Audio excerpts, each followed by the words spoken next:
Oh, yes!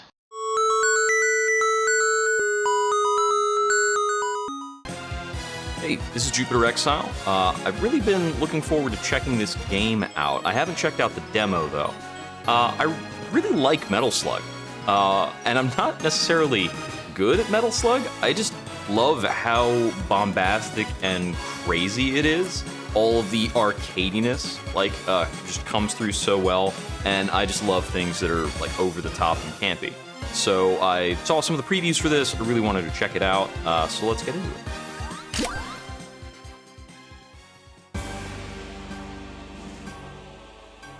After escaping justice once again, General Donald Morden has freed his old friends from the rebel army and declared martial law in Sirocco City, now the base for his latest erratic attempts at conquest. With thousands held hostage by the regime, the world government sends the only team hot-headed and irresponsible enough to match Morden blow for blow. Get ready! Well, let me get the stream manager up. Start! Get tutorialized. Not a second to lose. Your fellow soldiers need help. Got WASD for camera movement. That's a bit slow, but honestly, it's pretty fine. Or by moving the mouse while holding the scroll wheel. Well, I'm not going to move that way. This is Marco. Select him. Okay. Keywords are used to explain some important concepts. Hover your mouse cursor over highlighted words. To continue, open the window for keyword 2. While done, you can also hover over keywords in tooltip windows to open this way. Okay, that's a funny way of doing that. Here's your actions and moves. The character only has one of each per turn. Using an action before moving will also consume the character's moves. You generally move, then act. Move Marco here. You got it. Shabby, your pistol should be able to destroy it. Handgun by clicking on it or pressing 1. So I've got handgun that is infinite, and looks like got a secondary weapon. Might be the heavy machine gun for all I know. Okay.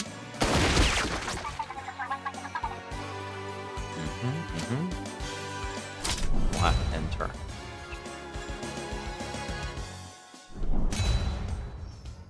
Okay, so we've got them doing nothing.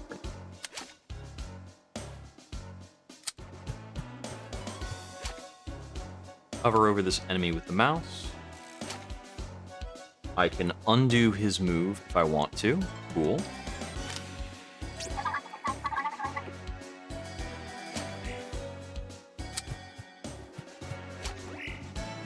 Click on elements adjacent to the current unit to interact with them. It does not consume an action, but will prevent you from undoing moves.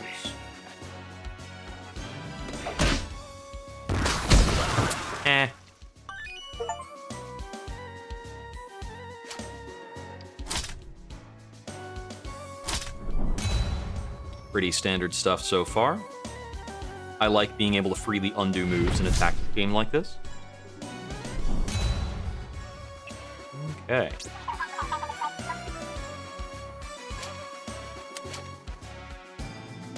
Moving over long distances generates resources. Always try to move your tiles move to the darkest colored tiles in your movement range. This is your dodge. It reduces all damage sustained by the character.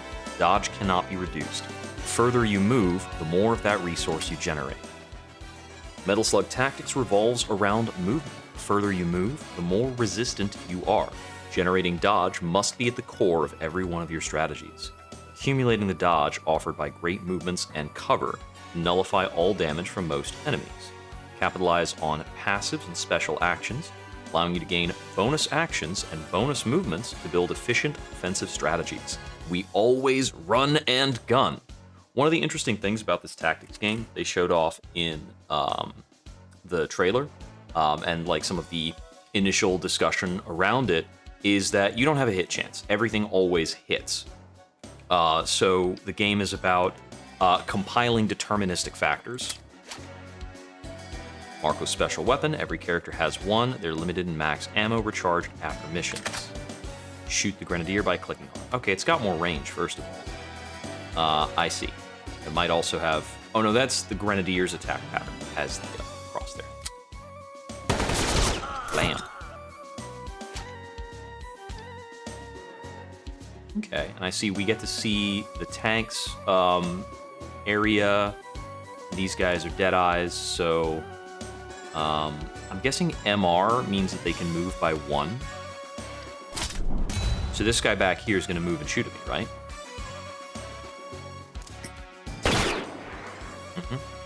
So the damage is mitigated by dodge when we take a little bit.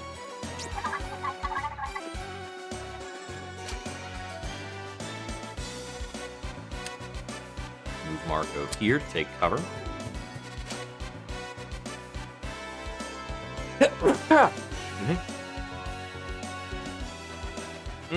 Okay, so when you're next to cover, you get that bonus regardless of the direction the attack comes from.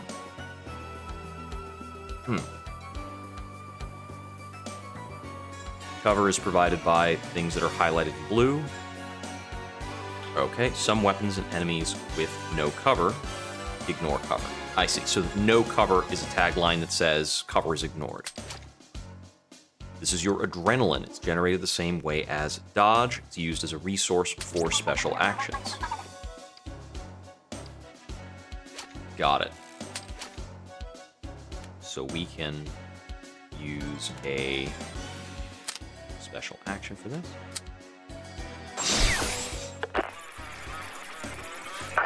I love the animations. Boom! So we gotta end our turn. We'll get shot one more time. This should do no damage. Cool.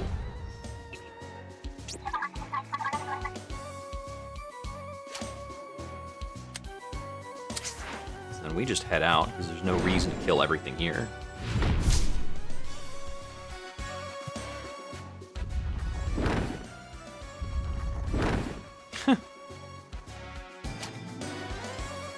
Alright, so we've got 2 more units this time.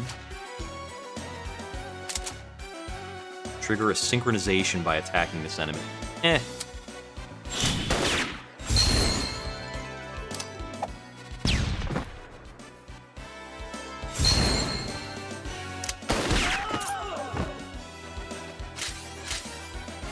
Bounce and determination. All of your characters have the synchronization passive to do automatic attacks. In range of another ally's primary weapon to trigger 1. The character will also attack the same enemy with their primary weapon. You can only trigger the sync once per action. Okay. All of your units have passive skills. Passive details to continue. Efficiency. Each time the unit uses a special action with a cost reduced to 0, they get a bonus action. You reduce the cost of a special action.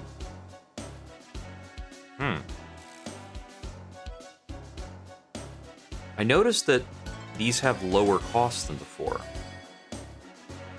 When an ally attacks an enemy within range... Okay, yep, synchronization, everybody has that. Each time the unit contributes to a synchronization, it reduces the cost of special actions by 1 until their next use. So if you keep syncing up with Marco, you can get bonus actions. Finish the mission on your own. You'll lose if you lose. Okay.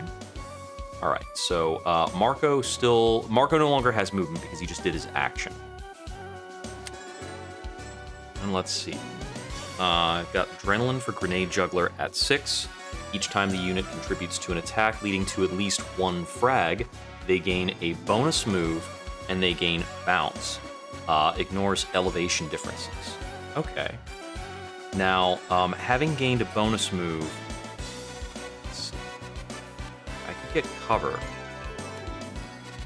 Grenade is range 4, Grenade Launcher is range 4 to 8, and ignores obstacles. Saber Throwers, these guys have a lot of range, the Deadeyes. Okay, I suppose, yeah, in terms of the Deadeye, because you can see their full possible damage pattern. And these Saber Throwers can hurt you pretty much wherever. And Fio has, each time they use a special action, they get a bonus move. And her special action is Nudge. which moves units around. And then she's got a machine gun. Okay. In terms of moving units around, what if I have her nudge this unit and then grenade launcher them both? Sounds like it could be fun. I'll need to be able to gain Adrenaline 3.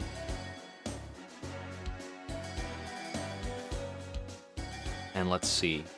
And that'll give her a bonus move as well.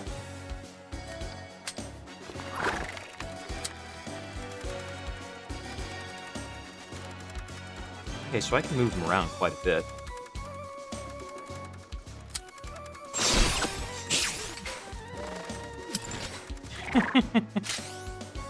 Enthusiasm triggers. And I can go back and forth between characters all over the place. I move over to... If I move here, I'm within an extra unit's attack range. These guys have 6 health. This does 4 damage. Presumably finish up with her. Or, actually, hold on. So, if I move her up one more tile, she'll gain the benefit of a synchro on this set of attacks, right? Move her up a little bit. I might undo that in a second.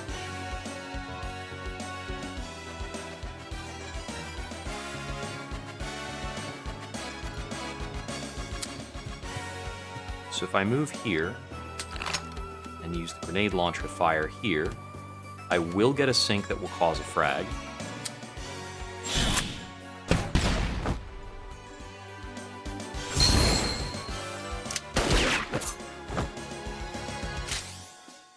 That triggered Mad Bomber. The effect of Mad Bomber is a bonus move.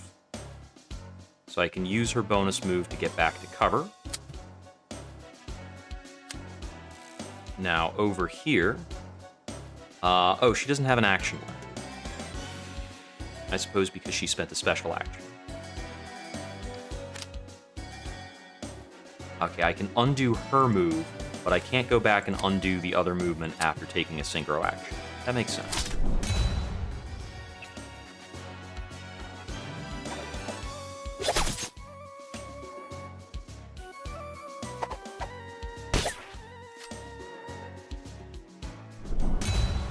Okay, and the last guy doesn't act at all because he doesn't have anybody in range.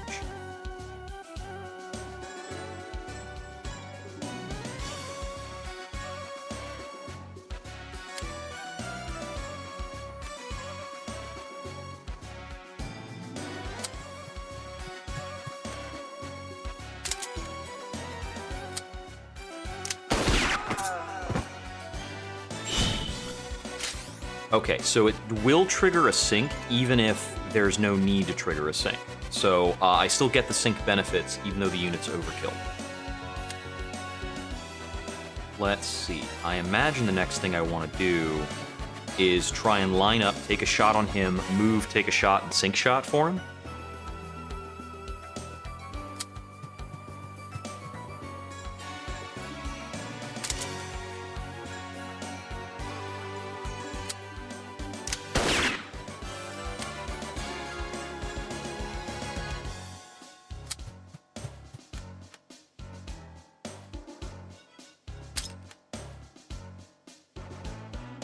Oh, that's worth noting. Her attacks are always hitting in like a little cross pattern.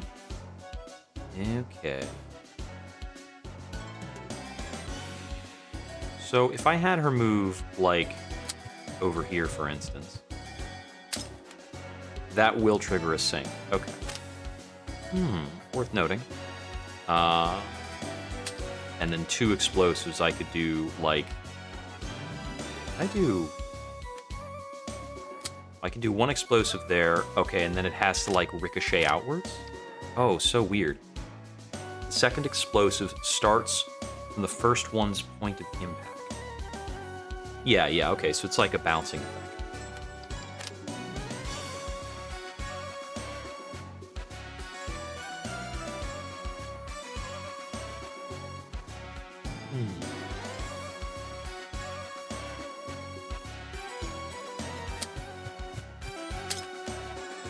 Focus on reducing the enemy count. I'll take 1 more hit.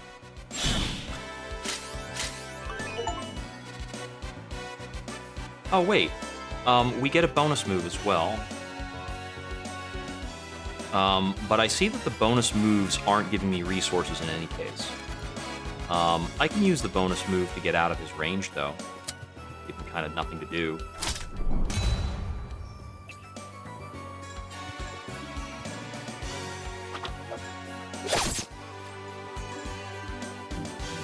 Okay, so I misread what he was going to do, but anyway.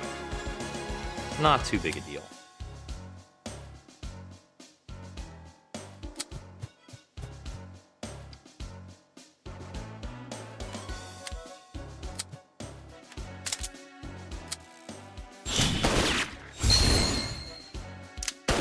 Because from here, we just trigger a bunch of sync actions, destroy his cover, and just absolutely mess him up, basically.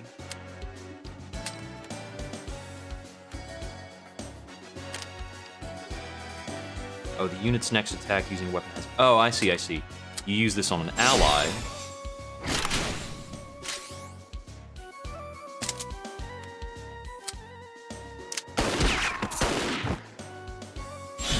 That could be big damage. Victory! Good to experiment with that while I'm still figuring everything out.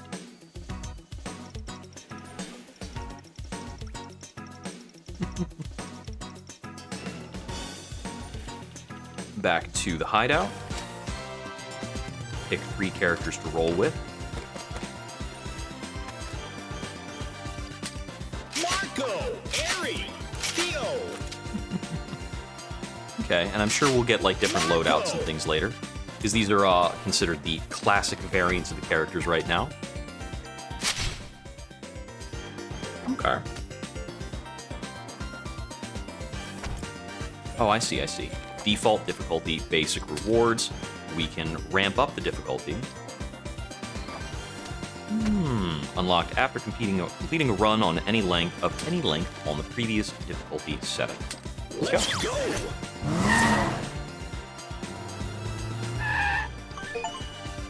Alright, let's see. Abulabas's infantry is occupied. I'm reading something behind me right now. It's just a basic description.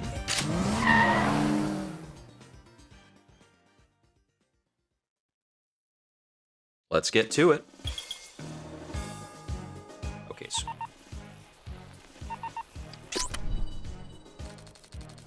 Lovely to see you as always, Major. Though ideally, we wouldn't have to meet quite so often. Bet you'd miss me if we didn't. Let's not get carried away. Anyway, here's your mission briefing. Morden escaped captivity... Again? No interruptions, please. Since escaping, he's been busy freeing his old friends, most of whom were waiting for their day in court. Little by little, he scraped together enough forces to build a base here in Sirocco City, over the objections of the locals, of course. And it goes without saying that an open conflict in an urban area would have devastating consequences and prove fatal for said locals. Yada yada. Okay, they've got 3 territories, the Argon Palm Desert, the Herkinet Tombs, the Soursop Jungle. If we liberate these areas, the war machines will be forced to abandon their positions and intervene. Are you sure we'll be able to capture him this time? Alright, here we go. Okay, so we can choose where we're going, and it looks like we're getting, like, money and XP, something that looks like a little chest. Oh, these are, okay, Arsenal rewards offer a choice between 3 mods. Primary weapons get 2 mods at once, that's our basic pistols. Special weapons can get up to 3 mods at once. And we have a secondary objective. Okay. Survive 4 turns with at least 1 minute. I can see what all these are. Kill all enemies for money. Kill all designated targets in 2 turns for an Arsenal reward. So the fact that this has like a plus, I'm assuming might be a better Arsenal reward. And then ammo refills ammunition for all the team's special weapons. When obtained as a reward for a main objective, also grants a strategic asset. Coins can be used at the outpost established after liberating each region. Any unspent coins will be converted into credits at the end of the campaign, And I think you actually use credits to respawn characters. And then experience. Okay. Let's see. 10 experience I see is 2/3 of a level up, which seems pretty cool. I'm going to go for this XP-based thing right now. So if we can get it in 4 turns, we get that. Let's go. Get ready. Ooh, lots of guys.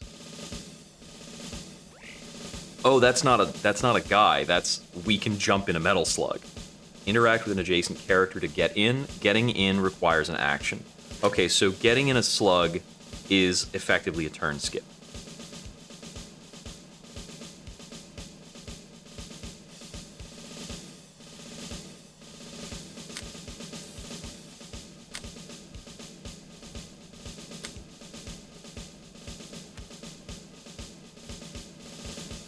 Alright, and we've got 2 turn resets to work with.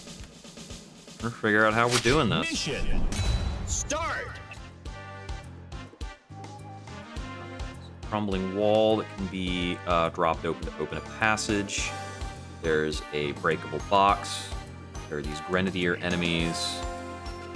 There's this explosive barrel. Seems like it could be promising. Most weapons cannot target units on other elevation levels. Characters can only climb up or down 1 elevation level at a time. I think we're almost certainly jumping in the slug, but I might be able to get sinks to happen before I do. So let's move him next to the slug. Okay. So if I get a shot fired at him, or him, I can trigger a sink. Let's see.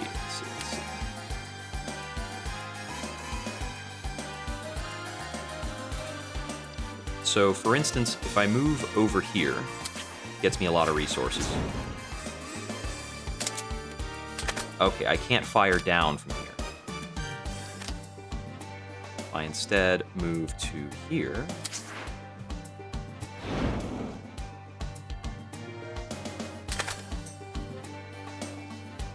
Oh, that triggers a sink from her, but not from Marco?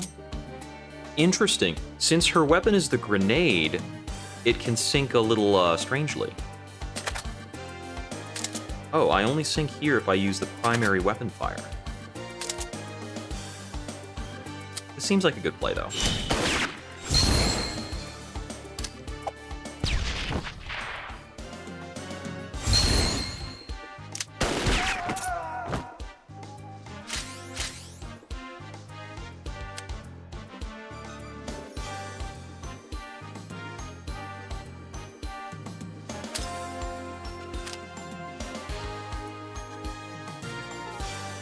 Now then, as for her...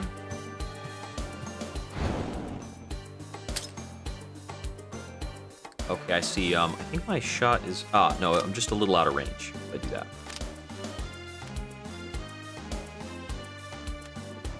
What if I move her over here to cover and then throw at the wall?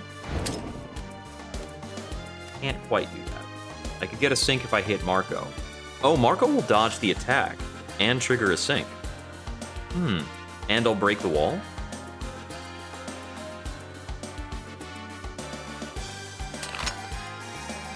If I use the launcher, I can hurt this guy, trigger the sink, break the wall, etc.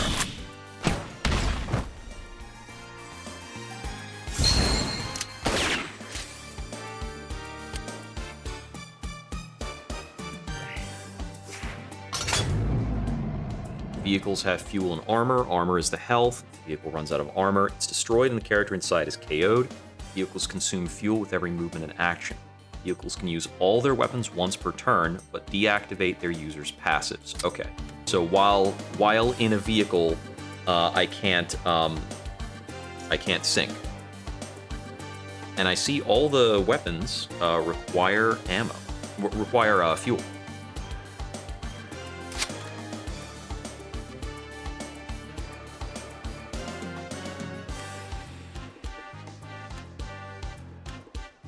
That's funny, but I'll leave that guy for now.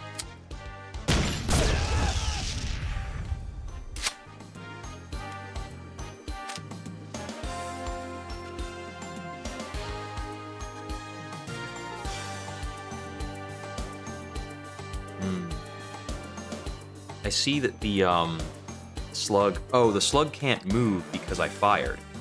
Right. Forgot, it's always move, then shoot. I think we can end turn here. Who still has movement? I guess we have an action available.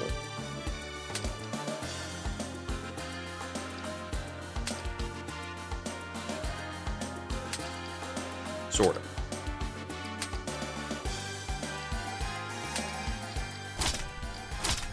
Alright, let's just end turn and move on.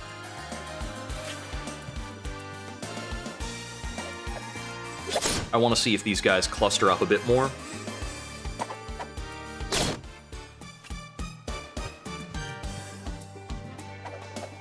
That's no damage.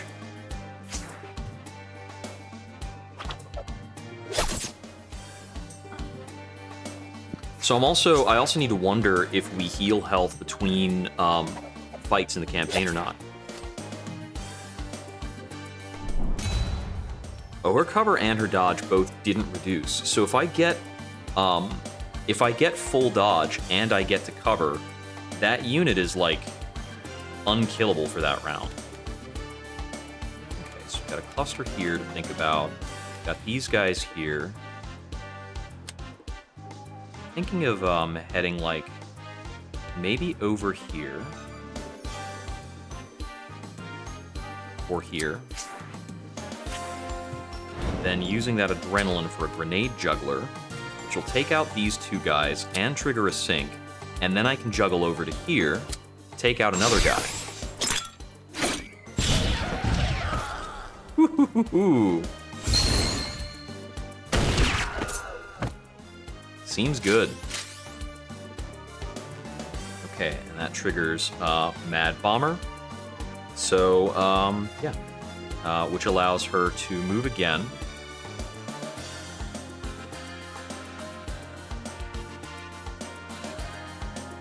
Doesn't have that many productive places to go.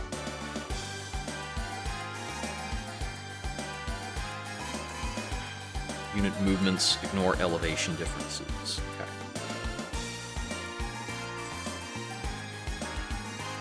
Well, I'll see if I need to move her again in a moment. Let's see, is there anywhere I can move her to that would help her trigger syncs? Doesn't seem like it.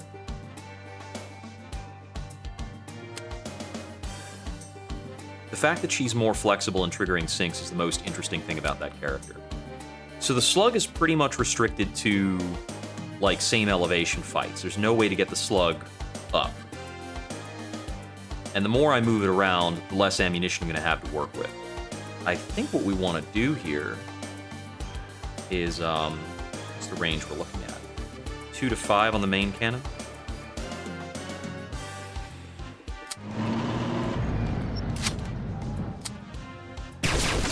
We take out this guy with the Vulcans. Then we can use a main cannon shot, kill this guy, and trigger a sync.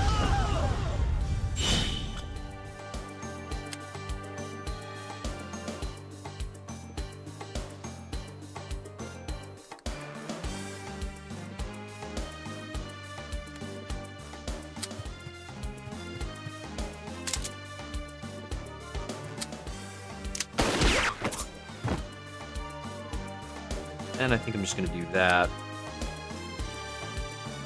Move her up a little bit to get ready for the next thing.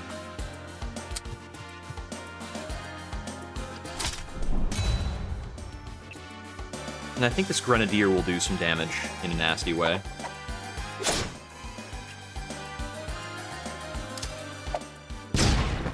Well, bet.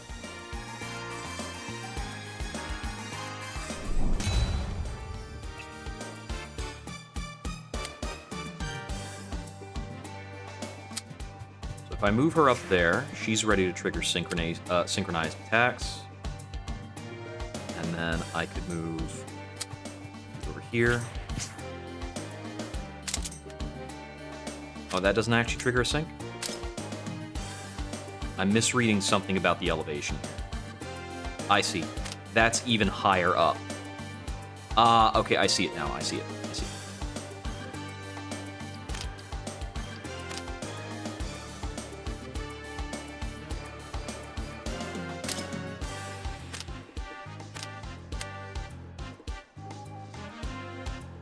because this is on 2.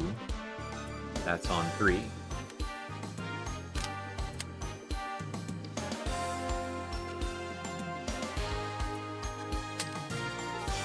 We do first things first then. I'm almost certain to eject Marco here. I can move Marco over to here. Then move Theo over to here. And the two of them take out this guy.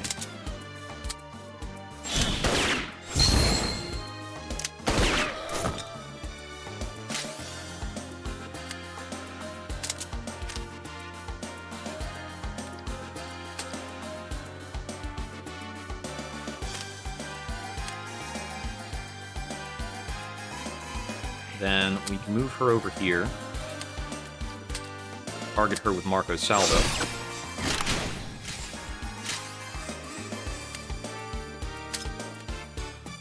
And then the +1 hit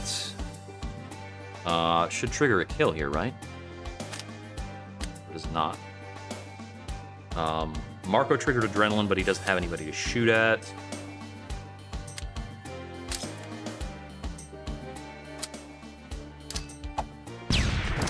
Okay, no, it's with the salvo that we do that, because she only does 2 damage per shot.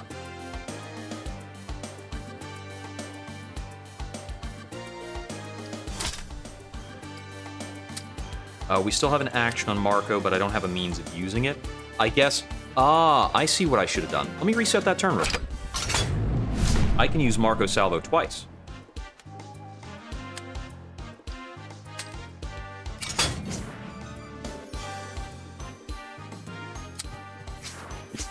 As before, I'm going to put Marco up here, Theo up here. We use Theo's action here, trigger the sync shot.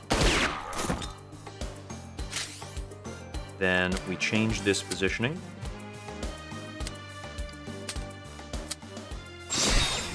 I'll drop a free Marco salvo, and then I'll spend adrenaline on a Marco salvo. Does that stack? Question. Looks like it doesn't stack. Okay. All right. We're expected to take another 3 damage on Aerie then.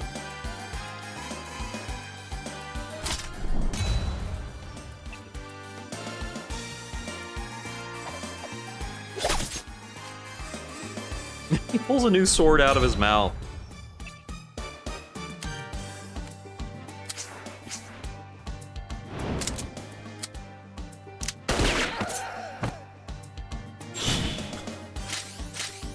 Victory!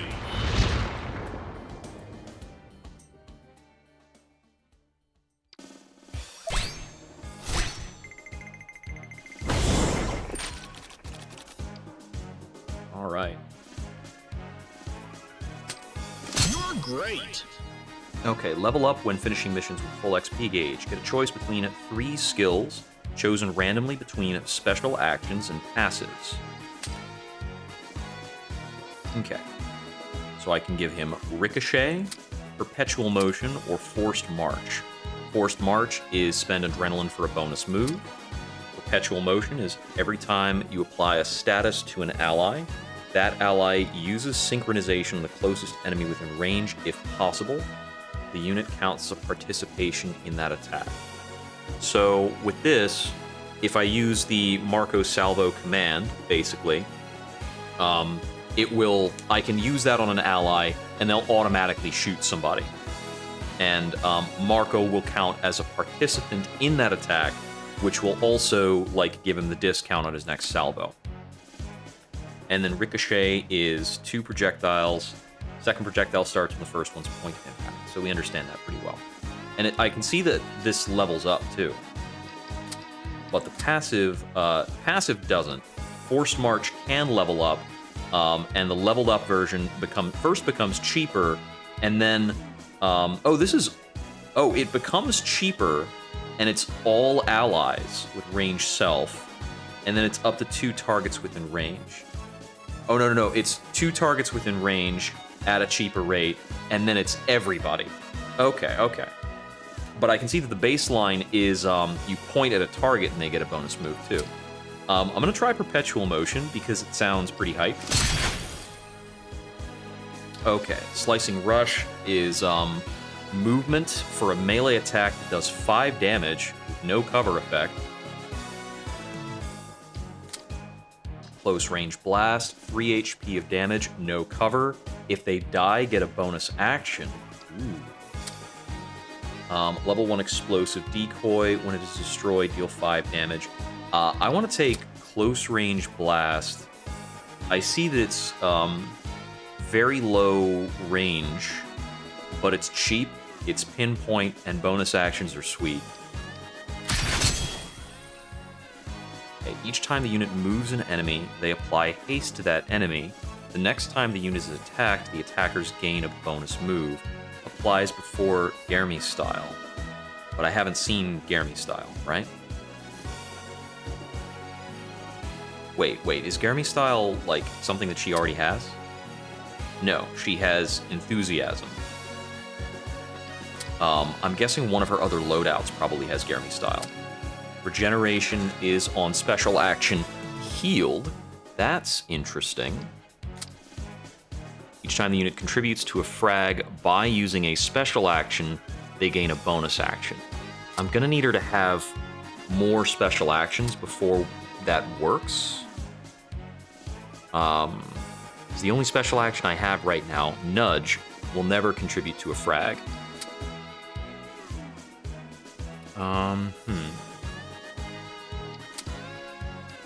And let's see, bonus moves. Yeah, gain when the characters already used their primary move.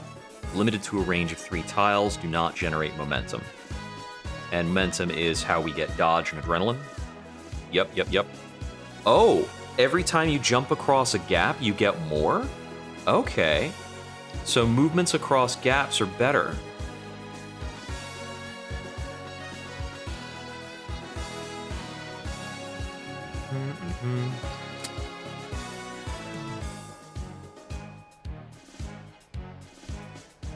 And you have 1 action per turn. You can gain bonus actions. Action points do not stack. Gaining a bonus action has no effect if you already have an action point or a bonus action.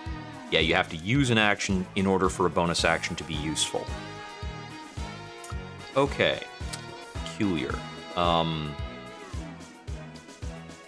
gonna take the haste tag, but I don't feel as though many of those options are terribly good for her. I see that there is... Okay, we've got an enemy response in 2 missions, and this one has a medal on it, so I'm assuming that's like a target. Let's try and get our way over there. So we want to kill all enemies with a secondary, like, bounty.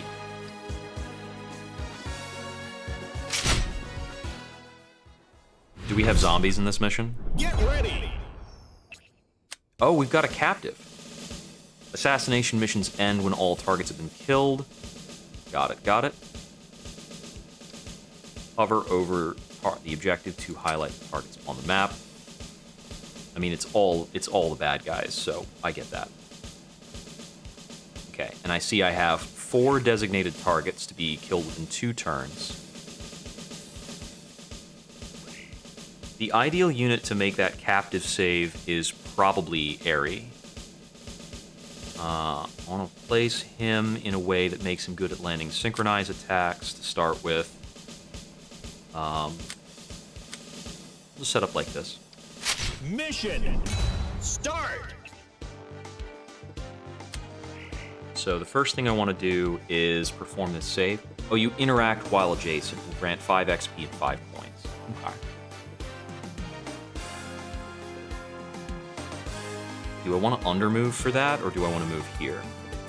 I'm going to move here. I'm still eligible for sync attacks on at least this guy, maybe this other guy.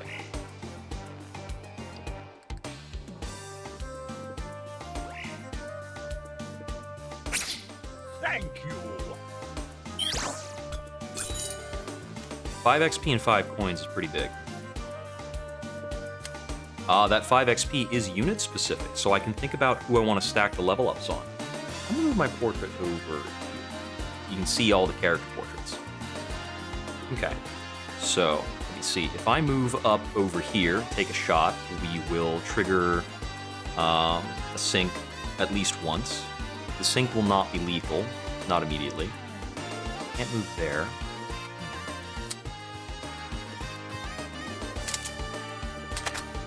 We can kill him if I use the better gun.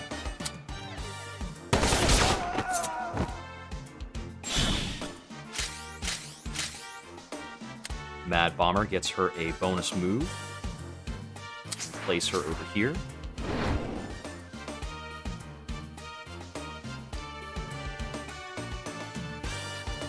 Actually, hold on. So she still has, so she has the bonus move, and she still has her full-blown action as well.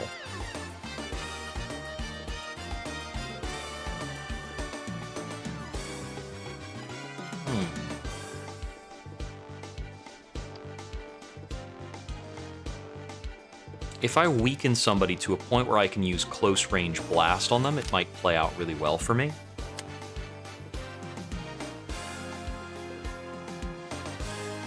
So for instance, if I move her over here, and her about here,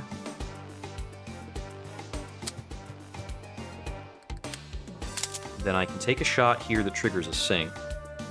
That won't also get me to close-range blast.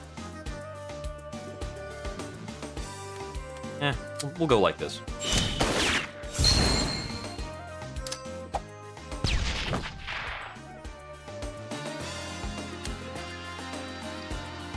Because, yeah, let's see. Oh, I see a great play if I had one more adrenaline. Bummer.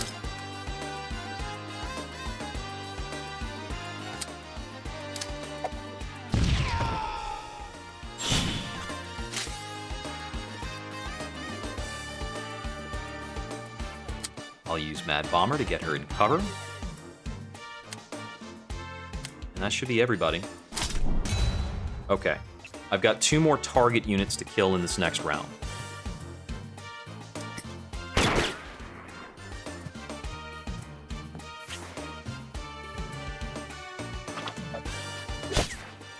Looks like the cover's doing pretty well for me. Okay, I think the one I need to worry about is this Deadeye, because nobody else is in range of him. But I think I can just move and use a, like, a good shot and get it. Like, I think we just run over here and hit him with the machine gun.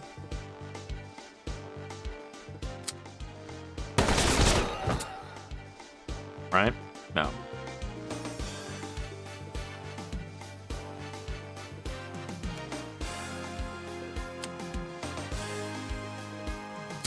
I have a thought. If I move her over here, but then I use a close-range blast, the sync will kill him, and I think I'll get a bonus action.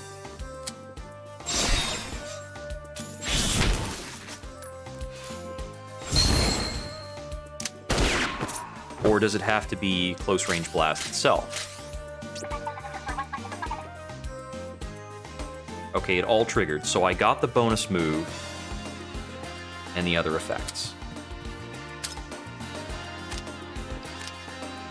So that is the way it works, but I'm a little bit short of making the play I want to make normally.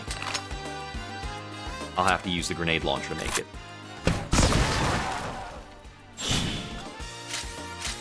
Victory! Maybe a little crazy on the ammo expenditures for what I needed to do, but we've got plenty right now.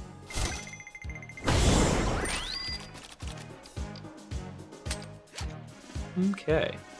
Arsenal rewards offer a choice between 3 mods. Okay. So I can either do Airy gets a damage +1 and slow mod on the grenade launcher. I can change the grenade launcher to an X AoE. Or I can get +6 ammo and slow on the machine gun. Or I can drop it for 15 coins. I'll take the max ammo +6 and slow. Mark can use the machine gun pretty much all the time. Team leader. Okay, on sync, all participants gain 1 adrenaline. Each time a status is removed, +1 damage until the start of next turn. I think I understand that. All the unit's special actions have Instigator. each time this unit triggers synchronization. This is on the special action. +1 damage dealt by synchronizing characters during the attack. That doesn't work super well with Marco's salvo, so I'll take Team Leader. The range of all this unit's bonus moves is increased by 3. That's super good. We're triggering bonus move on her all the time. +1 damage on sync, also good. Each time the unit gains a bonus move, +1 damage dealt until the start of next turn. These are all really good.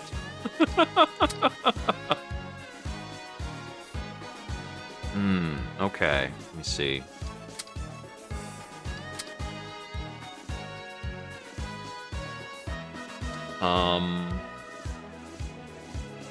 Until the start of next turn.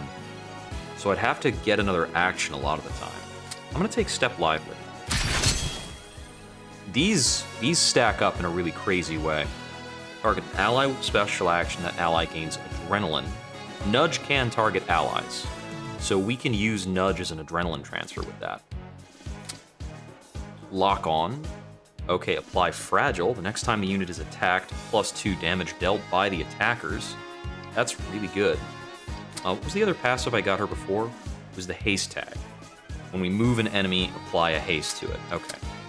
Eagle is just shoot a guy for 5 damage. That is just a sniper shot, basically. A little bit pricey. I think I'll take Lock On.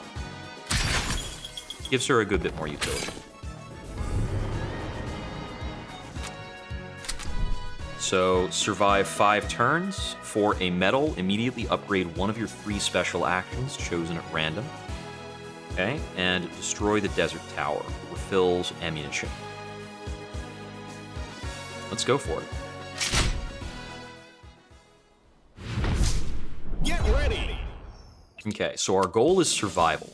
I am seeing that we get all of our HP back per mission, but we don't get ammo back. We've got 1 captive on this board, and destroy the desert tower, I'm presuming is this guy right here. Yeah, it's got 35 out of 35 HP. It's geyser-proof, desynchronization, shelling, ignore obstacles, delayed projectile. Okay. Oh, that's a rebel tower? Is that different from the desert tower? I see that there's like a crane that is kind of positioned over our start. And there's the lever to use it. But that's fine. We're not going to be standing where we start. As a matter of fact, the starting position almost barely matters, because we're going to run immediately. Start! That's menacing. What's the range of that? Like... no, that's the Grenadier. That's not the tower. Delayed projectile, I guess, means that it picks a target and then hits later. We've also got enemy reinforcements coming. Alright, so there's a lot going on. Well, I just want to get a lot of adrenaline right now.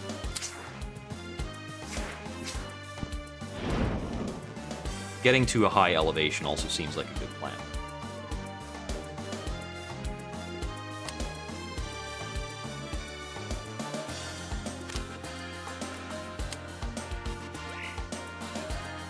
I want to get this save, but I also want to kill this guy.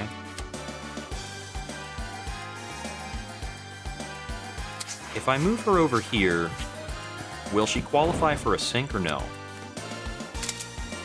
Yes. That sync is lethal as well.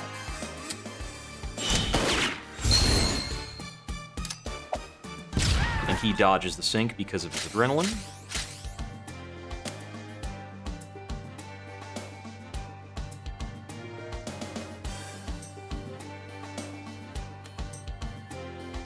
Move her around quite a lot with Mad Bomber right now. What are our movements here? So I could move her here, move over there, and take a Mad Bomber sync shot. And this is 5 adrenaline, 3 dodge.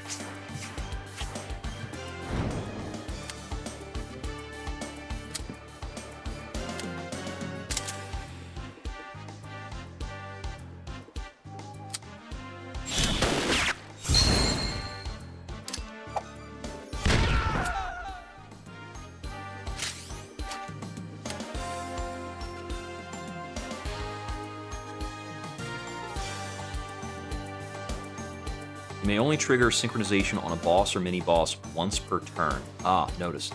Notable. That's why it has the desynchronization listing. Okay.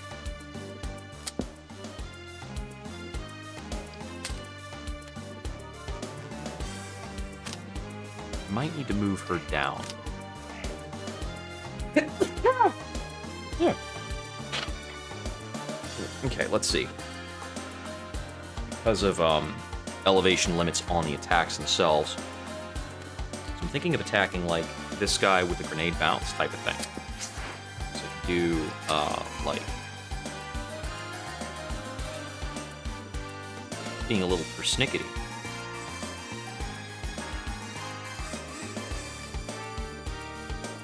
Does this have a? Is this because it has a minimum range? Oh yeah, it's a range of 3 to 4. Okay.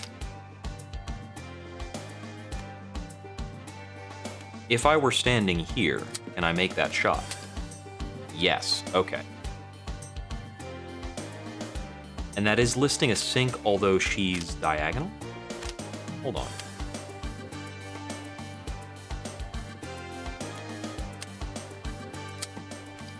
Well, if the tooltip says it triggers a sync, let's probably go for it.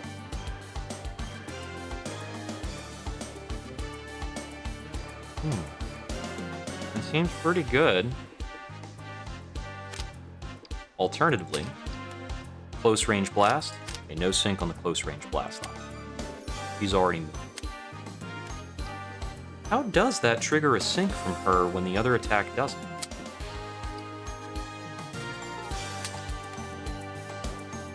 Let's find out. Let's send it.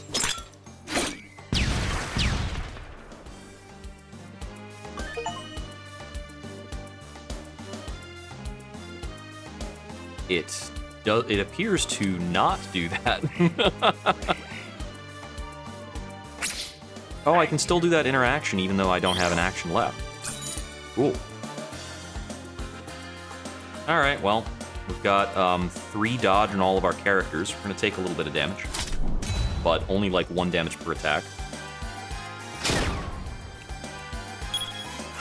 Okay, yep, that's what delayed attack means. Cool. And that probably means it'll kill enemies who move into those spaces. Or rather, it'll do a bunch of damage to them.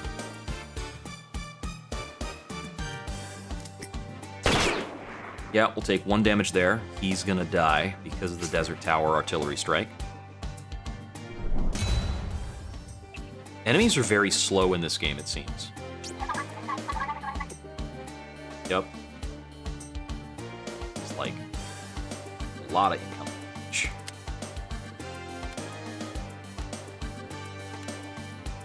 Wait. Oh, the blast is gonna follow me.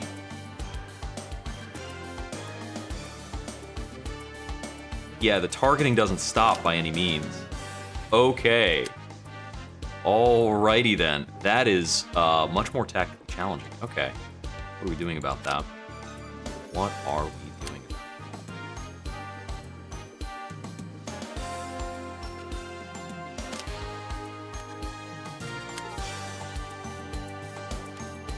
There are not too many places for me to stand that will give me a cover bonus, unfortunately.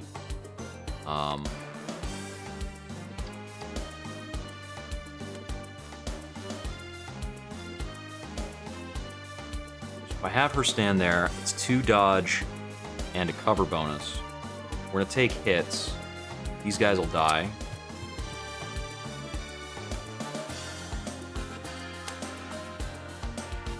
Let's see.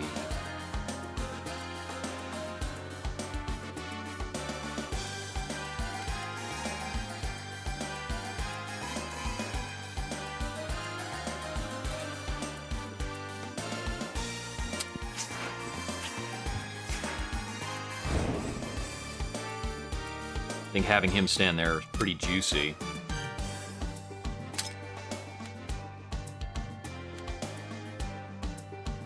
I can throw this, Marco will dodge it, a sync will trigger, and that's not too bad. And then Marco can attack to trigger another sync attack here. Is that the best I can do? It's a good play.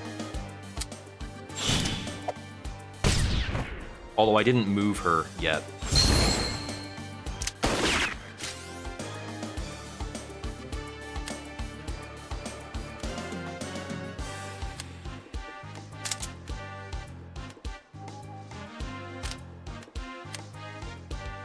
If I can get Aerie to contribute to a sync, she'll gain Mad Bomber, and then she can use a bonus move to reposition.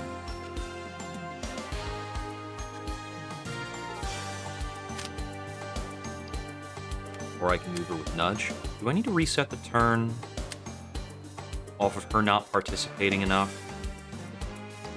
Let's see.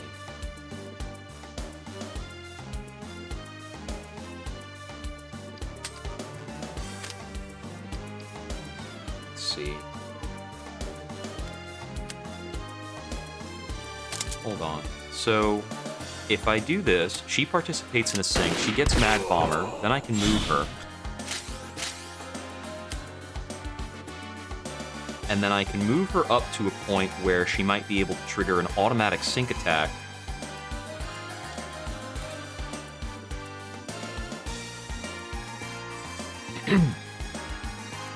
She's not going to gain momentum, so I don't want to trigger something too bad for her.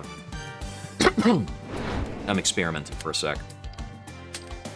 So if I tag her with Marco Salvo, she's going to trigger a sync, and it's going to do some stuff. Let me see how this works.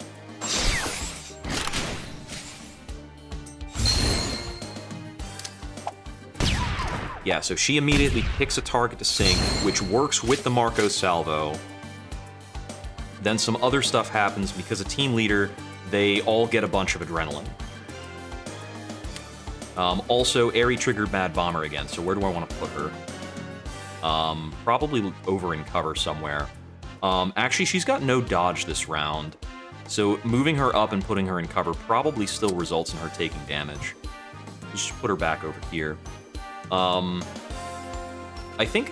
Okay, so I destroyed the cover, which is going to make this attack a bit more unfortunate. So she's taking a bit of damage because I blew up her cover. But let's just let that happen. See how it all plays out. Ouch.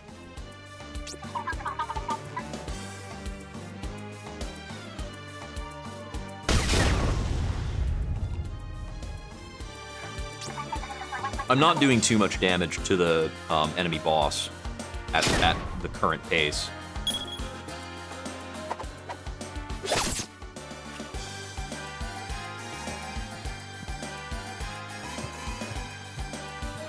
And the enemy boss is going to do some deterministic damage to me. It's pretty much just picking targets and it's going to go.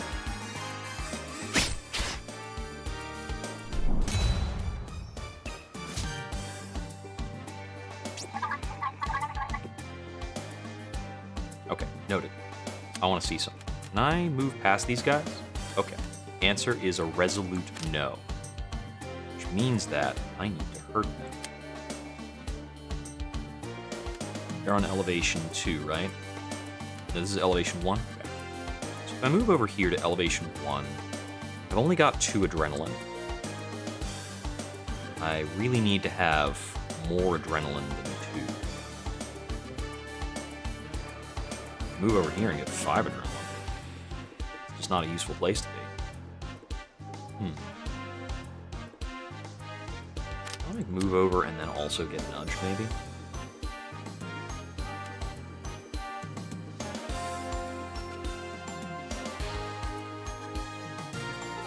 I need at least 2 dodge on her to have a good time.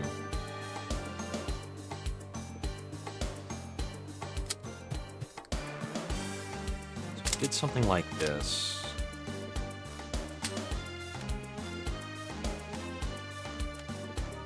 Yeah, I can't attack a different elevation with that.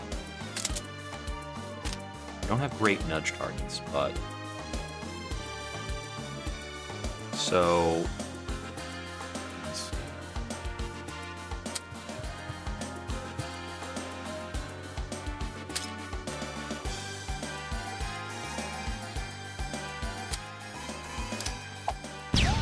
I clicked the wrong button. Oh yeah, I meant to use her, let me actually reset that. can take this move first. Get the adrenaline. Okay, I can't grenade juggler this guy. But I can get him with the basics, right? Yeah, because grenade juggler has this minimum range. What about a close range blast? Oh, I can close range blast and then trigger a sync and get an extra action. This close range blast lets me get up and down.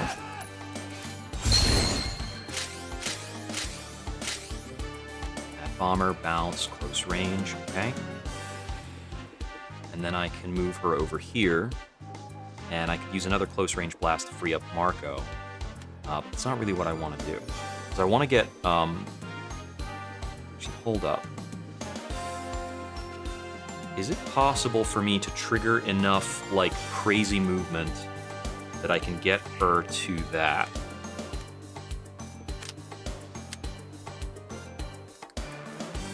So if I move to here,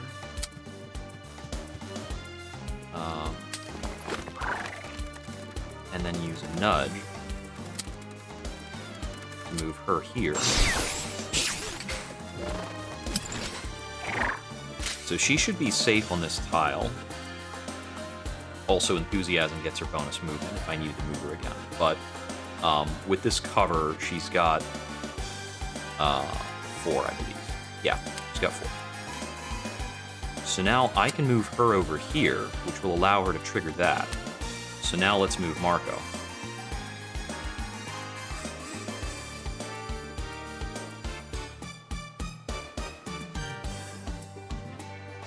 So if I move Marco here, or here really, it's all the same.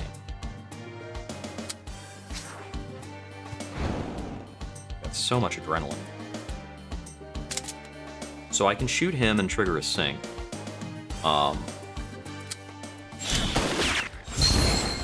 I probably should have made that a machine gun shot to take him out. But it's fine. Over here, I use this. Kill those 3 guys.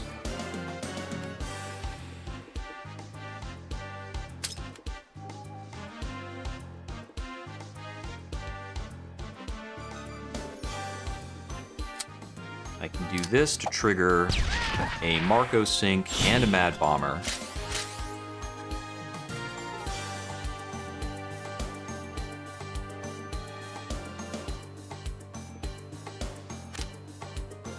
Let's see. So these 2 have bonus moves left.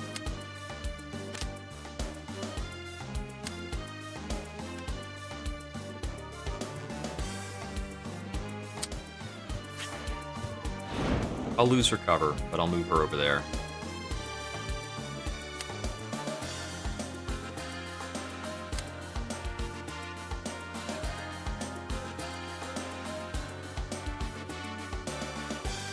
I don't think I want to move her at all.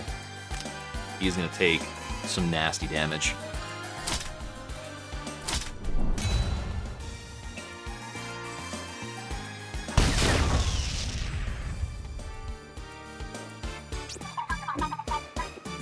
Shelling happens first on these 2, takes out the cover, and unfortunately we're going to take hits from both these guards.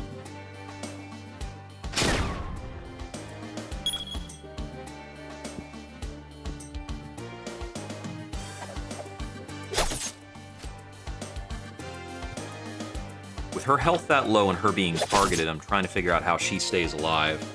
She's gonna have to run and gun and get behind cover.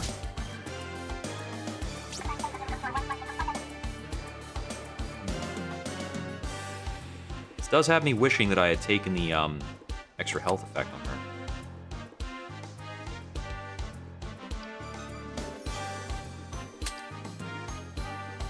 I think a Marco salvo here is a great start. Especially if it's free.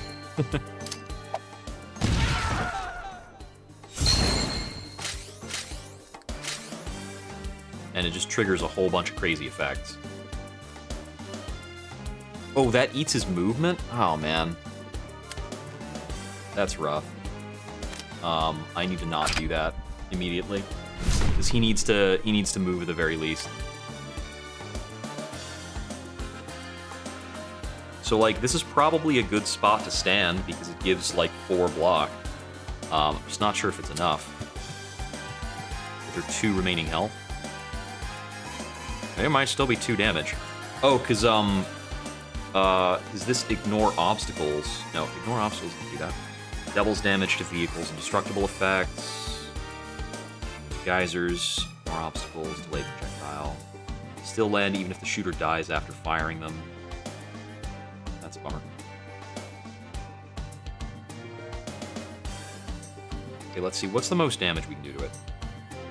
We can hit it. We can theoretically go somewhere to hit it with a lock-on and then like a fragile. And undo moves freely forever.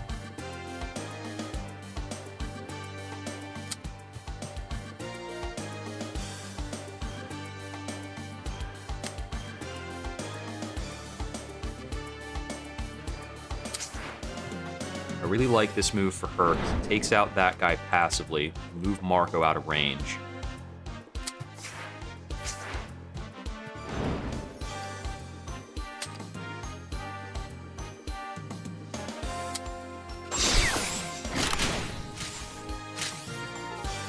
So what if we Marco Salvo self into a machine gun shot on the boss?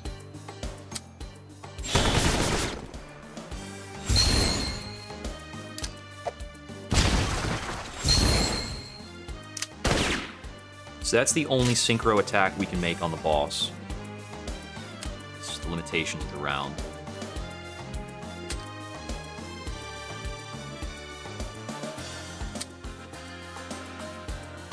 Okay, so there's almost no reason to make that a grenade juggler. But we can, the only reason to make it a grenade launcher, grenade juggle, is if we could hit the boss twice with the same juggle, but he's not quite that big.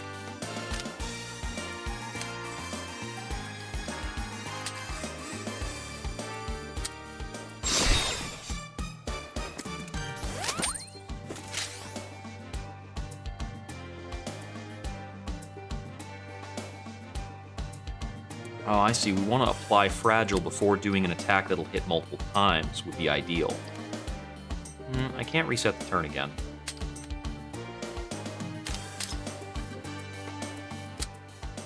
But if I had applied Fragile before performing the Marco Salvo effect with the automatic sync, then I would have done a lot more damage.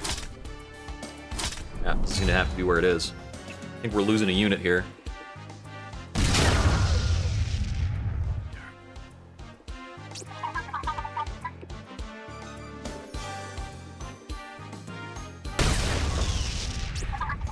Okay, no, she does fully evade it like that.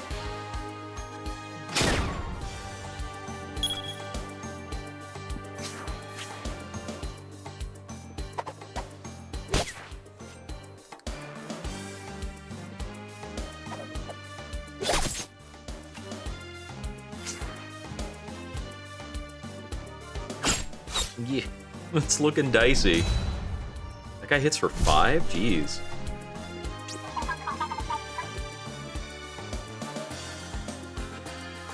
Okay, let's figure out what we can do. So it's in the open, gives us 2...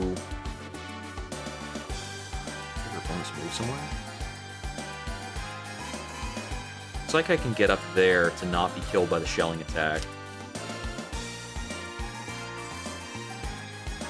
Tower has 18 more health.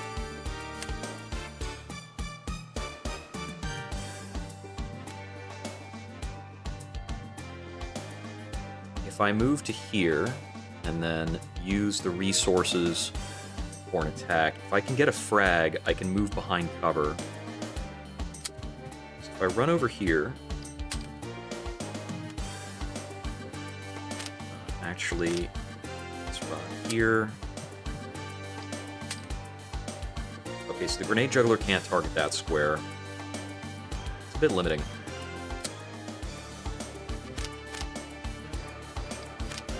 Gotta figure out the angle on this for real. I kind of want to hit this guy and trigger a sync.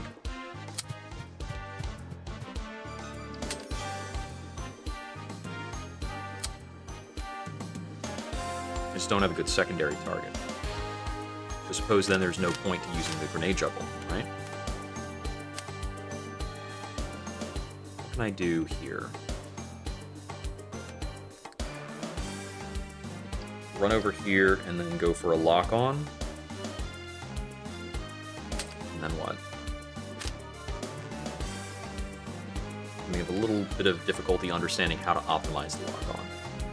You know, I can use lock-on with close-range blast in a very interesting way. That's noteworthy. Marco's probably moving up over there. I don't really want to move her through the open right now. Her health is pretty low. Unless I can eliminate the units coming after her. I might have needed to focus more of my efforts on the boss early in this run. Or just take more machine gun shots. Honestly, I can move here, take a machine gun shot, get double sync, and it's not a bad outcome in terms of damage output.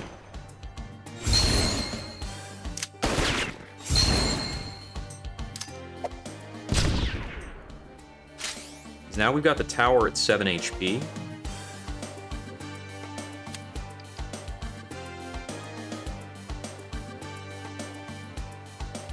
Hold up, I can make the tower shoot itself, can't I?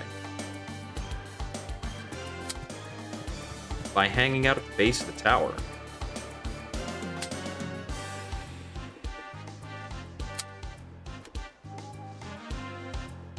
And this is pretty cool.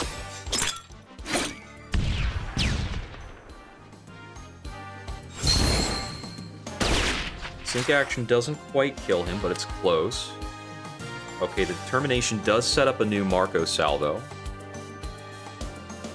I need to maximize my movement. And ideally be in cover.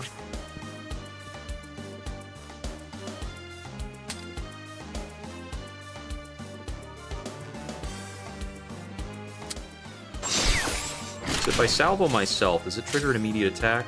No. But it does trigger efficiency to let me attack. I think this guy's gonna come up and murder me. 5 damage? Yeah, the Berserker kinda sucks.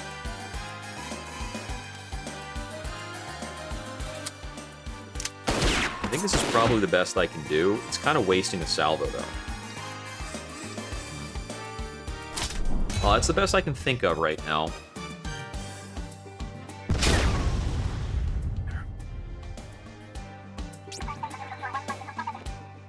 This is a challenging one.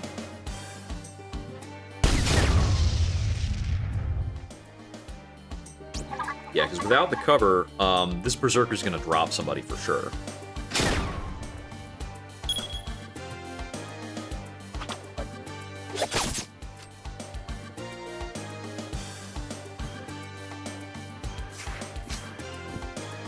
Here it is.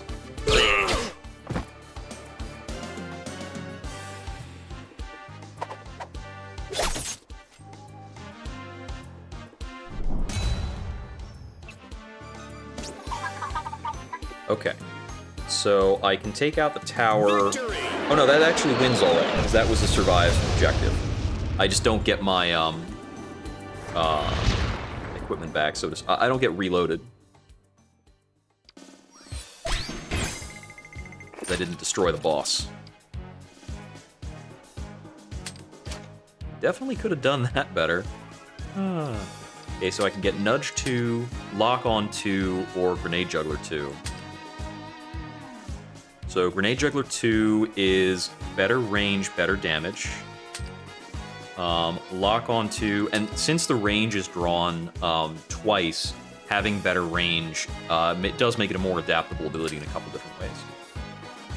Lock On 2, better range, and oh, AoE. Okay, interesting.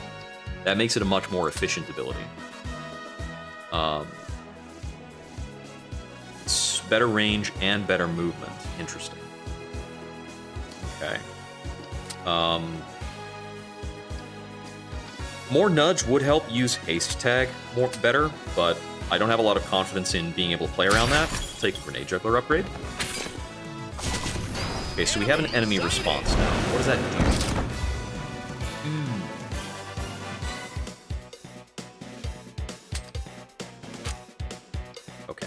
So I'm pretty sure I should go after this. You stay in one place, you'll die. Get a move on, soldier. Okay, and the goal here is defeat the boss. This is very, very similar in layout to the Rift game, time travel stuff, bugs. I forget what that was called. Boss. Big G.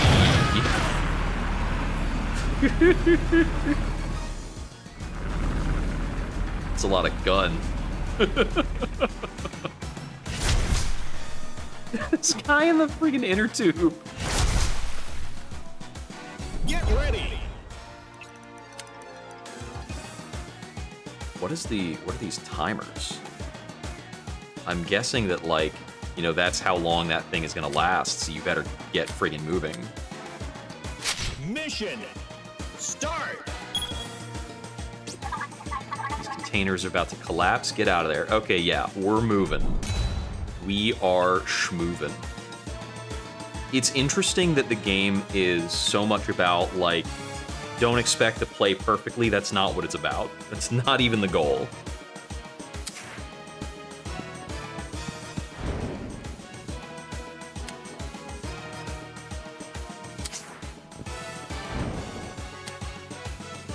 I see that we've got a lot of jumps in our, available to us in our movement here, so that's pretty great. I'm also seeing that we have a lot of options for sync attacks here.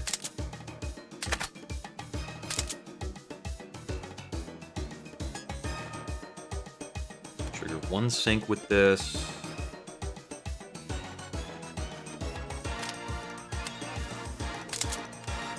Cannot shoot through allies. Noted.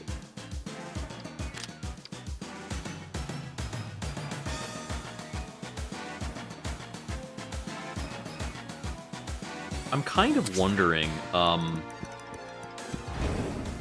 I nudge enemies into the water? No, I can't. But I can nudge them over to eating a delayed projectile, which is pretty funny. And I can see the delayed projectile is going to do 4 damage. So that's worth thinking about. This guy's a saber thrower. I noticed these guys have physical ammo listed, so I'm guessing energy ammo is a thing later, because we could deal with flamethrowers and lasers. Okay. Maybe I want to look at this like a nudge into this, and then blow that up. Get some easy frags.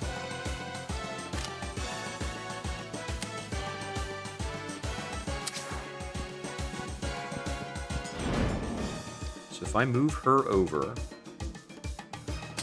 and then go for a nudge on you over to near me, that'll apply haste to him as well, and enthusiasm to her that can get her to move up more.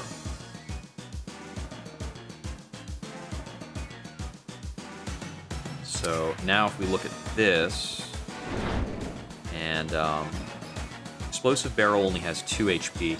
Does that mean close range blast will always give a... Ooh, yes it does. That target will die.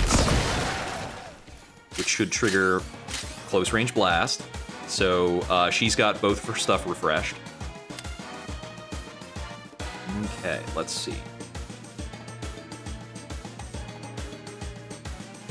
I love to give Marco in a position to, like, set up syncs, but I don't see a good way to do it right now.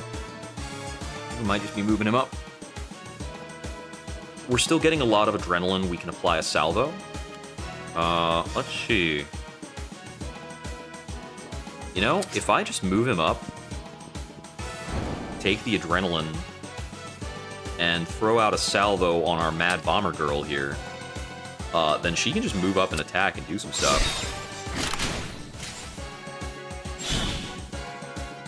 Also applying the oh, right, the boss is a valid target, so she's gonna, like, apply a sync immediately and take those shots. Works for me. Moving her up here, she has 5 block, so she can do pretty much whatever. Let's see. Might be able to hit this guy and the boss. Yeah, I'm hitting this guy and the boss. That's cool. Or I could hit just the boss for more. Let's just do this.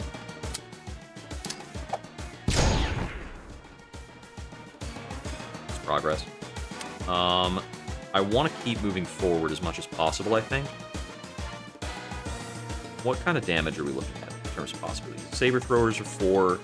These guys are 4. Yeah, it's basically 4 damage all around.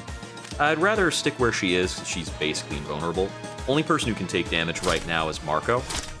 He's taking 1 damage per hit. It's just... Oh, it's like orc shots.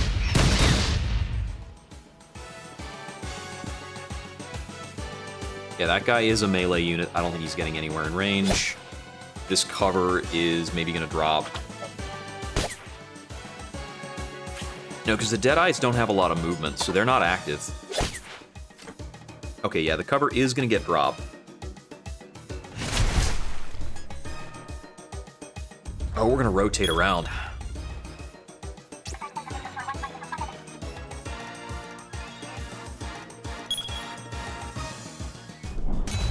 Okay, so we're targeted. Sync shots on the boss are easy, so I should probably be optimizing around that a bit more.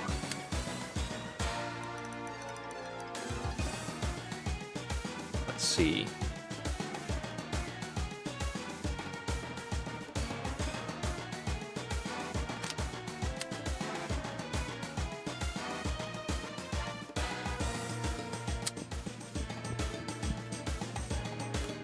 Get that adrenaline. We're a little vulnerable. We don't have a good target either.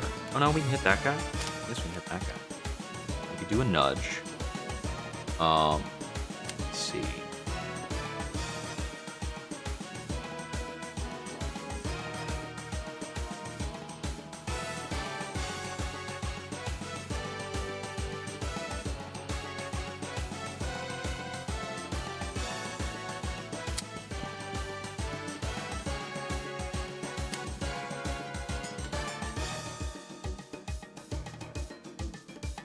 Let's move up here to subject the enemies to the bullshit they're causing me. We can take a Mad Bomber attack on this guy. We'll get our resources back. Or a close range bomber.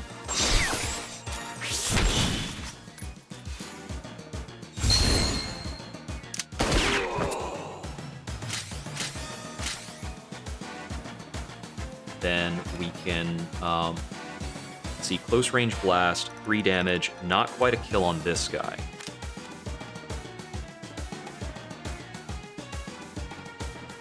Unless we shoot him first, like this, trigger this sync. Then we can move close range bomber.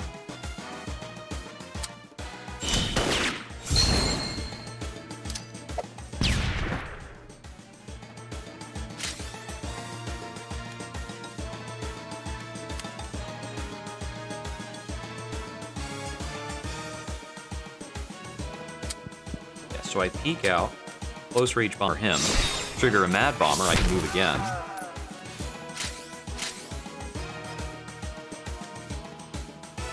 Means I can jump across to here and take this guy out by syncing up with Marco, right? I'd be vulnerable to a little bit of stuff, but...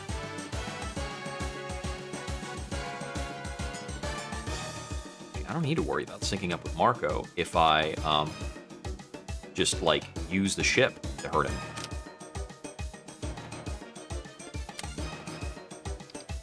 She's still got movement, too.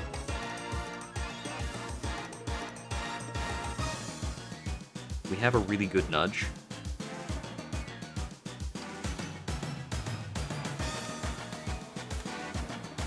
Let's see, she's got 4 block right now. There's enough to make those guys do nothing. HP on this cover is infinite, so she's pretty fine where she's at. Can't take a shot on him unless Marco moves. Marco's out of movement.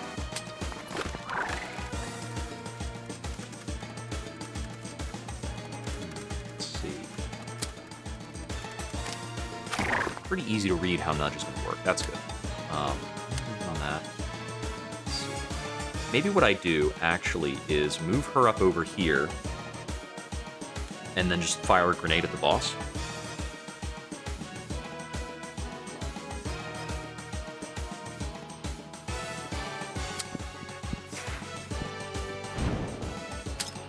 I can do this, trigger a sync shot, kill this guy, hurt the boss a little bit. Make sure I'm doing a little damage to the boss. Sync shot puts her into a frag, which gets her Mad Bomber. And then I use Mad Bomber to position her up on the boss so the boss hits itself. Does that actually work? I don't think the boss can ever hurt itself. So in that case, let's just stand here. Infinite health cover. Yeah, so she's blocking 4, so she'll take no damage from the boss hit, 1 damage from the Grenadier, 1 damage from the Berserker. That should cause a nice clustering, though. Still got actions over here.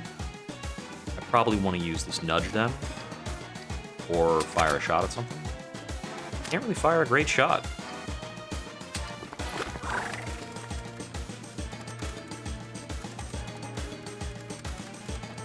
Oh, I could nudge an enemy onto me and then they die, right?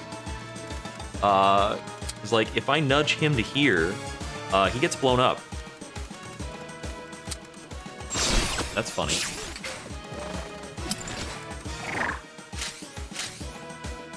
Oh, and Enthusiasm lets her move again. I need to think about that a bit sooner when I'm doing this. Because I want this guy to blow up, so I don't want to move her anymore.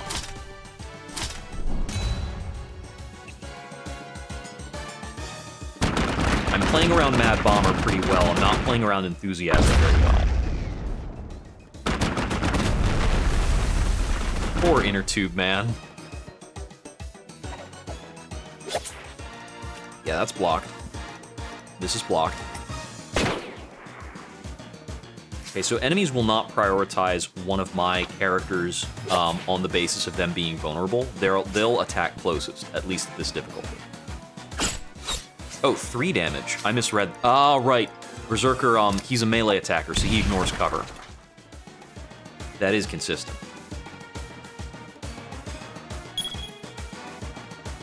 Okay, we've got the random shelling. I definitely want to be landing some bullshit right there. That looks so appetizing. And if I move over here, I can synchronize with that pretty well. Where do we want to put you? We want to stand there. Let's move over here to start. That'll set her up for a shot on the boss at least.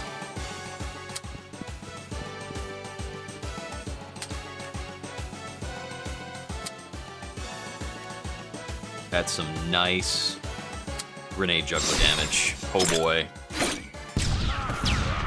Ooh, that's good.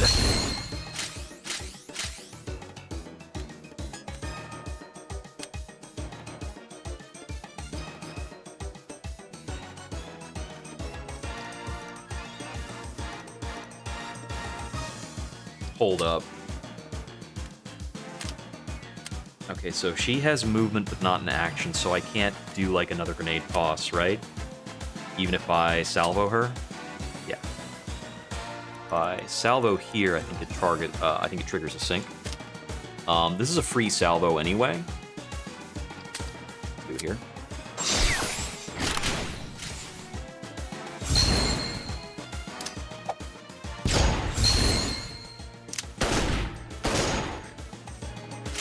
Sync shots on the boss, triggers Marco's efficiency.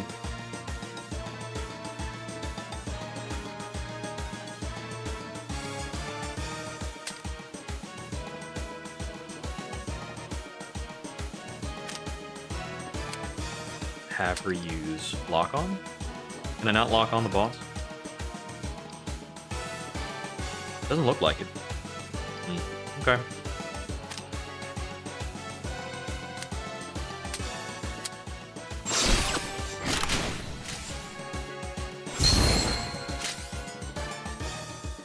it triggers sync, but it doesn't fire because the boss is sync immune.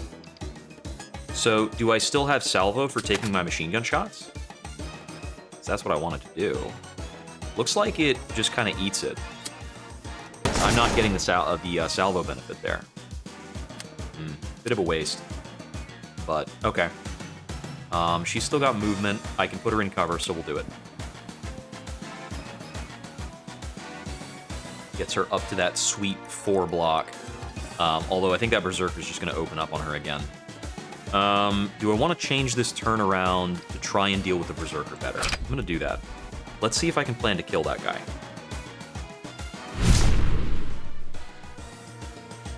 Okay. So from here, I think all I need to change is to position Marco to sync on the Berserker.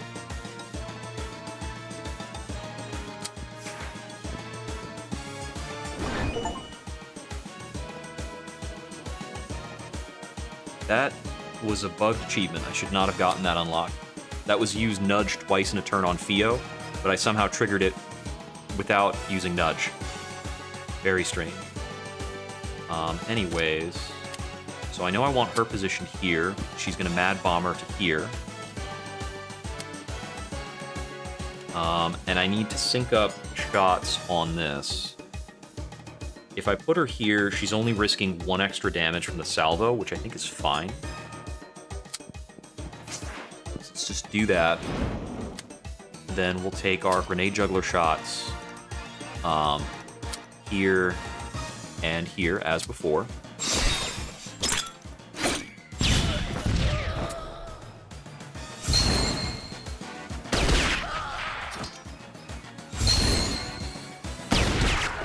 That's better.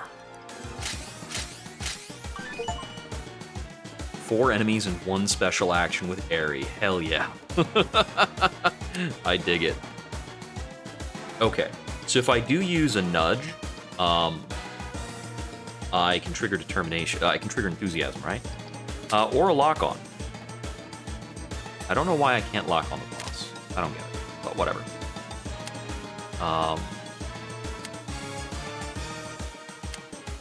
Let's see.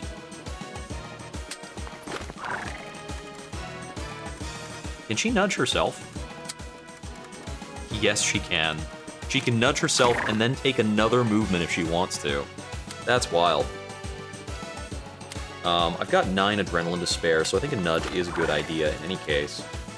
Even if she's the only target. Saves her 1 damage taken.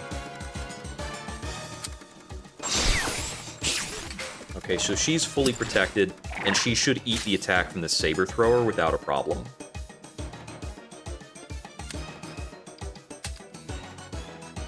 Then I will Marco Salvo on Marco, which should cause him to attack the boss twice with a sync attack. Oh no, but it didn't do that, but it will allow me to hit the boss twice like this, right? Yeah.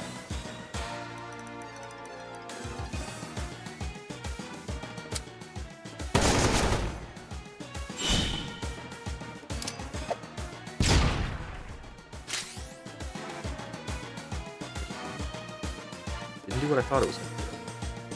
It keeps happening. I've got spare movement. I don't need to use it. Okay, I need to reread Marco Salvo a bunch. 1 hits per attack. So... Oh, so the machine gun is damage 2, hits 3. So when I do a salvo with it, it goes up to hits 4, but the damage is still 2. So I'm getting a little bit of bonus damage, but it's not as much as if I salvo. It's not as much benefit as salvoing with the handgun. It takes the handgun from 3 to 6 instead of going from 6 to 8. Okay, interesting. Oh, also, what is the slow thing here? Reduces by... Okay, it's what I would think it would be. It's a thing that makes sense. Got it. We killed a lot of guys that round, and we're still pretty safe. We still have an extra turn reset. I think I might be a little slow on killing the boss. But we can stay where we are and do some pretty good damage this round. Because this guy coming in is the only threat. And he's honestly not that threatening.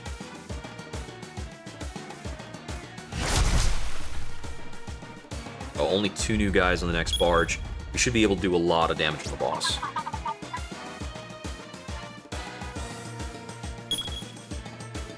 Okay, that is a little inconvenient.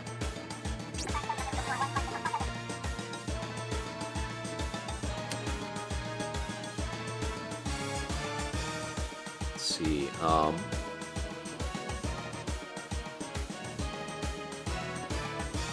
if I move over here,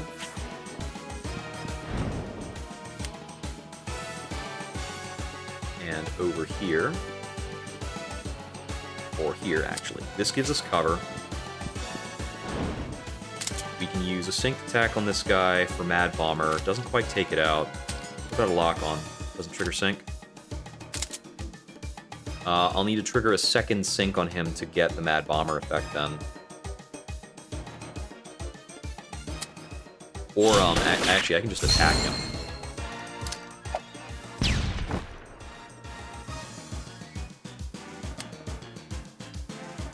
If I had a longer range, close range blast, that'd be really ideal.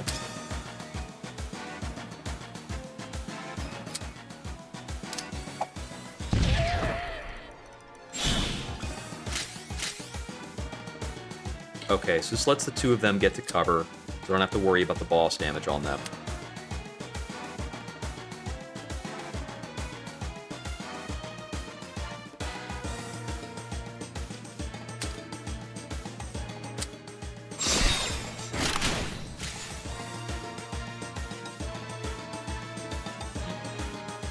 That was not the right way to do that, but I think the salvo sticks. You can still hold it as a buff. I would have liked to do more damage to the boss that round. Oh, that guy's red? That's gotta mean that he's tougher.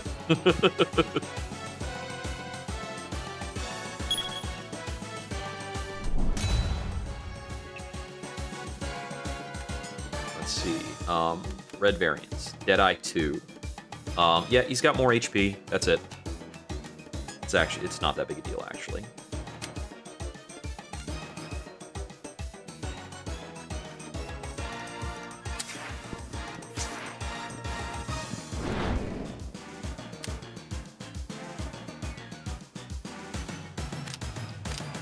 Let's undo her movement so she can participate in syncs better. So we'll have her just stand open ground here. It's going to be fine.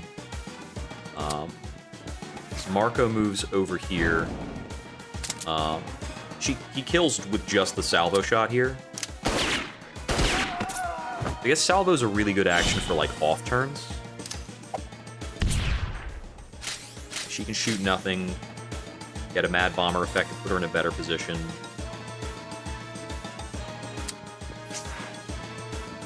I want to move over here, and, okay, so the boss doesn't occupy these tiles, unfortunately.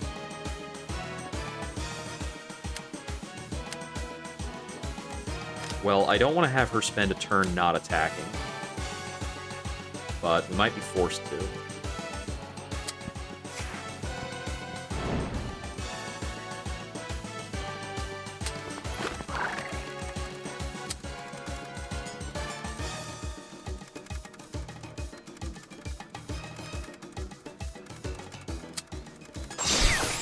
I can nudge Marco into a position to take a sync shot on the boss, and use Enthusiasm to just keep moving in general.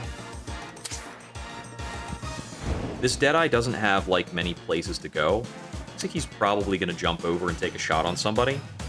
It's going to do 1 damage. I'm not too worried about that.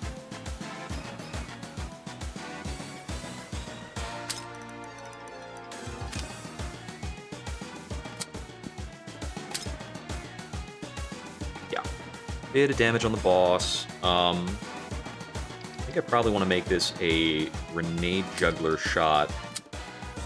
This looks like we can hit the boss twice with that for a really good amount of damage. Got 10 damage, followed by a sync for another 3.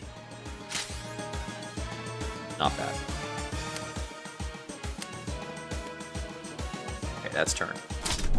And Marco's getting pretty well primed with those sync shots.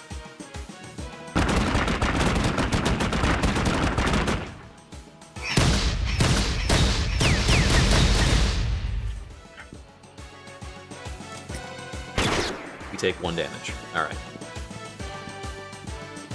How close to explosives do these guys want to stand? It looks like the answer is pretty friggin' close.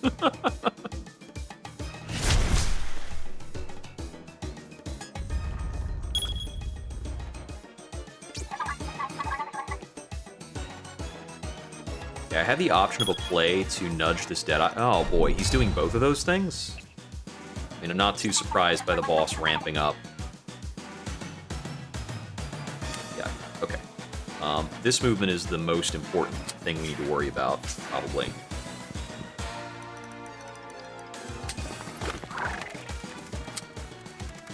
Looks like I can nudge him into death terrain, right? No? Am I not?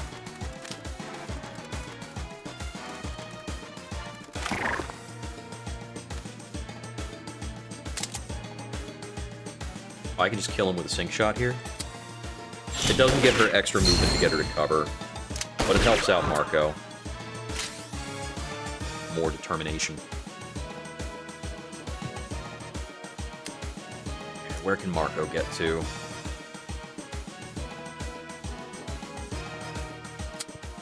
If I stand here, can I salvo her? Yeah, that's pretty good. Decent, at least. Marco can't get to an enemy.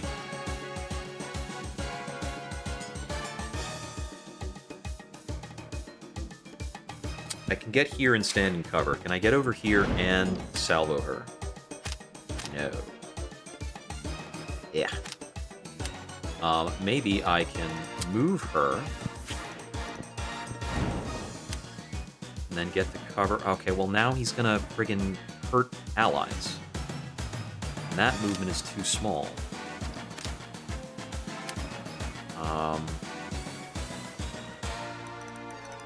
Okay. If I move this far, it's just enough jumping that I'm getting dodge. Cool. And then his salvo, I'm going to put on himself. Triggers a bonus action. 0 salvo. Efficiency.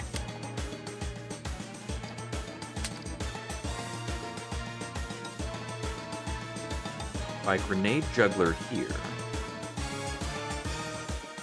doesn't kill him, but then I get to do boss damage, right? I can do this and this, kill that guy in front of me. She'll turn out pretty vulnerable if I can do that. So what if I move here first, generate adrenaline, then we hit grenade juggler like this, this.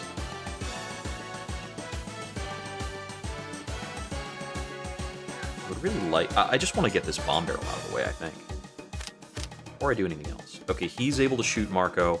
Marco's going to block it.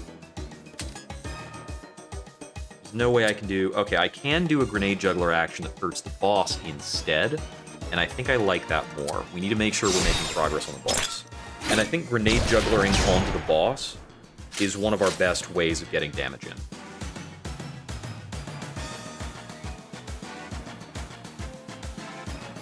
She can bonus move over here to cover. She's kind of invincible standing in this spot.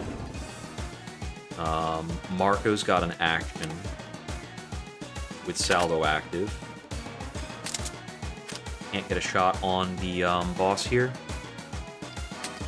Just use that to set up another salvo then. Anytime we can't get hits, buffing people is a pretty good move.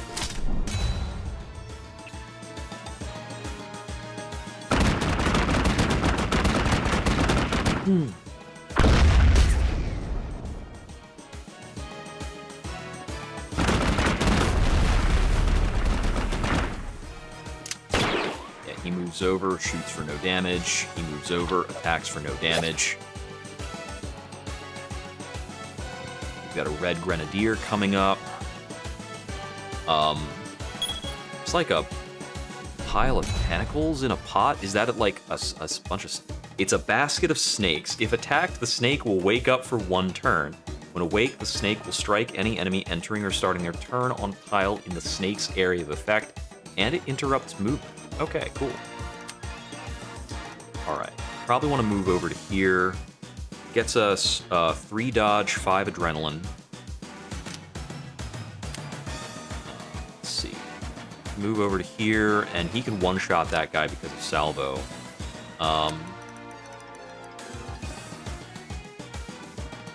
6 adrenaline and 4 dodge is a lot to work with.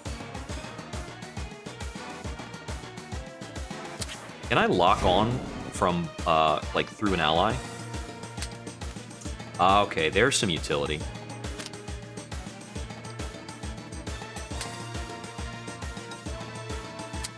Let's do that.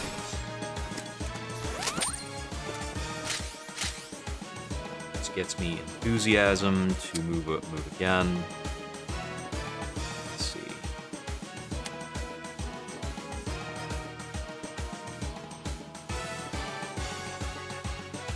Three is not quite what we want. Might be good enough, actually.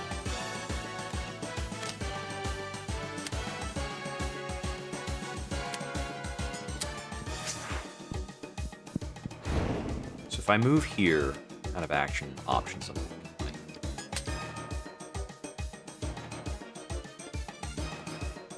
Also has an action in that explosion. I could take out this guy, triggering a sync. For no real reason. I could do some damage to him and some damage to the boss. I'm not triggering syncs on the boss, but if I move Marco first, maybe I could. Looks like a no. I don't think I'm triggering any syncs on the boss like that. I don't think I want to under-dodge Marco, because I will take a good damage from this Deadeye if I do that. Unless I take out the Deadeye with this grenade juggler attack.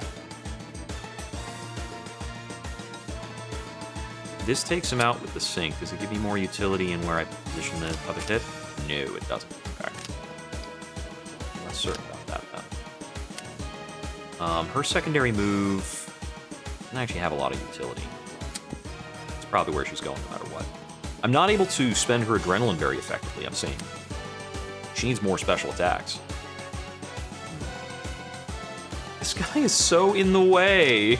I just can't find an efficient way of taking him out.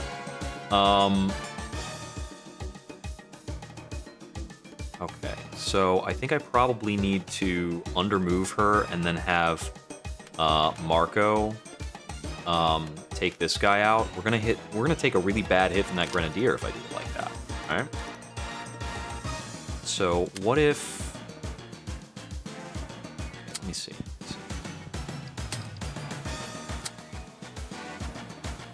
Can't hit the grenadier and then come around that.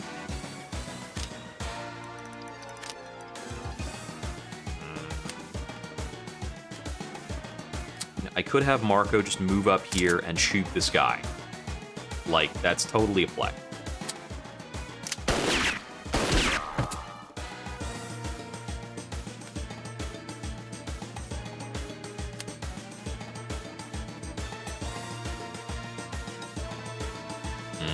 Now Marco's kind of blocking me in.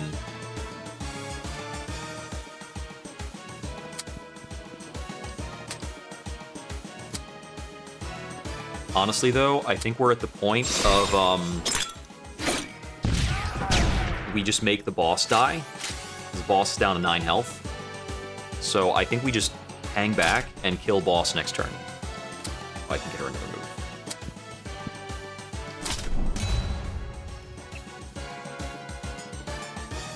I really thought I would be able to apply Fragile to big targets like this.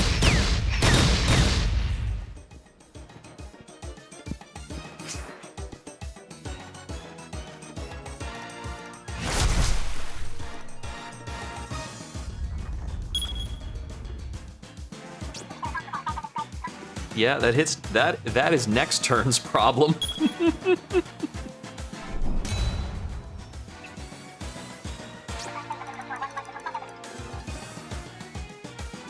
I don't even have the movement to like get out of this nonsense if I don't get the kill.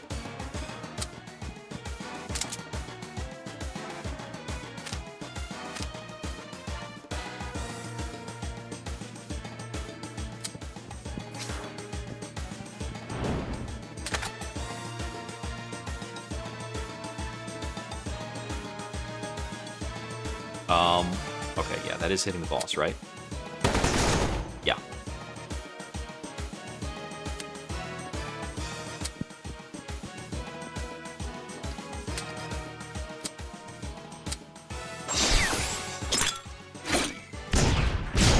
Grenade juggler's real good, yo.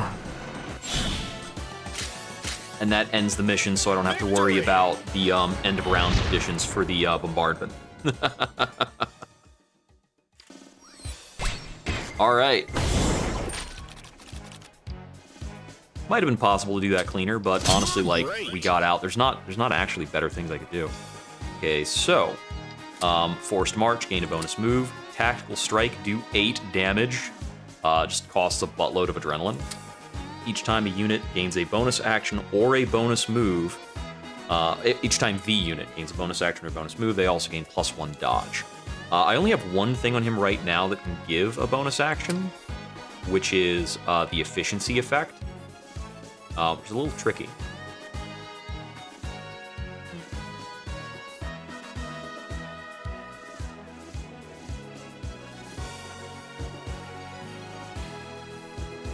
Forced March is maybe like the really cool pick here, or like the best. I'm gonna take Tactical Strike though, slashing big damage. And I actually think I need to be able to force more damage. I think I really like reflexes here. Ares sync action is very effective, very efficient, or very we can trigger it a lot because the grenade has the cross pattern. Team player. 2 adrenaline on sync, she's underspending her adrenaline. I really didn't want to get a passive for her. Each time one of the statuses applied by this unit is removed, +1 damage dealt until start of the next turn. So that's whenever those statuses are, like, utilized, basically. Targets an ally with a special action. That ally gains 3 adrenaline, so she becomes kind of an adrenaline donor. If I had, what's it called? If I could get Nudge upgraded to affect multiple targets, that would be super good. So nudging enemies applies haste. Locking on enemies is good too. I mean, I think I'll take feedback. It's a way to give her bonus damage and try to make her, like, more effective. Okay, I can buy and sell equipment or upgrade special actions. Okay, a lot to read all of a sudden. I can see previews. I can equip the Scavenger mod. Scavenger mod, dude. Each time it contributes to a frag, heals for 2. Okay, so I can do it there or there. I need to replenish my ammo first of all. Reload all special weapons for 15. We'll buy that. We're gonna need it. Max ammo +9. I can get a different AoE on the grenade launcher. Maximum ammo. The shelling quality makes them do more damage to vehicles and destructible environmental elements. Does not affect bosses. Instigator. It's different. Each time this attack triggers synchronization, +1 damage dealt by synchronizing characters during the attack. That's pretty cool. I'm gonna look at the special action upgrade. Okay. Oh, I can get the Nudge 2, which is still only 1 target, but it's got better range and better effect. And Lock On 2 is the AoE version.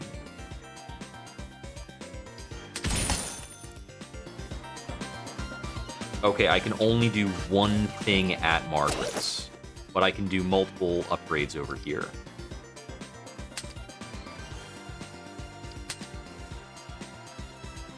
My biggest concern right now is that Theo is a little difficult to make use of.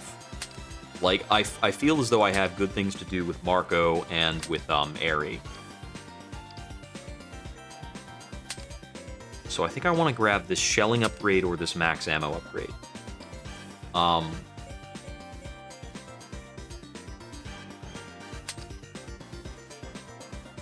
Why is it still showing the ammo as being 15 out of 21? I guess that's, like, it just didn't update. I'm gonna take the shelling upgrade.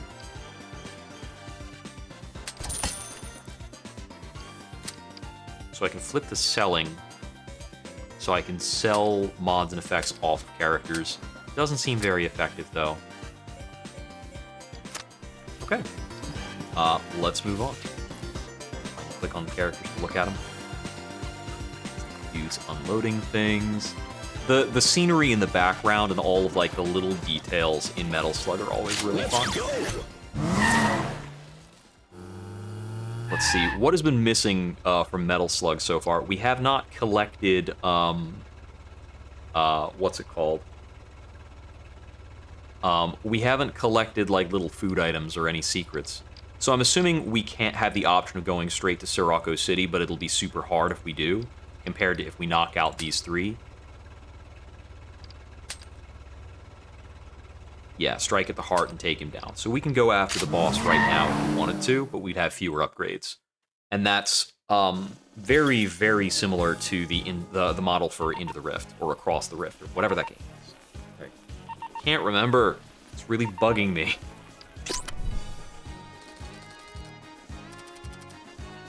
An interesting path. Oh yeah, we're going after zombies in the tombs. Alright. Undead are always, like, the second level of a Metal Slug game, right? Ancient artifact that controls the undead. Alright. Let's hit it up.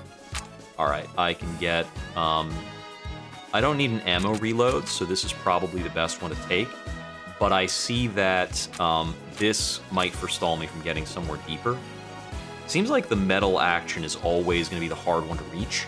But we've got an enemy response in 3 missions. So, 1, 2, 3. I don't see a way of getting to the metal action unless something fancy happens. Okay. I want more XP because it's really interesting. Okay. Contribute to 5 frags with Theo is the goal here. We've got water tiles. I know we can jump across things. Kill all the designated targets to end. So basically, we're not obligated to kill some of our enemies. 2 possible starting locations. We've got mummified dogs. They are mummies, and they have the mummify effect. What is the mummify effect? Each time the unit deals damage to another target, turns the target into a mummy for 1 turn. Doubles the damage taken from attacks with Mummy Killer, because it does the mummy effect. What's this guy? That's new. He is a scout. He's got 3 movement. Okay, so he moves faster than other enemies. A little dangerous. By dogs 2. The mortar guy ignores obstacles. Ignores elevation difference. Okay. And this guy is just lounging. No sense of danger. Okay, I think we're going to start our guys kind of over here.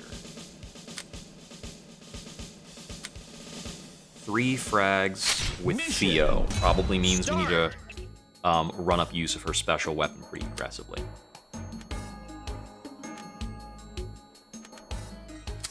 I can totally just run over here and take a special weapon shot on this. Okay, so mummy movement is a bit limited and they're melee only, so we can probably just run out of this dude's range, I think is our game plan. Oh, and you can go down into the water. It's just, it's not even an elevation change. Okay.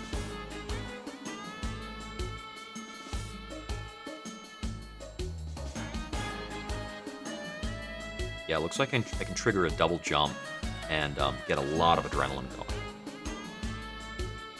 I'm gonna get up in this guy's face. Check that out. Adrenaline 6, right off the bat.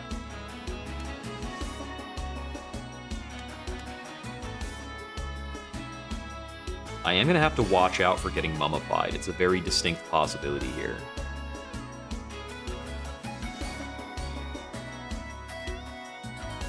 but I'm seeing some really good actions to take here. We open with Grenade Juggler onto this target, kill this guy. It's not going to trigger a sync because that guy's alive. Okay, so let's move over there, and we'll have Theo start by fragging this guy. And that's the first Theo frag. Then we Grenade Juggler him, the sync takes him out, and then we take out this guy too.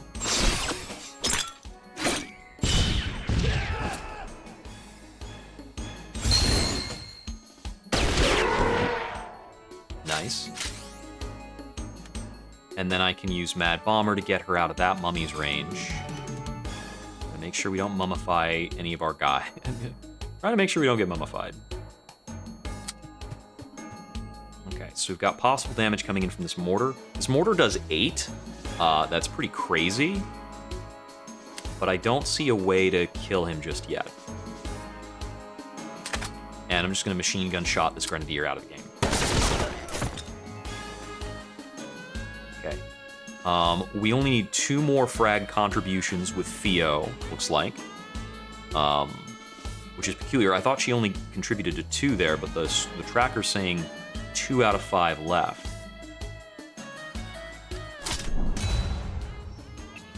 I could end this mission super fast by running over and killing this last guy. So we may have to burn some time killing some random zombies.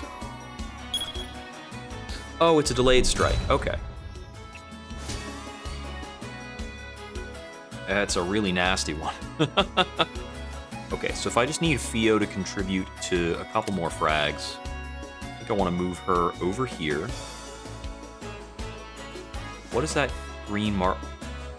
This sarcophagus. If you end a move on a tile adjacent to a sarcophagus, it'll open up. Okay, gotta watch out for that.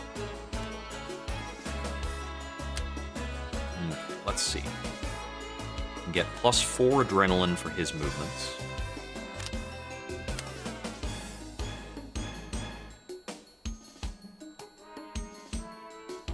Getting +4 adrenaline here, but no attack target.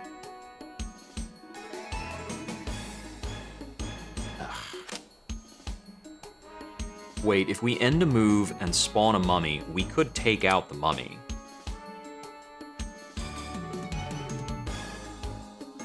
I am getting notably less adrenaline this turn. I think what we want to focus on is, if I can take out these 2 targets and the Grenadier, then I won't have too much to worry about.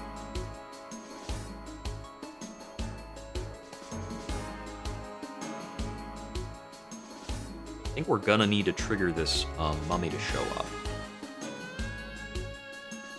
Because it gives us a few more options, right?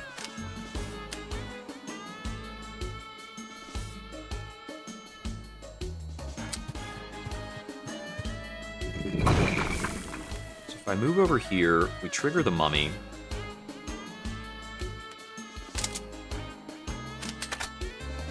Oh man, with the cover, this guy still doesn't die. That's a lot of cover. Oh, right, because it's, because this does damage per shot. Into the breach! That's the name of the game I've been trying to think of this whole time. Thank you. Let's see. Is a very, very similar to Into the Breach.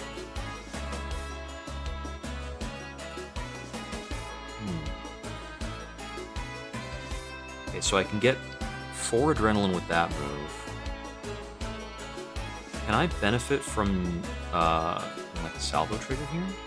I think almost no matter what I'm doing, I'm kind of drowning in mummies. All right.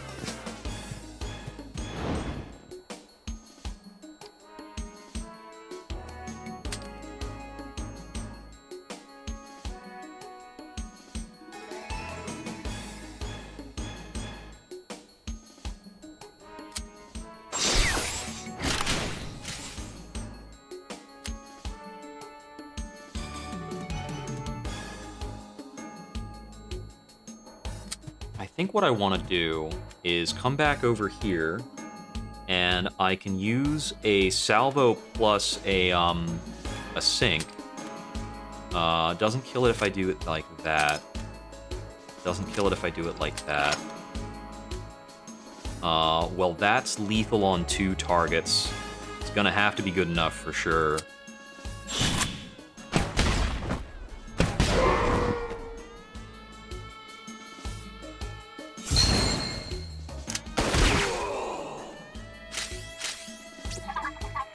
That gets me a Theo frag. And then I can move back here. And then Theo takes a machine gun shot with a sink for a kill here.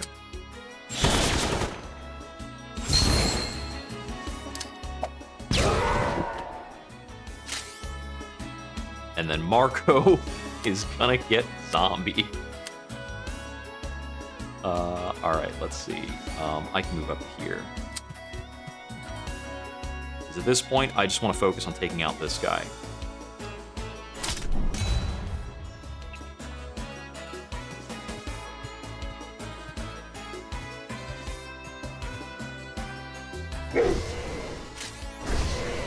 Blur.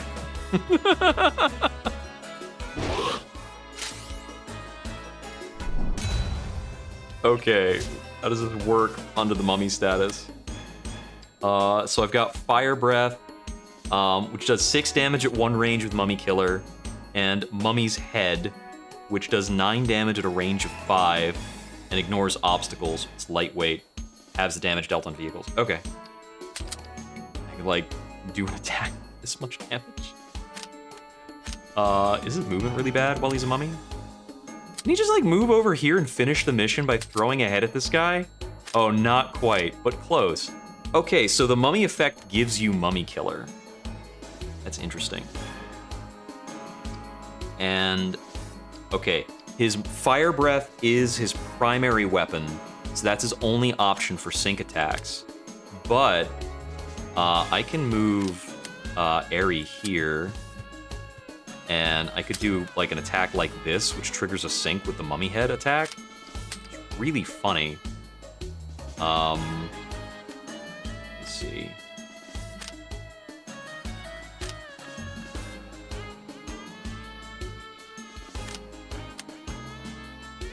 Looks like I'm probably not getting to that gunner this round no matter what I do.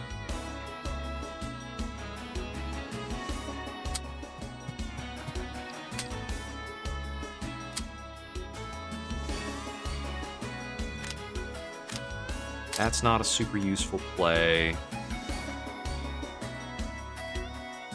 think I just do this, trigger the sync.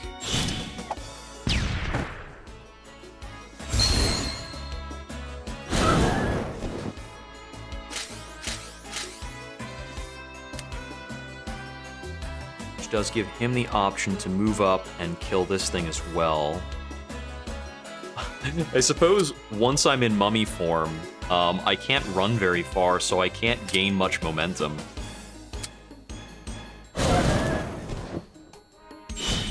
Alright.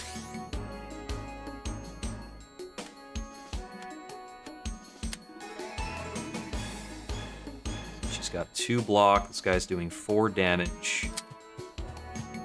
Be able to move up over here, and then...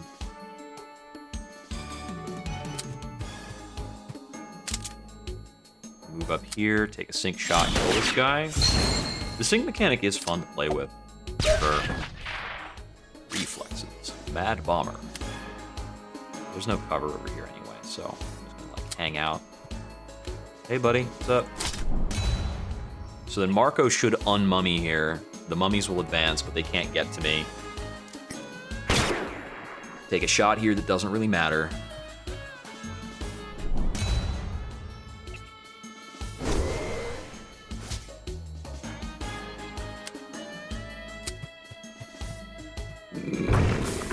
Oh no! It's fine.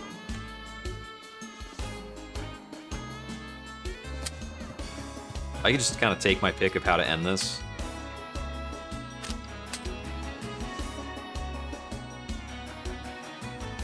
Well, that's funny how much triggering that sync would hurt her.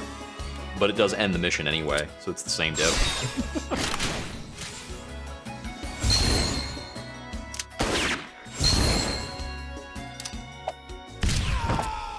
Yeah, because she, like, does a point-blank bomb with bonus damage. Victory! But hey, that works. Command another guy to take an attack is also, like, a classic good element of a tactics game. At least we won't have to fight aliens this time. You're setting me up there.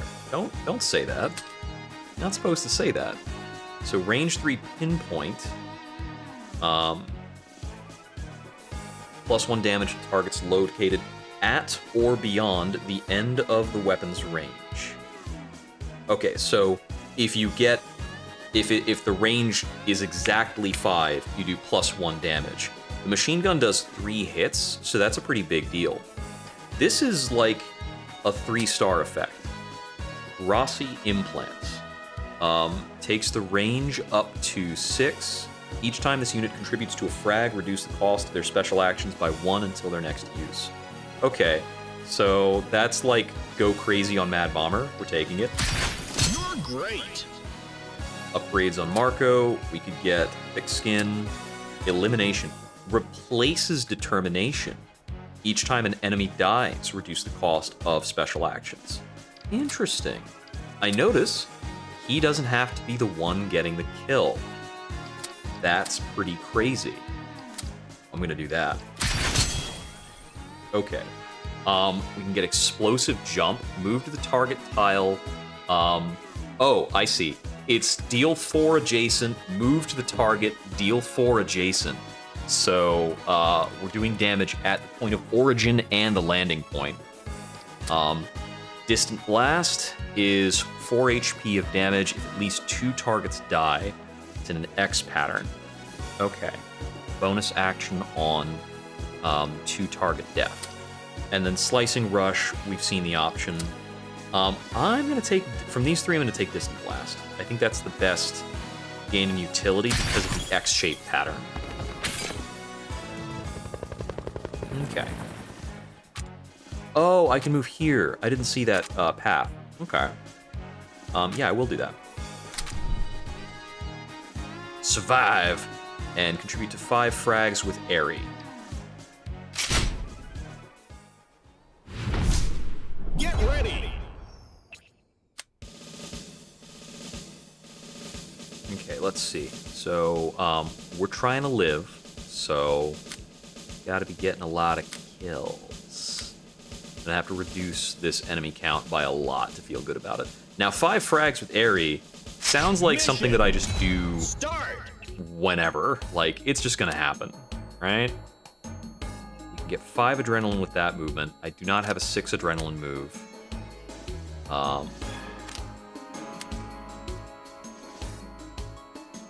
My allies get adrenaline if they contribute to a sync because of a passive on Marco. So if I can start this fight out by triggering a sync on Airy with a play like this, Marco's going to get zombied doing this.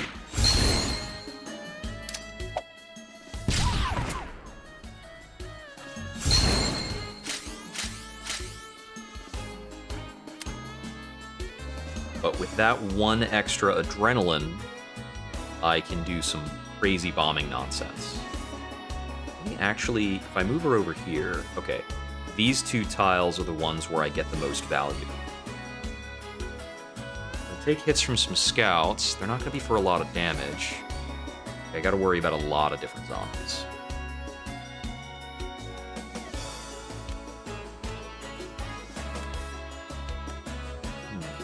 Let's see.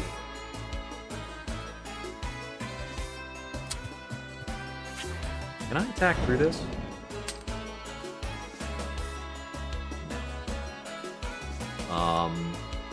That position, though, gets me 2 kills.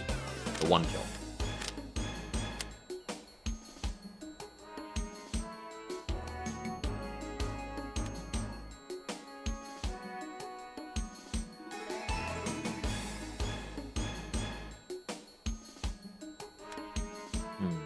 Let's see. Is there a nudge that improves this setup, I wonder? Can I maybe nudge an enemy to be in the line of fire for one of these? So, if I'm planning for, like, maybe this is a first hit, it's probably going to be this is a second hit, opposite sarcophagus as well. Yeah, so that is the plan. So I could move her up and take a sink shot on the mummified dog. I think what I do is probably move her over here, attack this mummified dog, and enjoy, like, an extra sink from Airy. So if I do like this, and then that, sink like that, we'll take the sink with the kill to reduce the number of characters that are about to get zombied.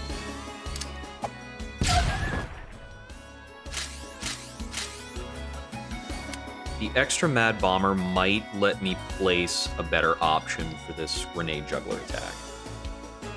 Let's see.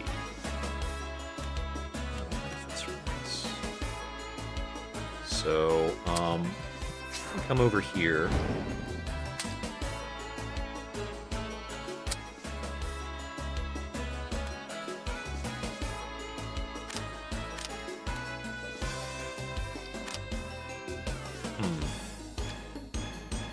I don't have an option to sync well with a close range blast. The bonus move can be taken after the action, but that's not... let me see. Oh, you know what? I'm overthinking this a little bit. Because if I'm going to get a frag with this grenade juggle, then I have another move after that anyway.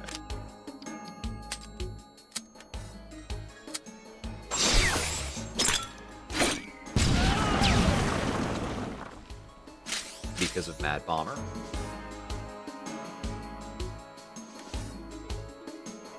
And I can use that to get her out of the range where she might get mummied. Yeah, let's end here. It's gonna be a bit fraught. I mean, we've got reinforcements and things coming in. I just want to keep throwing out Mad Bomber attacks as much as possible. And I need to eliminate these scouts since they actually have, like, ranged pressure. The mummies are all going to close in, and I should be able to get pretty good attacks on them. Okay, yeah, we got Mummy Marco.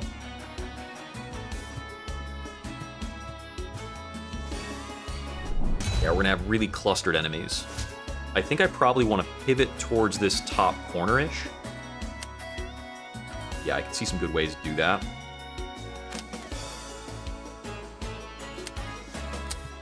For instance, if I come over here, grenade juggle for that gets me a Mad Bomber kill. I don't want to move anybody beforehand to get them into a like a support position. So if I move her there, then I move over here and take that shot.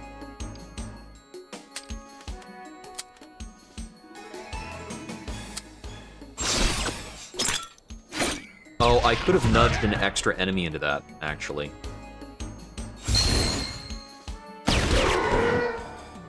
I'm going to reset for that. So I can see a better play. So, as before, moving here. But, we're going to nudge this guy into this position, which will trigger determination on her so she can move out after this. And it triggers the haste, not determination, enthusiasm. So we'll move over here. We do that grenade juggler action like this. Oh, I put him in cover. So it's a little meh. The sync action doesn't kill him. But we got feedback and determination and a whole bunch of other, like, effects.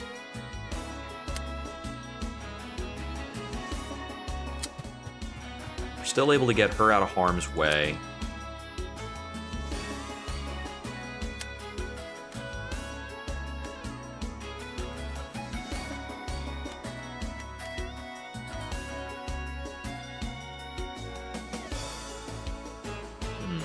Let's see. So the only way I'm killing this scout is if I use a mummy's head effect.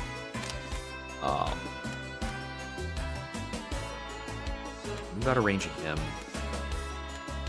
Okay, the way I see it, I just need to make sure this dog is out of play.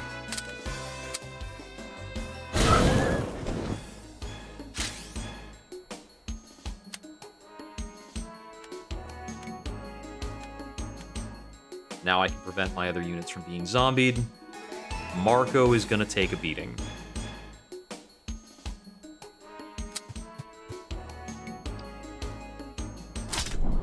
That's the cost of being mummified. It's a lot harder to protect a unit after it's been mummified. Oh, interesting. These guys' AI actually does make them move away from us sometimes. So long as they can still get their shot in. Yeah, Marco is getting bruised. For show.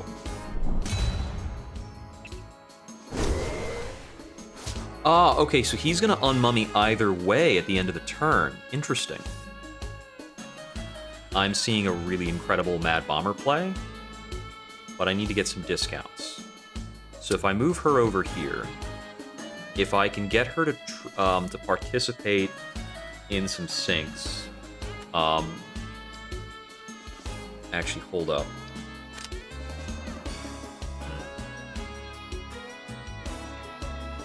Move that differently. Let's see what else can I do. Okay, we've got access to a tactical strike here. So that's pretty noteworthy. Oh, he's completely boxed in right now. Allies can't move through allies in this game.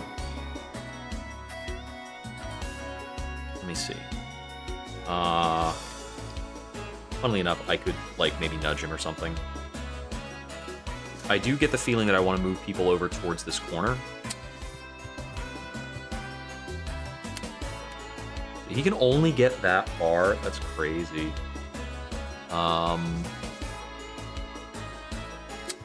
If I moved him over here and then did a tactical strike play to kill those guys, I get one sync over there.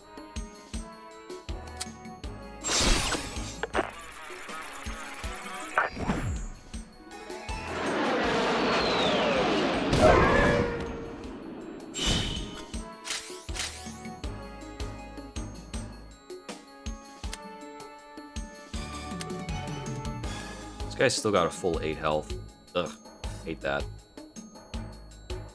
Let's see.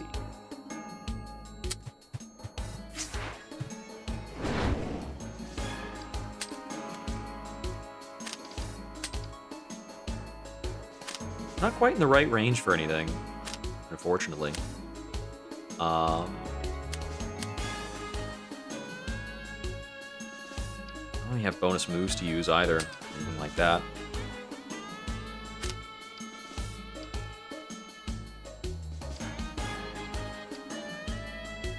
So you can use a lock-on for +2 damage on him. But even so, if I'm not... actually, I can... What's the trigger for enthusiasm? Special action bonus move? So I can use a lock-on on him, and then put her in position for sync and cover.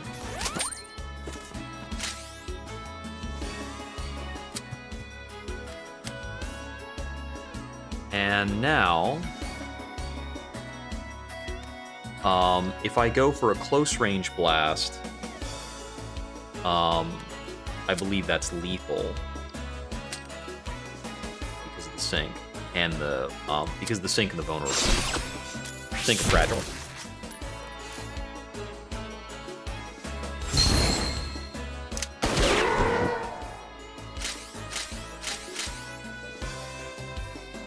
Okay, so we've only got 2 more adrenaline to work with.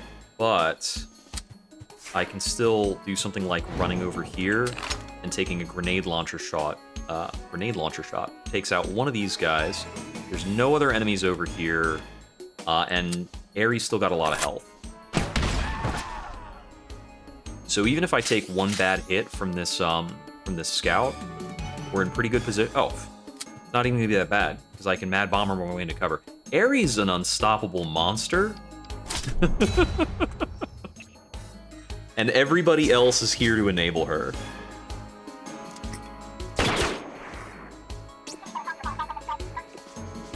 Avoid small movements. Bro, I crossed the map. Like I do every turn.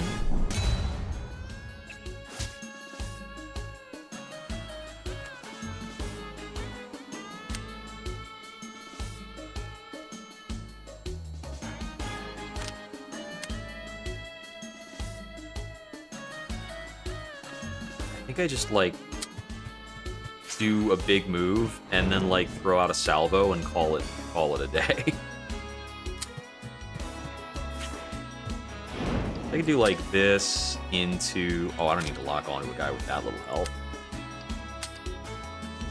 No, I can't salvo her from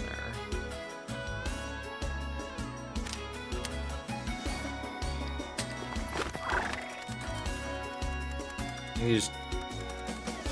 Yeah, you just go over there. Leap. And I can use Enthusiasm to put her wherever I want, basically. We do a free salvo here, triggers an auto sync shot.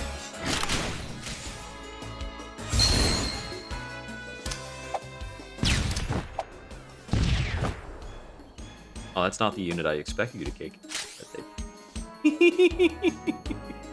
I mean, I'm just killing everything so fast. Gatsby!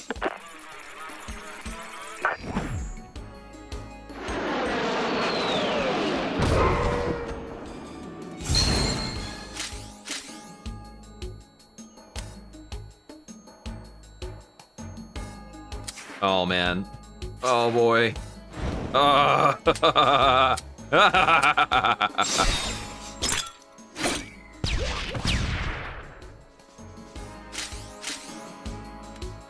And I, like, move back away. Oh, that's so unfair. Wait, hold on. She can also be further back if I want.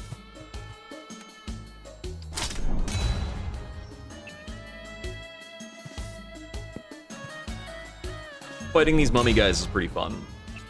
Victory! Yeah.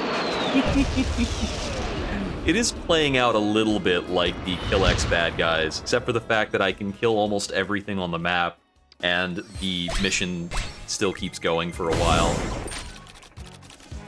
Enough playing with corpses, let's move. Alright, so we can get Flick. Each time the weapon is used, fires a projectile in the opposite direction for 2 damage. Range equal to the weapon. Weird. Yeah, I can get the alternate AoE. Let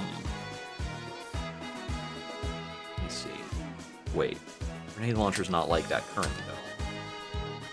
Oh, that's so weird. That's such a weird AoE. It's got gaps. Or I can get range -3, hits +1 for the machine gun. These are very strange and difficult to think about. Because firing a projectile in the opposite direction on the grenade launcher might actually make it harder to use. This spread will make that harder to use as well. I'm going to take this hits +1 on the machine gun. It's easier to figure out. Oh, we have another thing. Okay. So I can get range +1 and shelling on the machine gun, taking its range back up to 6, giving it more damage on select targets. Yeah, I'll do that too. You're great. And we got a level up. Okay. Gain 2 adrenaline. So it's an adrenaline rebate. Applies. Oh no, it's a rebate, but I could be donating this to an ally. After using an action, the unit gains a bonus action. That's super good. It's just really good. Works well with feedback too. And enthusiasm, of course. Eagle is the sniping effect. And regeneration. Regeneration seems a bit more useful with Lock On 2. As I can use Lock On 2 pretty often. Let's see. I'm feeling better about her options now that I have Lock On 2. I'm gonna take regeneration if I really want it. Okay, last mission choice. I don't think I need to reload my special weapons as much as I want more money. Well, I mean, this is both of those. Or more mods. I want to go for more mods. Mods is pretty good. Alright, I need to use the restroom before I jump into this. I will be right back. Alright, I'm back. Let's get into it. Yeah. Get ready. Okay, let's see. Oh, we have to start split up this time. Pretty much. Okay, let's see. We've got a level 2 mummy. We've got... Where's the lever for this overhang? Crane. Usually highlights a switch on hover, but I don't see it. Oh. Okay, it doesn't have to have a switch because it could be destroyed. Okay.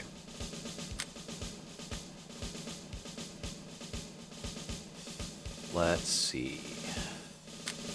I'm going to start her up there because it gives her some very high adrenaline movements. Starting from a high ground means that you're going to get extra jumps, and every time a character jumps, they're getting more adrenaline. This is going to steroid her really fast. You can see she has these like super dark green squares as her movement options. Mission. Okay, this is really messy to start with, so we're going to have to figure out what we can do. Okay. This crane is not going to hit anybody if I drop it now anyway, so that's not super great. Okay, let's see. I could get 6 adrenaline moving to here. I don't fully block the mummy attack, but the mummy attack doesn't ignore cover either. This guy's only got 5, so I can move over here and trigger my grenade juggler, and then move again. I might be able to move out of this mummy's range on that kind of action. Let's get her move first. So my intended juggler targets be like here to here, I think. Oh, we do get a sync off of that. That's pretty cool. Get a sync with Marco. Yeah, I like that.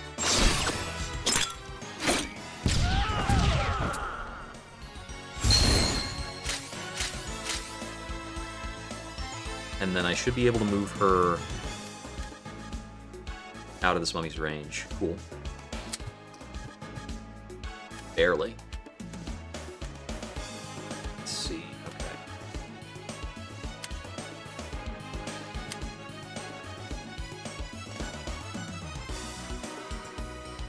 So I can move up onto the high ground, but I can't really attack down from there in a great way. Seems like moving, you want to move from high to low and then back very often. It's all going to give you your best results.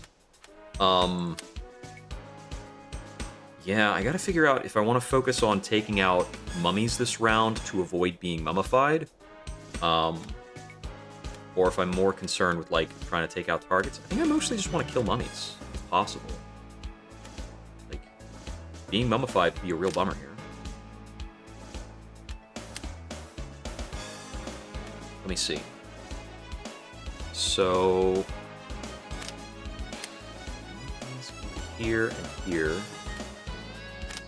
Let me, like, just make moves and then see a little bit about how this might play out.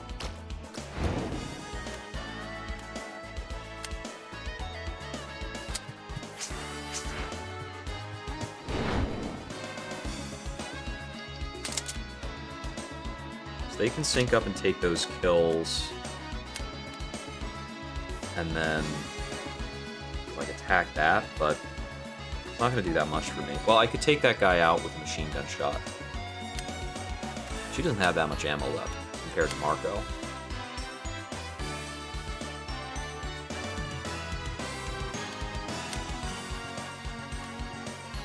So if I take that thing out, I've still got this dog coming in. If I instead hit that dog with slow, it might help, but I can't really get a good angle to shoot it from.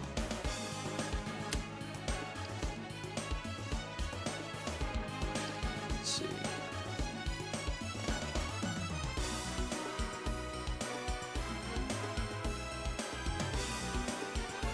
if I plan a nudge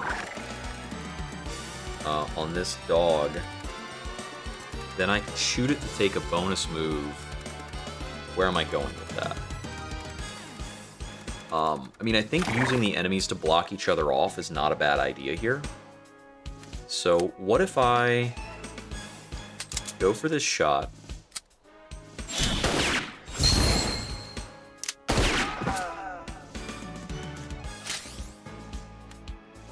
And then I use her nudge. Oh no, he's not going that far. That's what I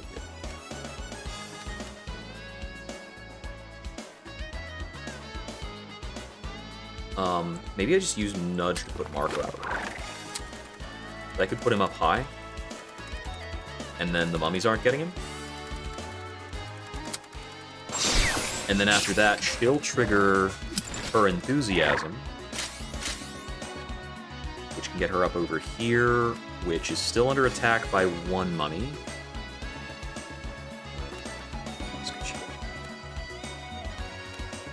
One mummy's coming at her no matter what, so this doesn't get better. Let's just do this. Okay. Our block numbers are really high, so we're not going to take too much damage, but we are going to have one mummy character. Oh, if it's fully blocked, she doesn't take the mummy status. Okay, cool. So it's only, they have to do damage to get the mummy status to happen. Okay, that's big.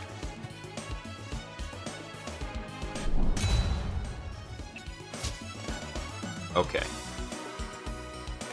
How am I getting my frags with Aerie is the big question now.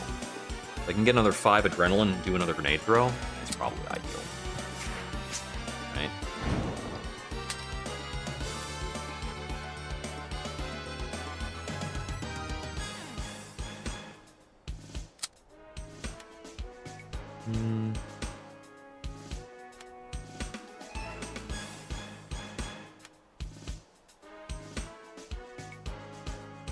Oh, that's on a 1. That's not on the same tile as that Grenadier. That Grenadier's on 2.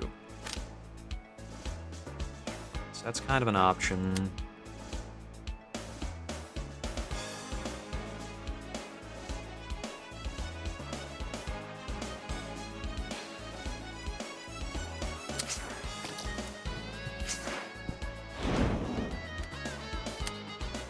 Look at that again.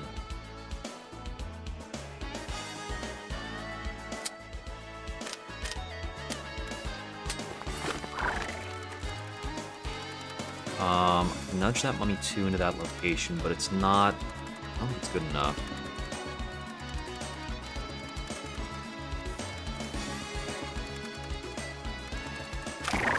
So, looking at this trajectory again, doing 5 HP each time. If I drop 1 here, I can also drop 1 here, but I can't get...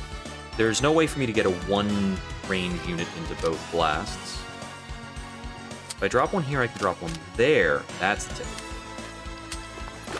I can nudge... Ah, I can't quite nudge that guy into the bomb range? Oh, no. This is still in the bomb range. Well, this all works, actually. Nudge him there. Haste, regeneration, enthusiasm, grenade juggler.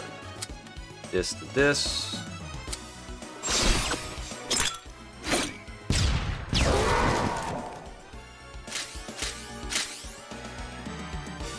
Okay.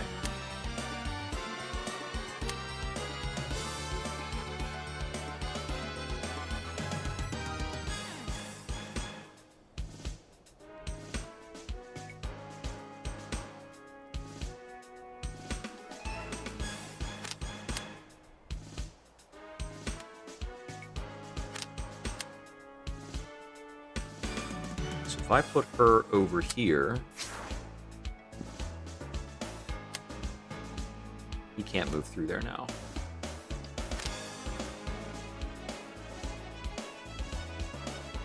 If I put him right here, and then I put her up here, And then I Marco Salvo her. It almost kills that. And then he gets a free action.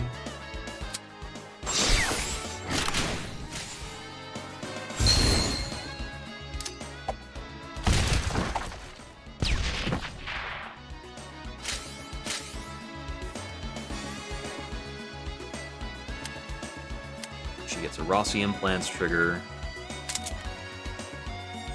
Kills this mummy. Can't have that mummy stick around. I don't want to be mummied. She can move outside of the range of all mummies, and the Grenadier's the only one that can do any kind of troublesome action. Marco's the only one who can take meaningful damage.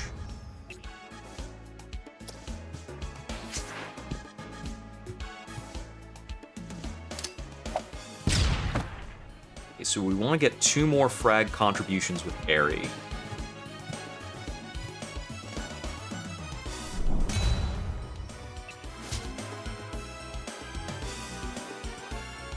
The secondary objective for this is taking me a lot more like time and thought than anything else. So I can get another 6 adrenaline, which definitely gets me another grenade juggler. If that's what I want to do, my heart of hearts. It isn't not what I want to do. I think if I move over here and throw a lock-on these guys... Okay, so the lock-on still has to center on an enemy. Tricky.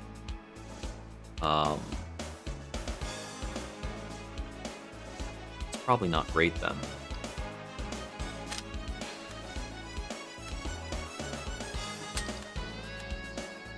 It's good enough.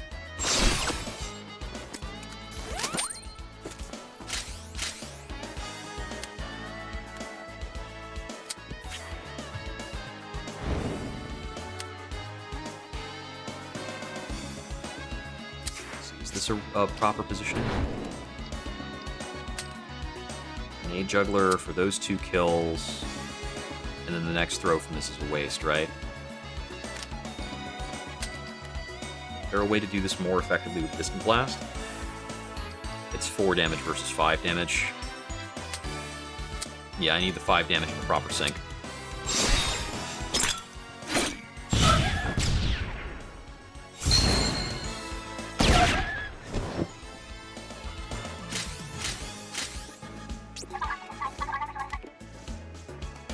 Okay, there's Ares' 5 frags. And then we'll just tuck her away behind cover. I have an extra action for Marco. We could take a kill, but it doesn't matter.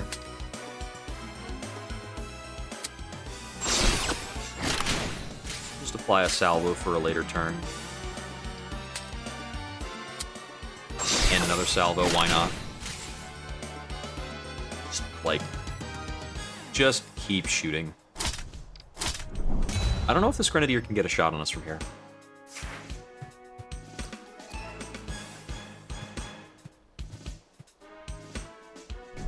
Looks like a no. Alright.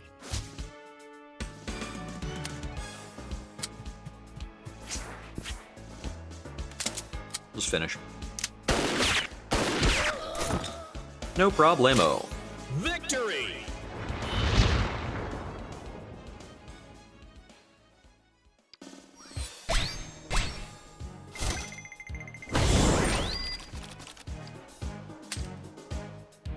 Okay. I can get Flick. What is Brawn? Hits at least 2 enemies, gain 2 dodge. That seems pretty great. We can do that really routinely. Yeah, I'll take that. You're great! Alright, let's see. I can get... each time a unit gains a bonus action, they also gain a bonus move. Okay, that's pretty cool. Gain 2 adrenaline, applies motivation, refunds the adrenaline cost of the unit's next special action, or I can upgrade Tack Strike to do more damage. Pretty crazy. Okay. Versatility works really well with Salvo. It's very easy for me to reduce Salvo down to no cost. I can be more adaptive with my positioning for Salvos. That could be cool.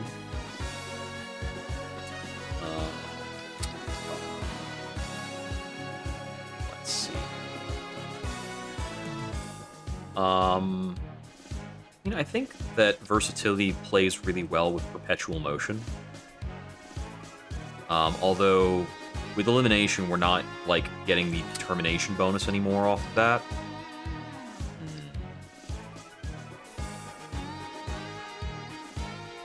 Let's see.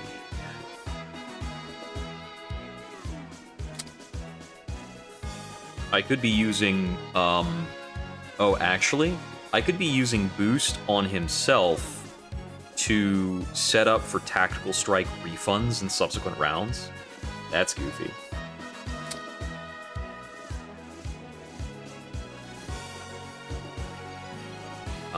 Or I just make Tactical Strike. I'm just gonna make Tactical Strike hit harder, actually.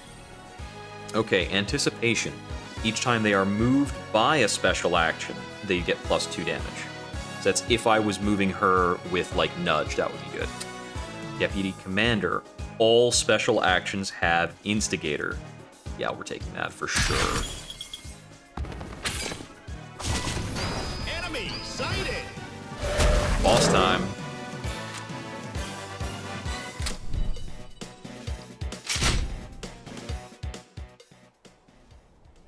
I wonder if the bosses for each stage are always the same or if they have some variability. I hope they have multiple bosses like that can show up per stage.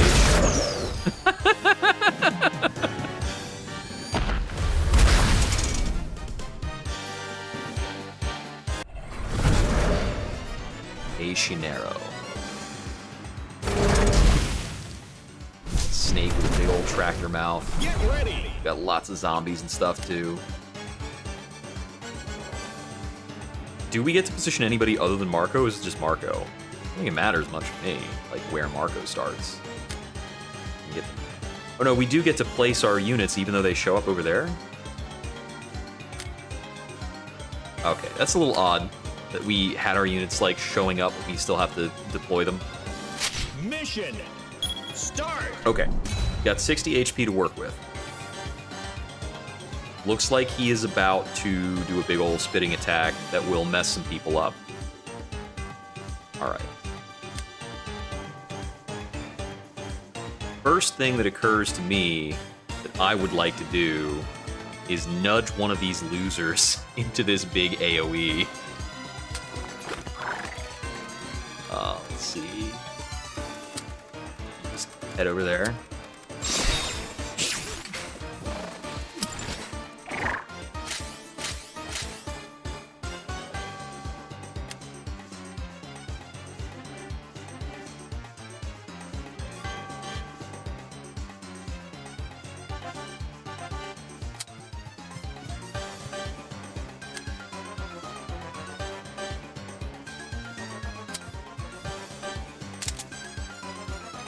Sync kills him. Let's do that.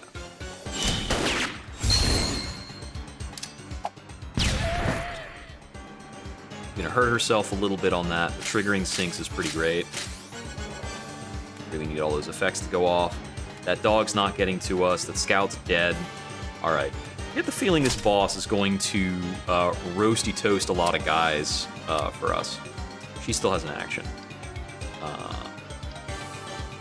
Probably want to just grenade juggler the boss. Yep, we can double hit the boss with the grenade juggle.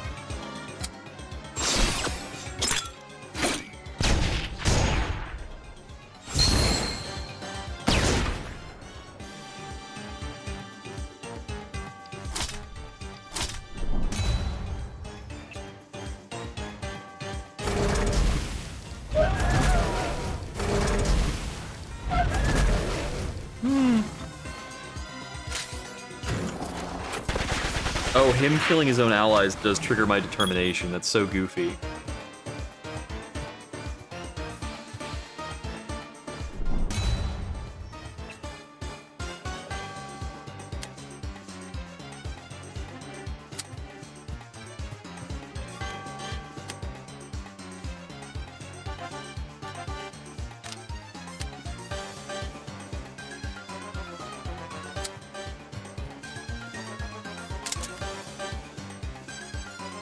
Yep.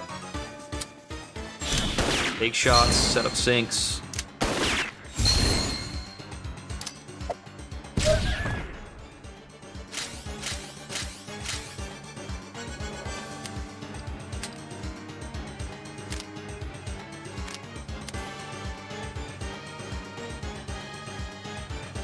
Get him into position. Take the bomber shots that use the sink.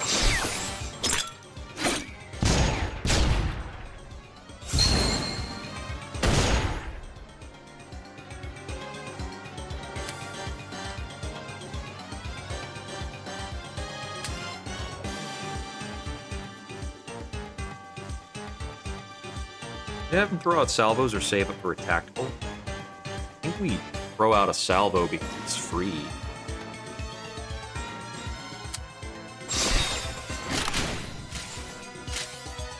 Actually, wait. Do we throw out a salvo and then throw out a tack strike? Because the tack strike won't burn the salvo? Yes, it's the next attack using a weapon. Oh, the discount on the abilities tracks independently. So tack strike is still discounted until we use it.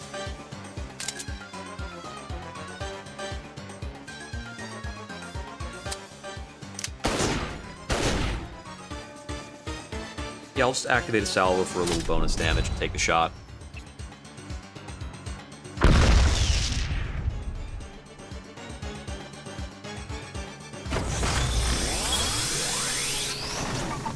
Ooh, okay. Take cover or die. Got it.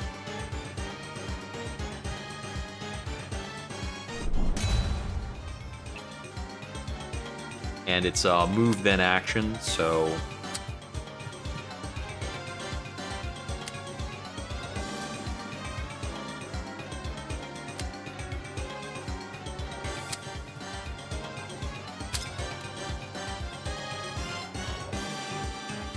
Actually, hold on.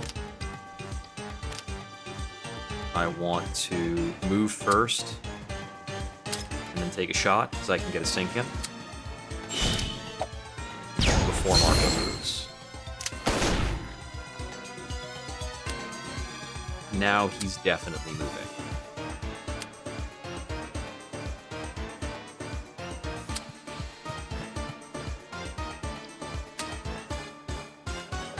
Can't get a lock onto the boss from here. If I move here, can I get a lock on? Actually, wait, I found out that lock on doesn't affect bosses before, didn't I? Move back over here and grab more adrenaline. Theoretically, I maybe could have done a fun play where I have Marco make an attack and then I nudge him to safety.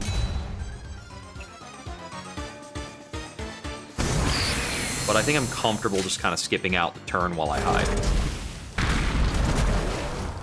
Ooh, hey, more guys. So I think these are probably poison geysers. Toxic geysers. Any humanoid passing through takes damage and gains mummy.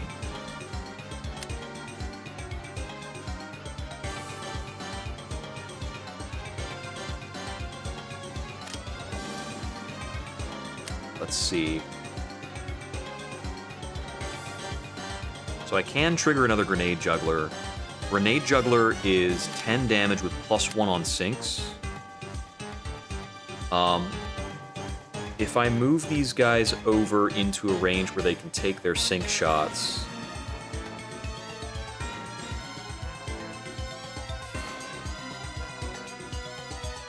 That's like 14 damage plus the actions they'll take. I think I can just kill the boss here. You go ahead and spawn.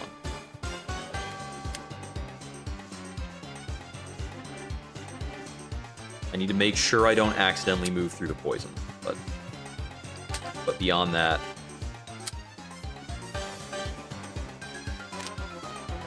Is there a better way to target that? Not while standing here. I can instantly kill another guy.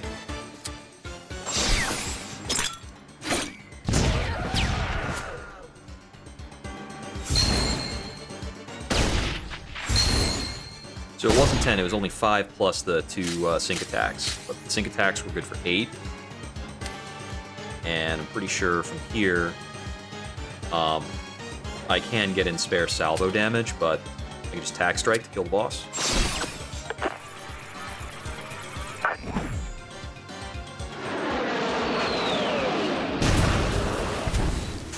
All right, this is pretty fun and snappy. I am enjoying how like the effects that replenish your movements and stuff really make it feel like you're kind of popping off in a card game. So it feels very much like, you know, playing Slay the Spire and getting like extra draws, extra actions, and going nutty. I think right now, the default difficulty feels like I'm kind of clowning on it, but I mean, it's kind of what you expect for the default difficulty if you're playing right. 2 adrenaline per sync. I'm gonna take flashback. Flashback is super powerful. I've been having a good time with it so far. Yeah, I think it's really fun. Okay, we did not come out of that with a lot of coins. Yeah, there's some good options here that we can't pick up. As range +4, of course, big deal. And long shot adds ignore obstacles. Now the grenade launcher already has ignore obstacles, so that's less good. Rossi implants is sickeningly good. So if we pick that up for him, that'd be great. What is Instigator 2 different from Instigator? Okay, Instigator 2 is +2 damage instead of +1 damage. We can also add a bigger batter AoE to her baseline weapon, which is kind of crazy. Ammo refill looks pretty costly considering the amount of money we have. I might be able to sell off a couple things. Sell off that max ammo and brawn. Sell off that shelling effect. Sell... Okay, so how much do I... If I sell 2 things, I can get the Rossi implants. I'm going to sell these benefits so that I can buy the Rossi implants effect on his handgun. I'm doing most of my damage with abilities rather than ammo. Sadly, I didn't get enough coming out of it to buy an ability upgrade. These are all 20 apiece. Looks like that's pretty predictable cost. Let's go!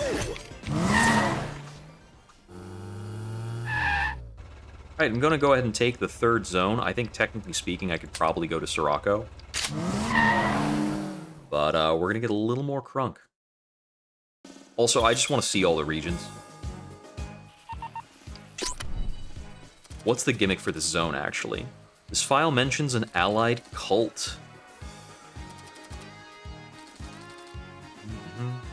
Was convinced the locals that the world government was planning to incorporate them by force, which is false, of course. Absurdly, totally false. Okay, I believe you.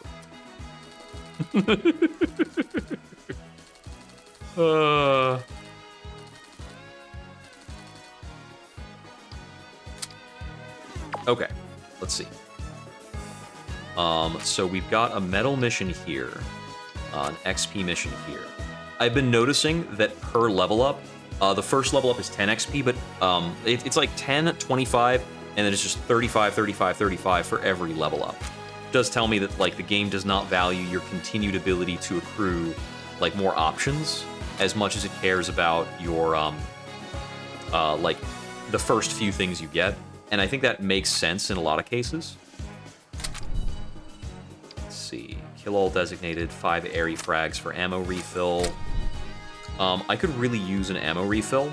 4 enemies in 1 turn happens pretty often, but I don't know if I can guarantee it. It's interesting that you can also see a preview of the map layout. Looks like this one's got a snake. Let's check it out. Ooh, and there's a slug here. Ready. Your units can interact with a catapult to move to a tile of your choosing within range. That movement can be canceled. Enemies cannot use catapults. Okay, so that's a catapult. That's funny. Okay, so I can start on the left or on the right. I haven't seen this unit before. Spearman 2. So it hits 2 tiles. It's got a movement of 3. Its damage is 5. And it ignores cover. Which we just kind of expect for all melee units. Melee units just ignore cover. It's the thing they do. And we've got this other Scout 2 hanging out. Yeah. I want to start probably over here for most of my guys. Let's start one person over here so they can get in the slug. I have the other two over here. Mission. Let's go. Start.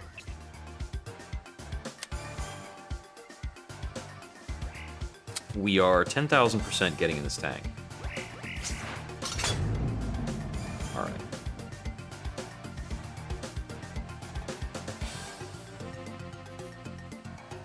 Vulcan cannons are 8 damage apiece. How many units can we line up?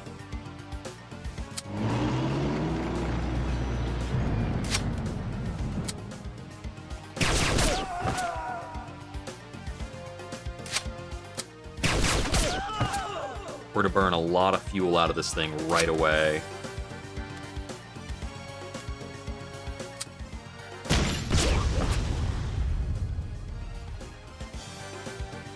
Okay. How are we setting up Ares frags? Looks like we can get 4 adrenaline going. This position does allow her to... Either of these positions will allow her to sink. Probably this. This guy's got, what, 7 health? This. It'll be 1 frag down. Oh, that is something I've noticed. They have not... There's nothing in the game right now that I've found that lets you...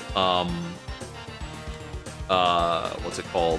There's nothing that lets you, like, pick up new weapons mid-run that I've found so far. I don't know if that becomes a factor later. Alright, let's see. Got movement and an action. What is our... we don't have access to Grenade Juggler right now, much to my dismay. It is cool that you can undo moves super freely. I always like it when that's in a game. Okay, so...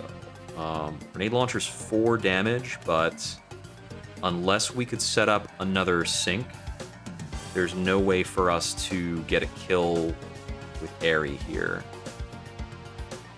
So where should she be for next round? I think if I get her up here, she can probably get a lot of adrenaline next round. I might want to get some starting damage on something, though. Or get her into cover. Like this is a cover tile, so we'll just take this and let's do some damage.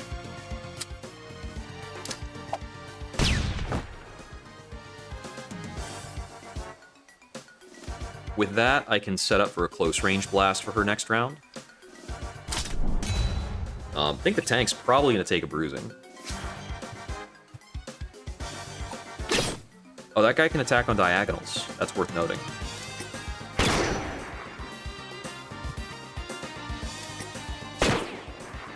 Dodged. Okay,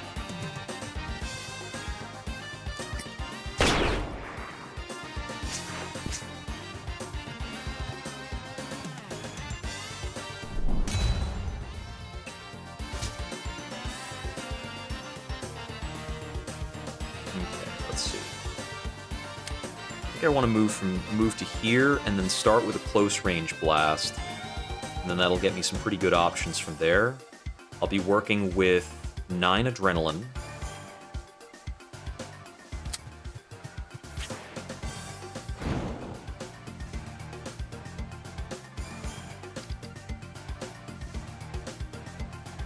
Let's see. Is there anything else I want to move before I act for her? I think the tank is going to focus on these guys almost certainly. I'll probably just move back to here, do a Vulcan Cannon shot on this guy, main cannon blast on these guys, and see where it takes me from there. Yeah, let's just start off with this close range. Okay.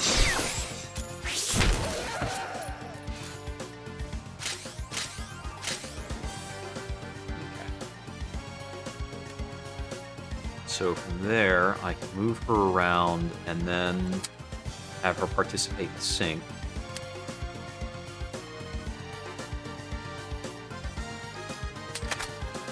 Like this, basically.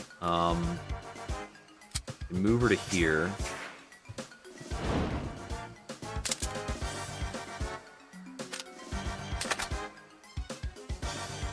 Yeah, we'll have to spend some ammo to make this a kill. But we're trying to trigger our ammo restock, so...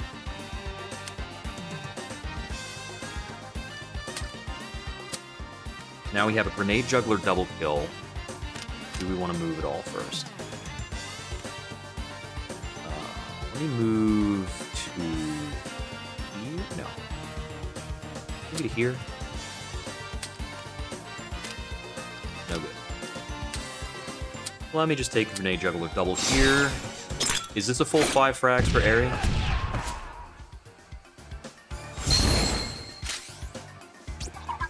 Yep. There's our secondary. Gonna set her in cover. And we've got one extra target over here.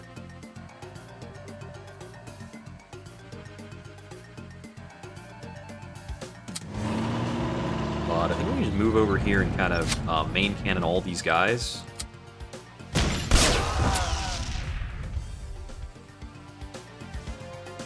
I mean, any mission with a slug is pretty crazy. What else do I have left? Oh, he's technically got an action. Doesn't really matter since he can't eject from the slug after firing.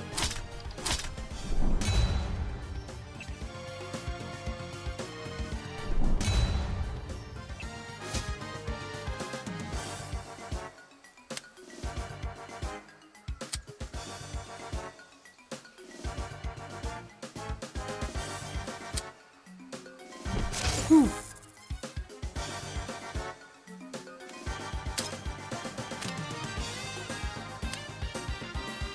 I think it's only one character per turn can use the catapult, right?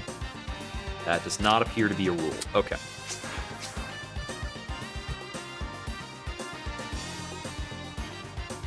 This is not going to get her in range to take a shot on this guy. Unless I nudge him.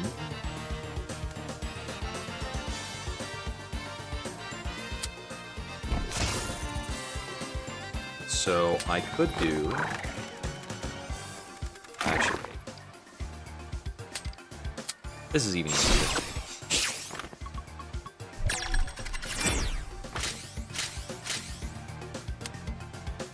Oh, I can use her enthusiasm to get in range to participate in the sync anyway. That's funny. Oh man, flashback to enthusiasm's crazy.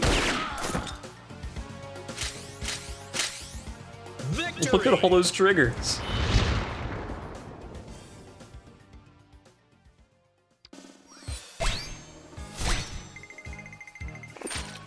Game really does get you onto a rampage. Supply drop!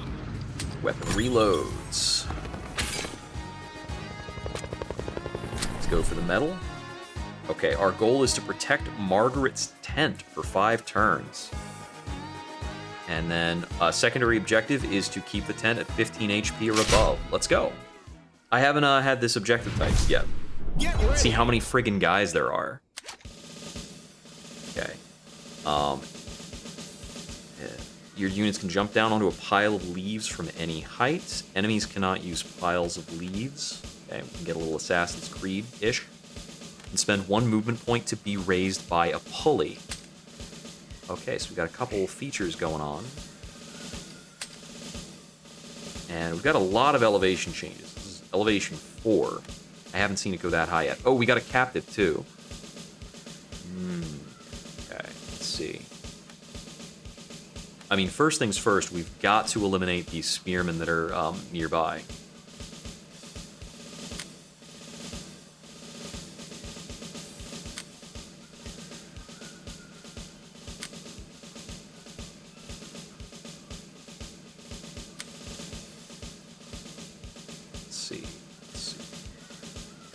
Let's try this.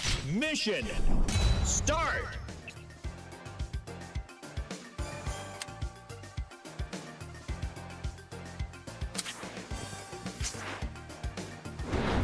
Thinking we do like this, and then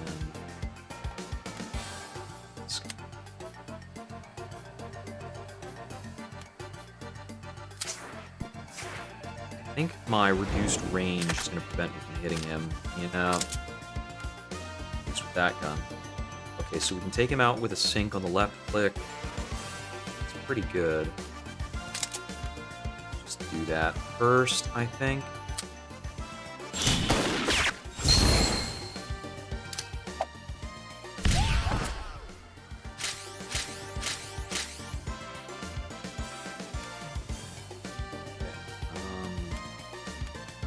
This Axeman is also in range of the 10. This one is not. This guy's not. That guy's not in range of anything. I don't think I'm going to get that rescue unless I'm willing to sacrifice the objective, which I am not willing to do. These guys ignore cover. Damage is 3, though, so this is enough adrenaline to be okay. I think what I want to do is maybe nudge this guy over so that she can get him in the crossfire for a grenade juggler attack. I'm planning grenade juggle. Oh, I'm a little off. I thought I'd be able to juggle hit both of these guys. The answer to that is a brisk no. What else can we do?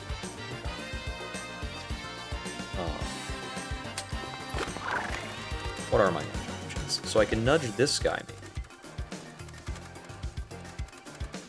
Oh, I have a thought. If I nudge this guy over here,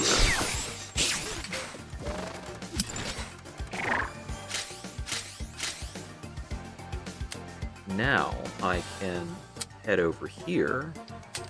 It's a Mad Bomber that hits both of them, and then what? It's not enough damage.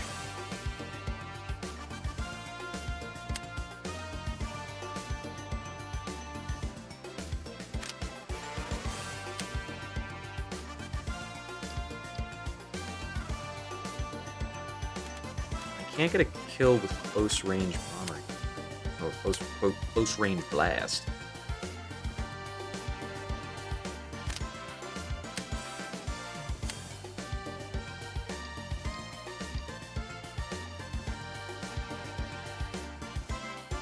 And I can't distant blast 2 targets. The damage is too low. It's 4 damage. Grenade launcher is 4 damage. You guys just have a bit too much health. And I can't nudge and fragile them, which is another thought. She can't quite get into sync range either. Well, she can kind of get into sync range. That helps.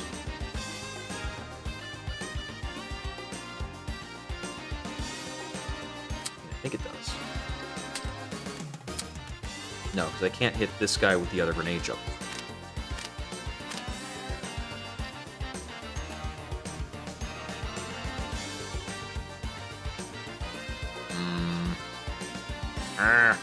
I think first round's just going to be rough, and I just have to accept the 10's going to take some damage.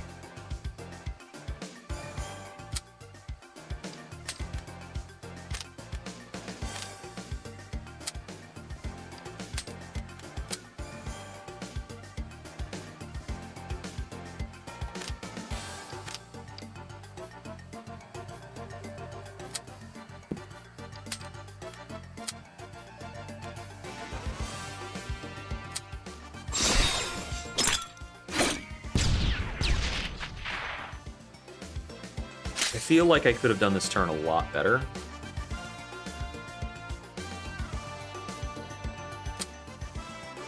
Have her occupy the... I think if I can, like, occupy both the bridges, we might be in a pretty good spot. Oh, this guy has a mechanic called Rage. Let's do it. Come on. Yeah, it's not locking onto him.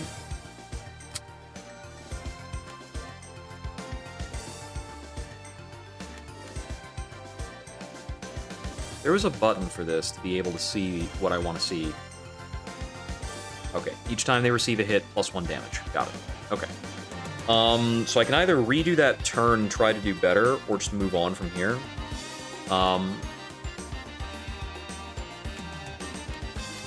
The tent can take up to 13 damage here in the first round. I'm going to reset that turn.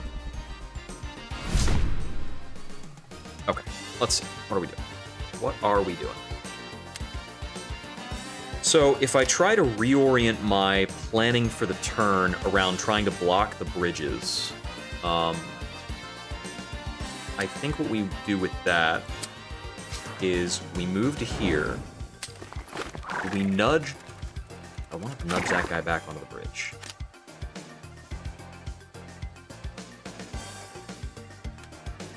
Well, if I move here and I get one less dodge and one less adrenaline, I could do it. It's probably not worth. Move you to there.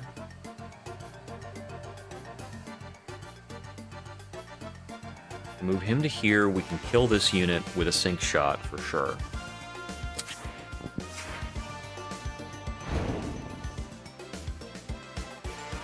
This guy can also hit the 10. But that might just be a problem that has to happen.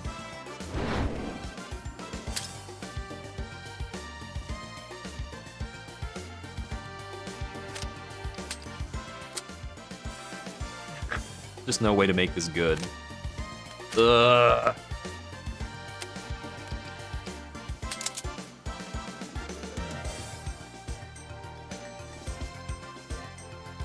Okay, I think what we can do is we use a sync takedown here. And I think she can maybe take this guy out. That's not quite. We can take him out with this. It's a bit adrenaline happy.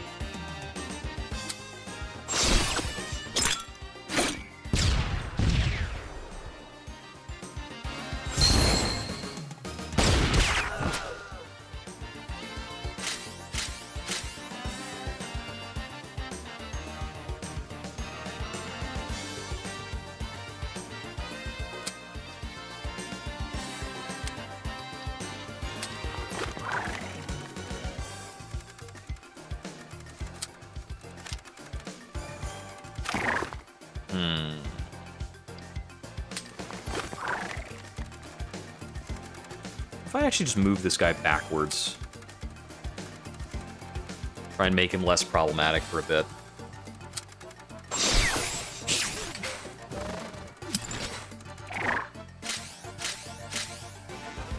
Yeah, he's just not fast enough to, like, be threatening from there.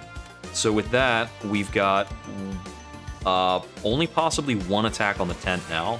We've got some other issues, of course, but, you know. Hopefully these enemies will gather up more and I can start to take them out.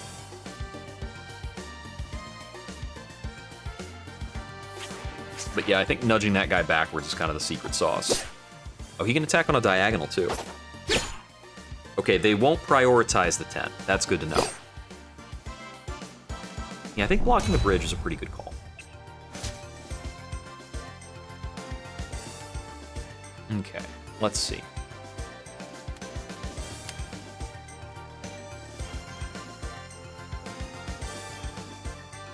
If I move over there, I can definitely get a grenade juggle attack on these two. I can see a pretty good play on that.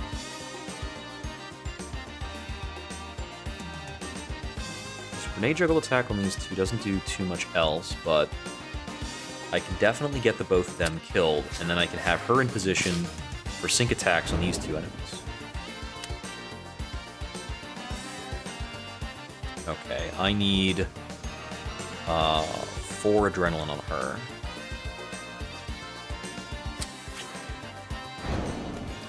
I want to do a lock on.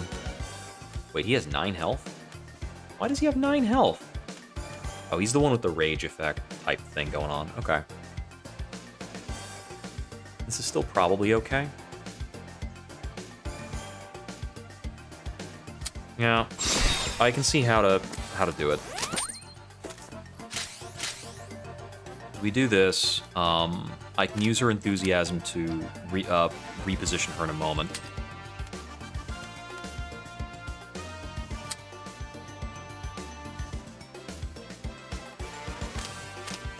Let me think real quick.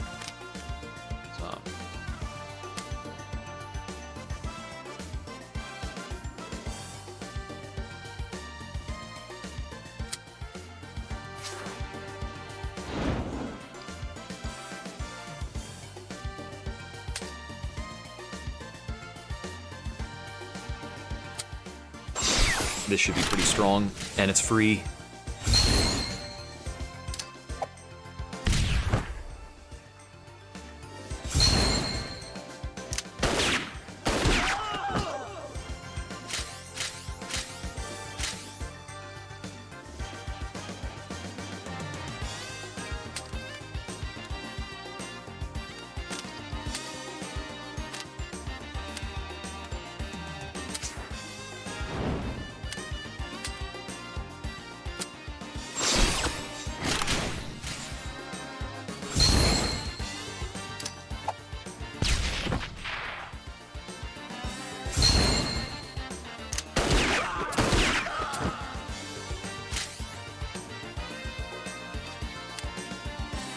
Okay, let's see. Close range blast for 3, really good. I think I'm still committed to this grenade juggler action. I'm trying to think if there's better I can do with it, but I don't really think so.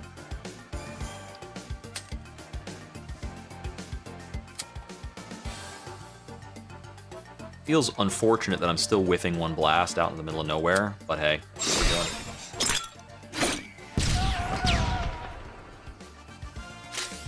Still get to take advantage of the fragile, and then we've got our Mad Bomber movement afterwards and stuff.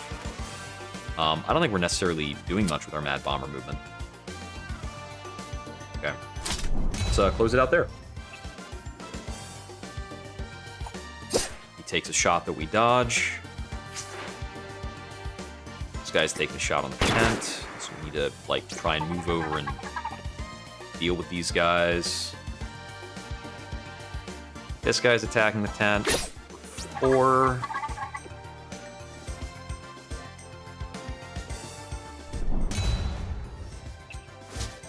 Yeah, we need to close back in to distract these guys, give them better targets.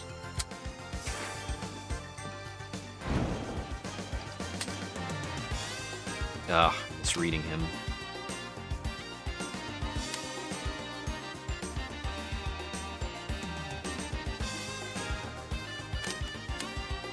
Oh my goodness, her movement is very restricted right now, so I think we need to fix that before anything else.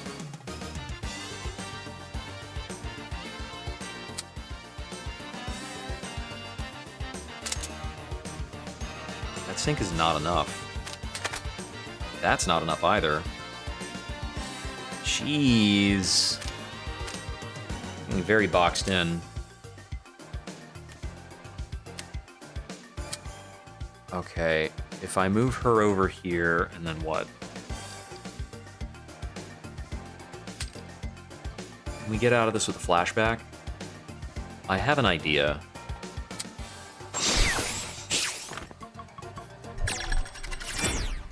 So sets up Marco for a double action.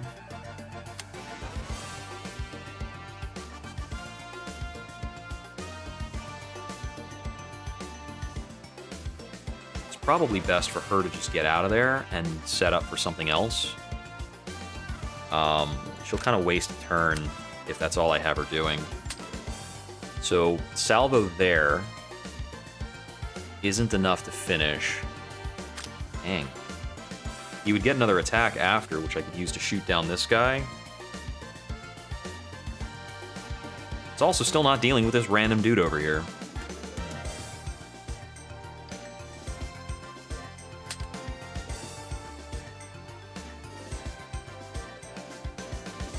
Is there a better course of action there? Can't think of one. Dang it.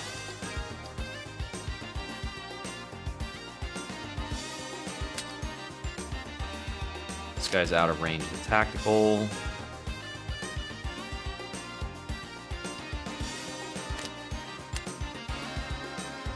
So I mean, if I just move back and do, like another grenade juggler on these guys, this one still doesn't die. It's got 10 health. Yeah, I can't think of a better play than this. This is a tough one, for sure.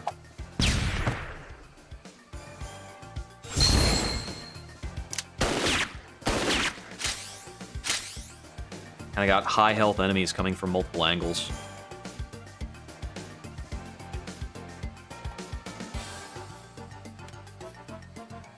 He's got a bonus move and attack strike.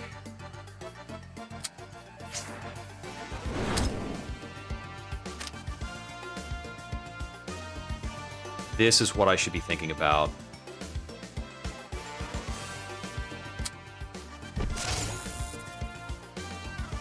So what can we do from here?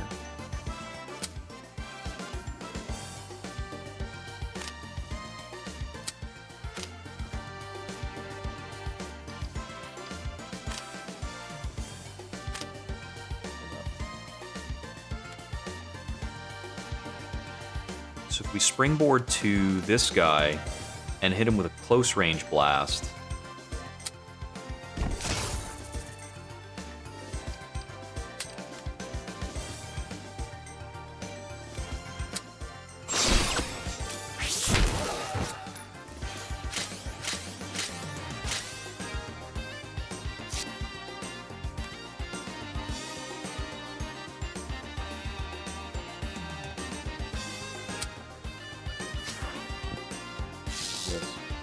light and idle.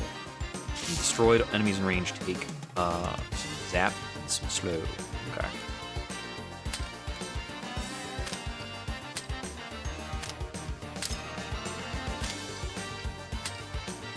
Well, Grenade Juggler's the action that kills the guy, so probably gotta go for that one.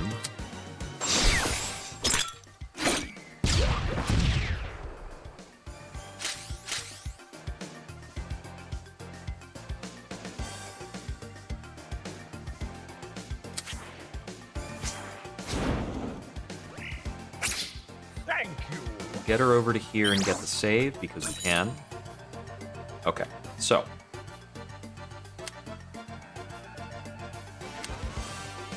Next part of the plan is you come over here and you drop. Why is Tactical Strike a line shot? That's so weird.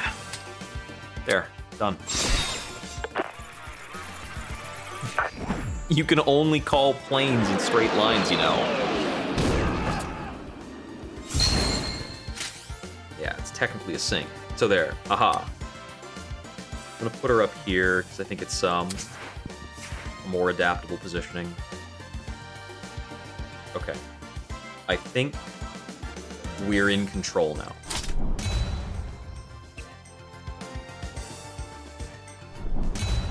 We certainly are if the enemies don't know how to move from there. This Grenadier is funky. I guess with his minimum range, there's nowhere he can stand that lets him shoot airy.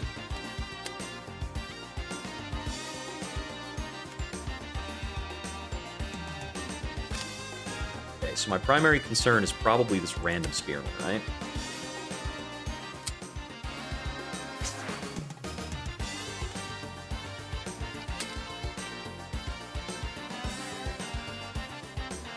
It is really hard to tell exactly how the some of the terrain lines up. I can kind of see how they were trying to guidepost you, because like these little vines here on the floor are forming a connection to try and help you out with that. Nyeh. It just needed to be a little bit over. Literally needed to have one more movement. Salvo himself. I thought that would trigger a sink shot on the spearman. It didn't. That's okay. I can kind of set up for that in a lot of different ways. I'm going to gain a lot of adrenaline.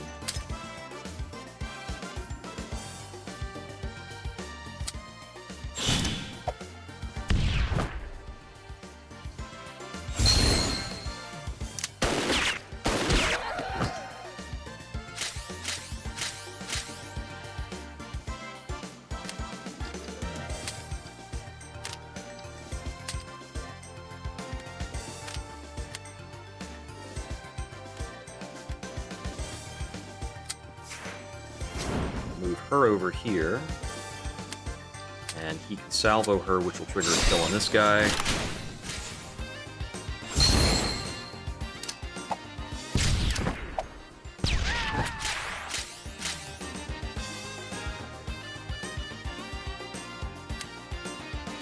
to have them spread back out a bit. I think this Grenadier does... Oh, no. No, he's still not going to take a shot on anybody. Okay. This Grenadier doesn't matter, and that's fine, too. If I am not forced to pay attention to him, then that's okay with me. He can do what he wants.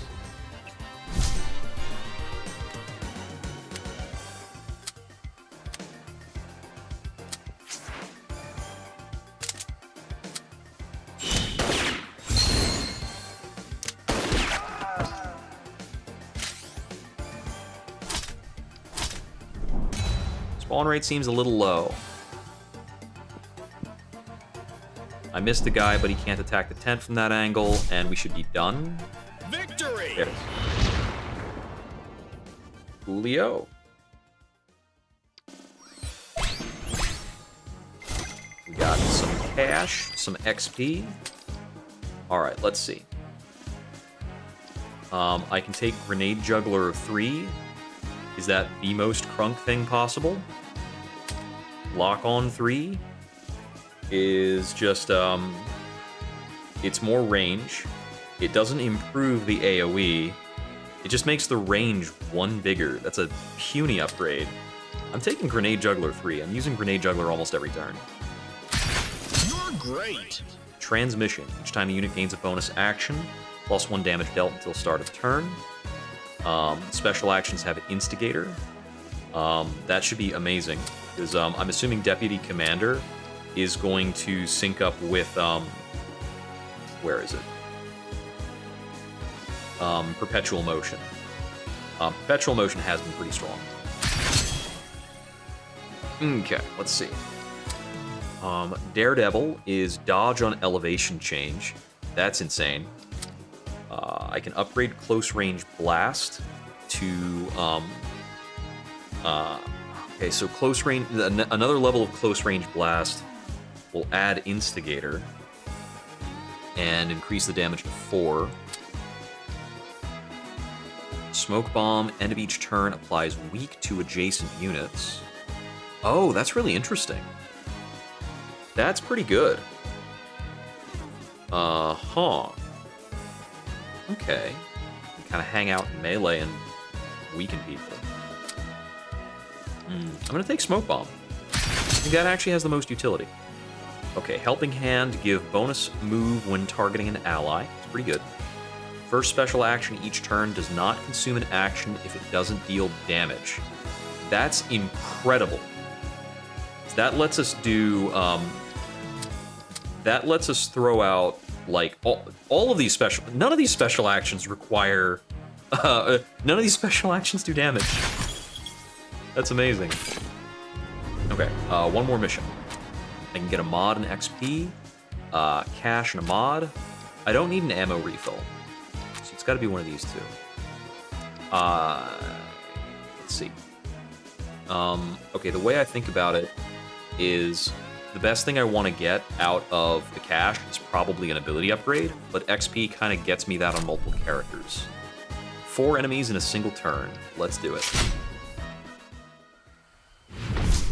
Get ready! I didn't even read what the goal was here. This is survival. Okay. 4 enemies in 1 turn. That's a Spearman 3. Let's start far away from the Spearman 3. Mission start!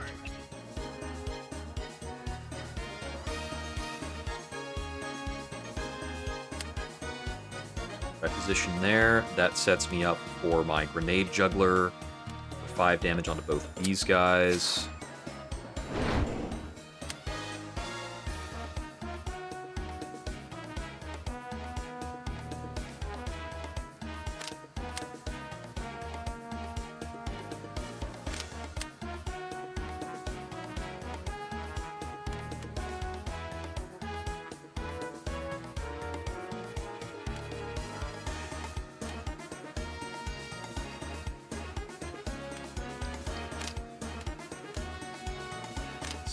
Let's assume that I'm throwing a nudge in here.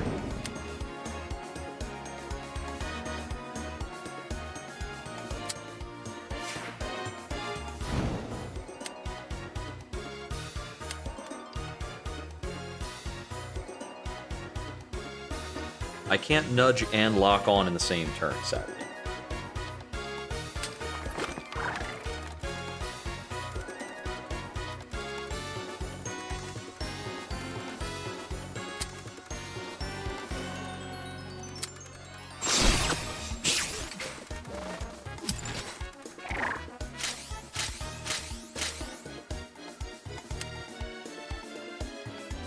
Crazy thing here is, I can just run over here, and I'm pretty sure applying Marco Salvo to her kills both of these guys.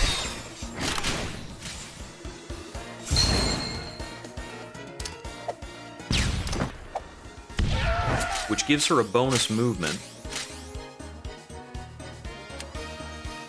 without using her grenade juggler yet. Which means I could run over here and use my grenade juggler to do some damage, but this won't kill anybody. And she won't have another bonus movement afterwards. And I don't have enough to juggle her again. I don't have enough to nudge her again. But if I reposition her to here, she has the bonus damage from feedback, and there's the bonus damage from that other effect. So if I do that first, then I move her over to here and use a grenade juggler. That triggers a sync, and that triggers a sync. It's showing that he won't die, but I think he might, actually. Also, we've got an extra movement here, which we can use, and then do this. Position him here. I think I'll trigger syncs on both of these attacks now. Grenade juggle that. That. Now they both die, and I get the 4 enemies in one turn on the first turn.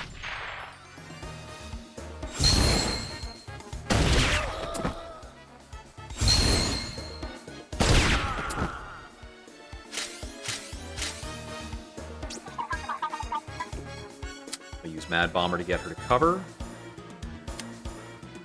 And then she still has an action.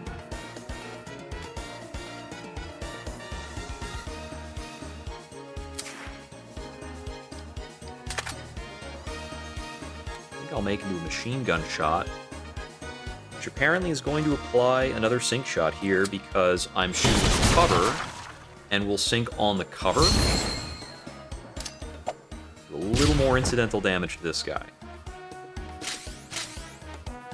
And then we trigger Mad Bomber again because we destroyed the cover, which is funny. This guy's gonna do some meaningful damage. He'll do about 2 damage, it looks like.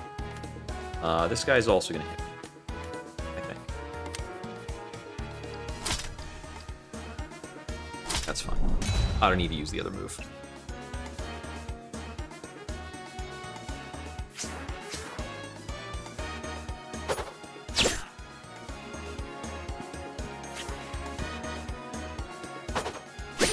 Oh, that's interesting. He's able to hit me because he can poke across that gap.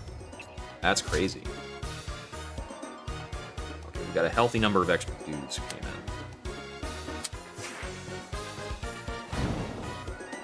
Run him over here.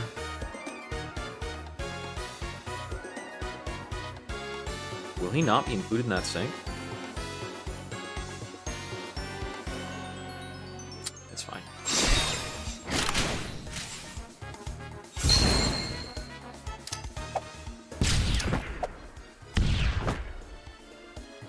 That's a free action for him, so he can still take a shot.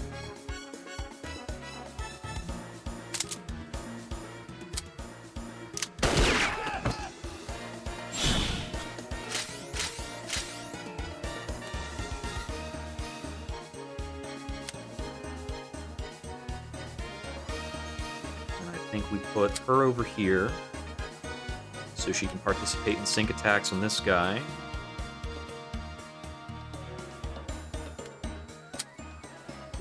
Here, shoot him, they'll sync and kill.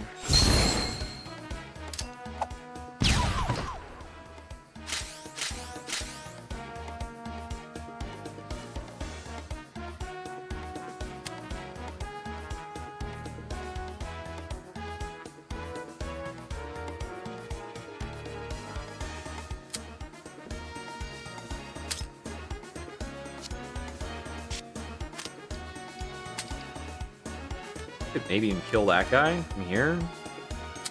I have the adrenaline to do it, so I'm gonna.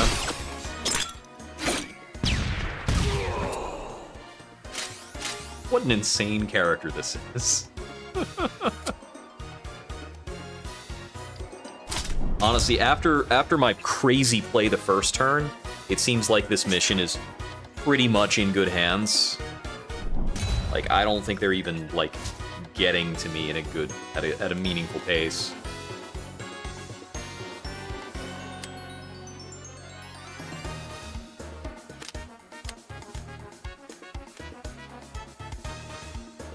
Looks like this is the magic tile between these two baddies.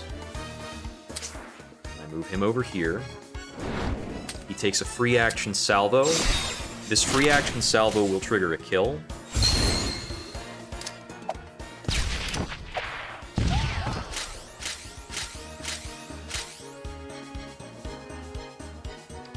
If he had the effect for the extra move, he'd be even crazier. Okay, move her over here.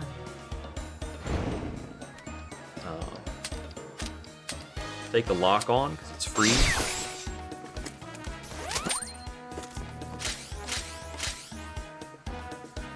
Thanks to multitasking.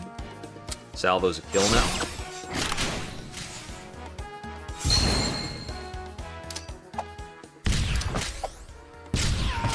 Yeah, 10 damage is cool. This should line up with this guy. It does, cool.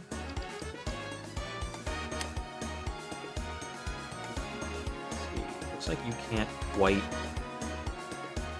Actually, hold on. Can I just lock on him? I can, okay.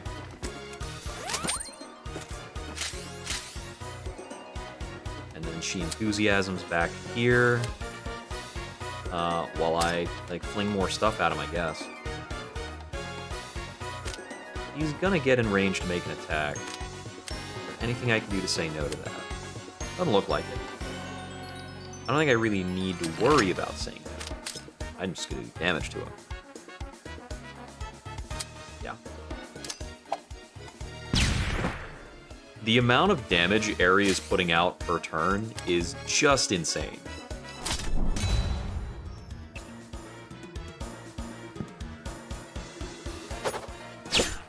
That's like a 3-tile spear attack.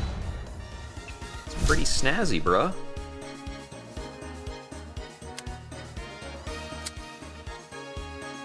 Actually, wait. Can I do better than that?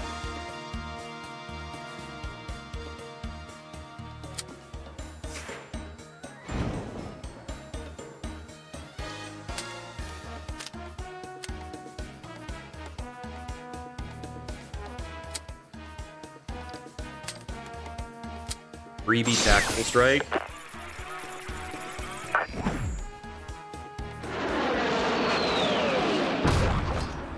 Seems good.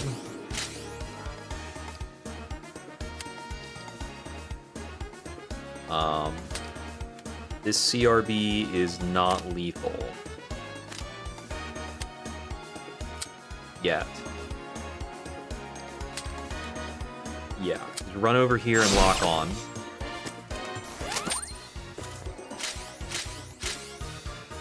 Which makes this close-range blast lethal. Which makes it a free action.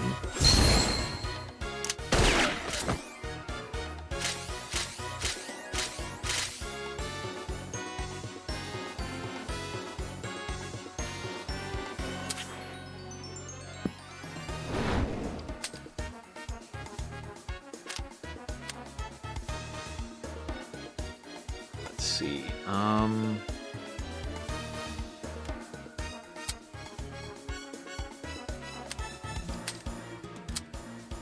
Sets up this kill.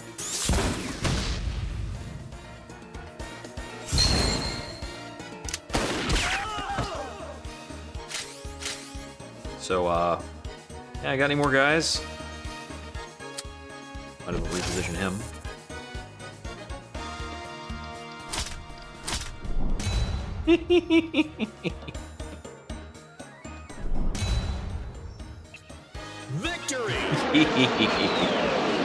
Disgusting.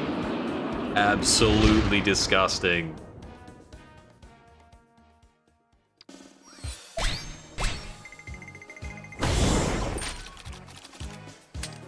Level ups. All right, let's see. We can get more max ammo. We can get no cover, which is meaningful in addition to... Because ignore obstacles and no cover are not the same. We can get range -2, damage +1 on a handgun. We can get mirror. Repeats the attack at the same distance in the opposite direction. If the reflected attack is not valid, it is cancelled. It does sound like the strongest option. Possibly double damage. You're great. Sort of. I can get Forced March, Ricochet, or Boost. Refund adrenaline cost.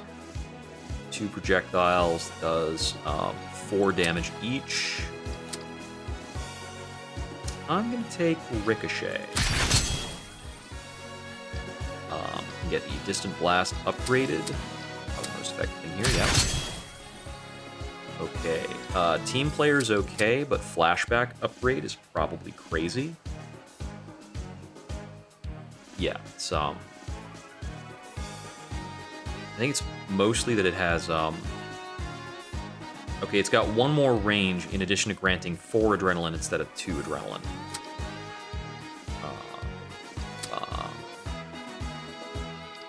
I'll take Flashback too. Boss time. Excited.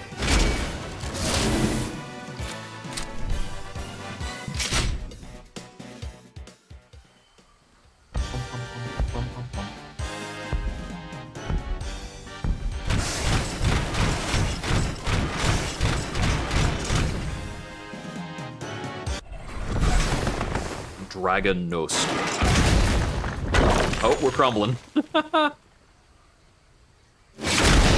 ready. Okay, it's got 70 HP. Are these barrels explosive? No, okay, only this barrel. Let's see.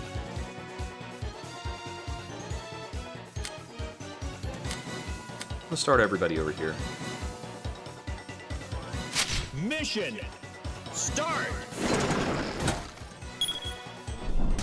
Oh boy.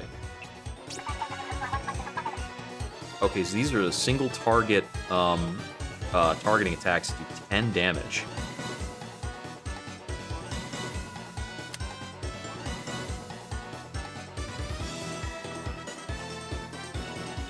Let's see 3 cover tiles that are kind of within reach. Trickiest thing about these is going to be that an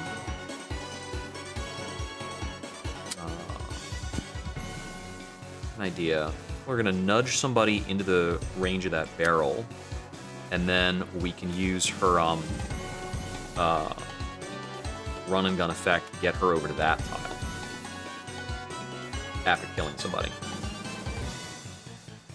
So let's get her right there for now.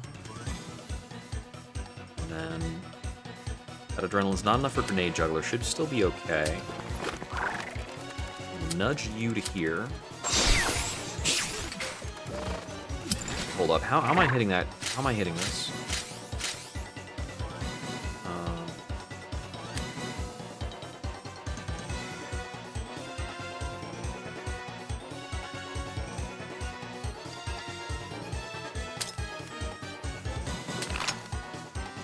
Oh, I need to rewind a bit, don't I? Messed up.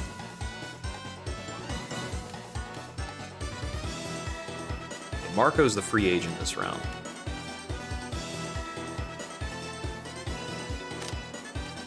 You reset that turn. Oof, that's rough. This is a nasty effect to start up on. So I can't really see what her movement options are until I've already done this move.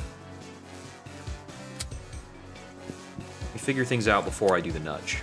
Because until I've clicked on nudge, I can select things in a much more fine way. So if I move to here, I can pop that barrel and then move again. But my adrenaline income is only going to be 2.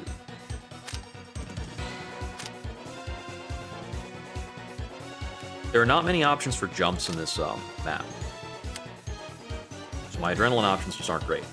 But if I start off with this attack, we can net a sink.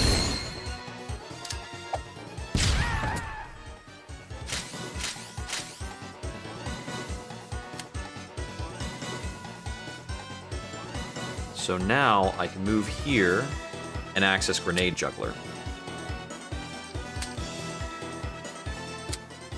Which gets me the attack pattern I want.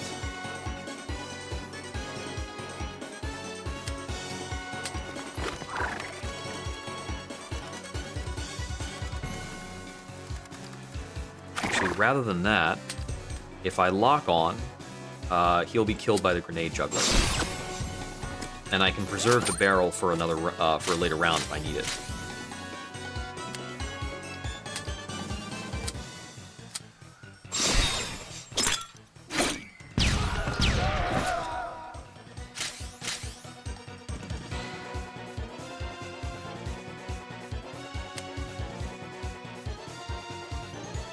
Okay, what I need to do is move her here, and then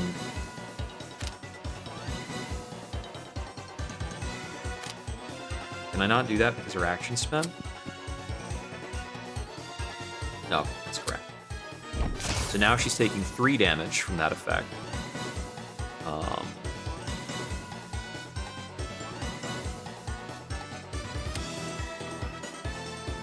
And I can move her back here to also take 3 damage from that effect.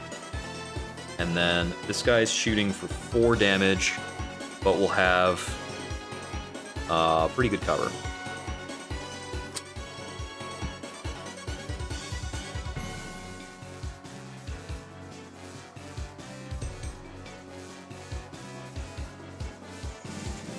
Yeah, because she'll block that attack entirely. And this is an infinite health cover. Alright.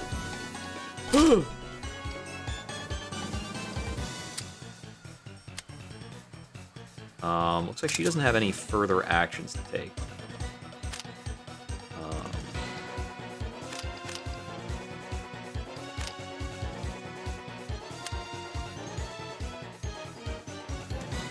So actually,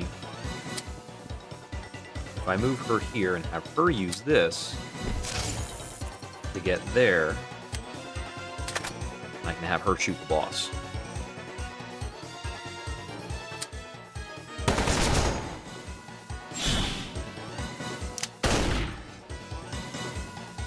Alright, got some damage in.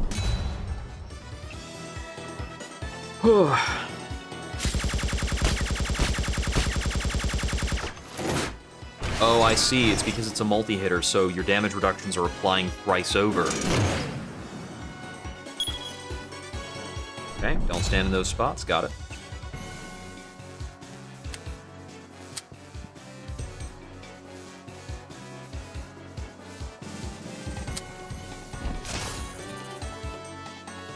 Feeling we want to be about over there.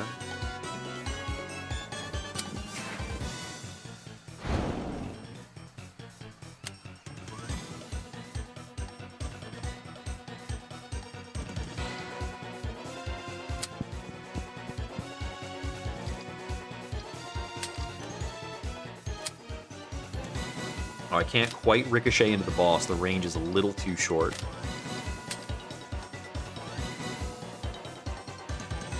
Let's see if I do a salvo there. Marco dodges it. And it's free.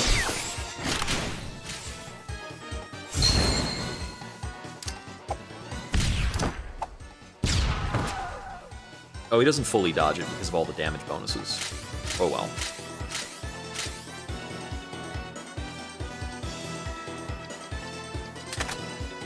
Shoot the boss like that. I could tack strike the boss at a cost of 6 adrenaline. Yep, fair. Triggers a sink. I have movement left. Aerie's the only one with movement right now, but she doesn't really need to spend it for anything. Yep.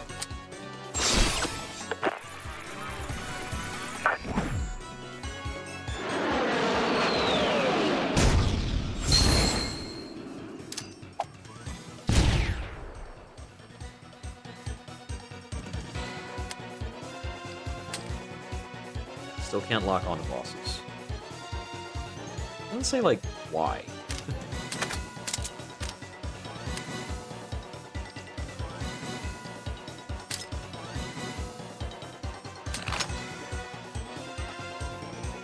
It's 2 damage or 4 damage for ammo. I'll just take the 2 damage.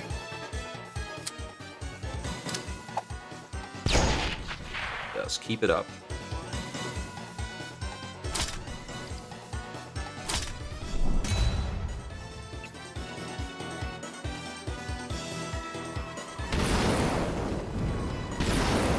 Oh, it's gonna leave behind a fire zone. Ew, that could be bad.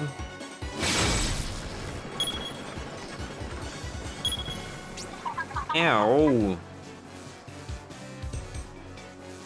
Okay, so this is a lot of stuff.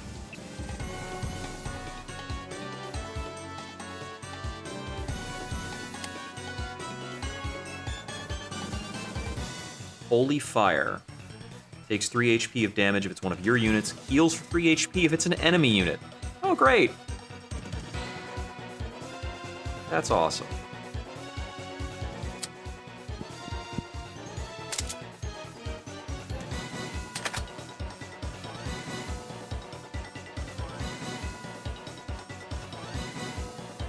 Looks like I can get some damage off on the boss there. Oh my goodness, these two are really pinned down.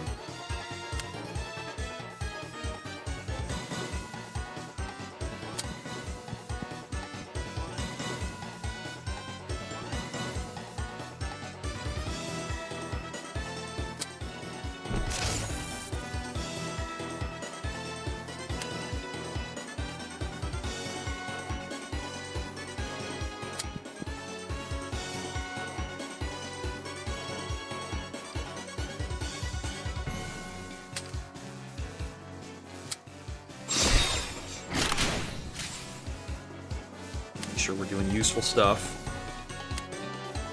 Now, okay, that angle doesn't hit the boss at all. We could probably grenade juggle onto the boss.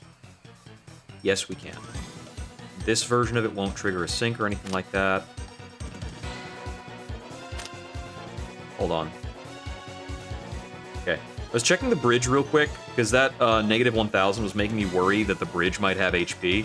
But it's reading out for this random, like, bit of furniture.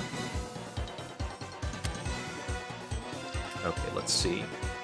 I have the option of a flashback. Yeah, we should do that. This first flashback per turn is also free. It's not eating her action because of multitasking.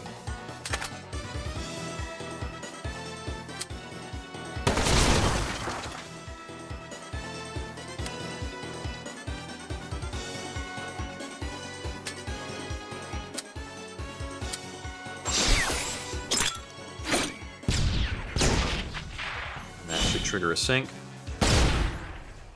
with the Deputy Commander effect.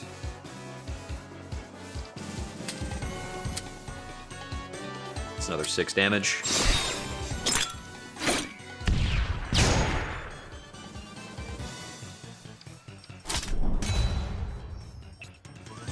Out of coffee. Dang.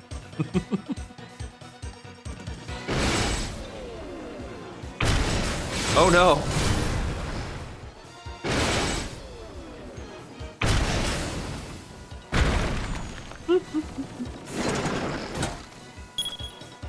Okay. Oh, hey, I smoke bombed this random dude. I guess. Okay. I barely see any cover tiles. Okay, that's a cover tile.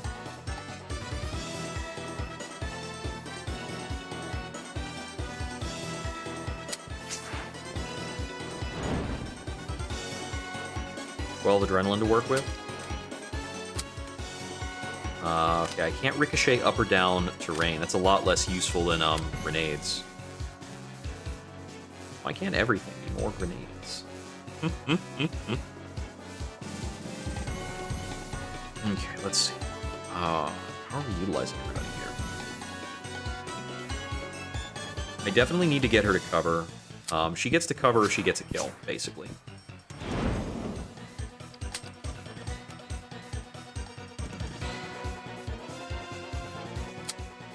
Okay. Looks like we've got some pretty good plays set up here. I can position her here. So with her shot and that damage, I think a lock on here. Make sure that our grenade toss gets 2 kills.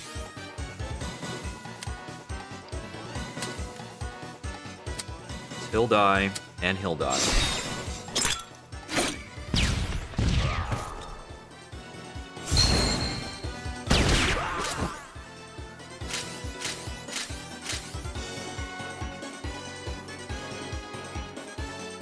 Mad Bomber lets her get to cover.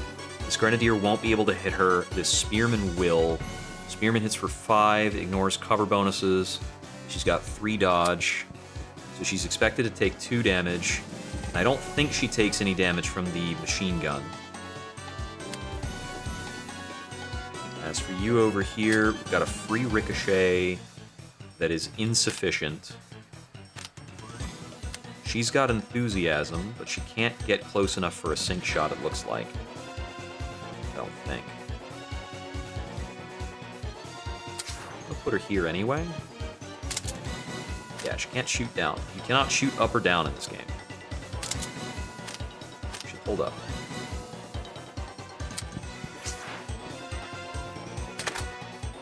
Cannot shoot the boss. We're like 1 tile off. The boss is lined up with these tiles. I don't think there's anywhere else useful we can stand. We don't have the adrenaline to take another action. Oh, hey!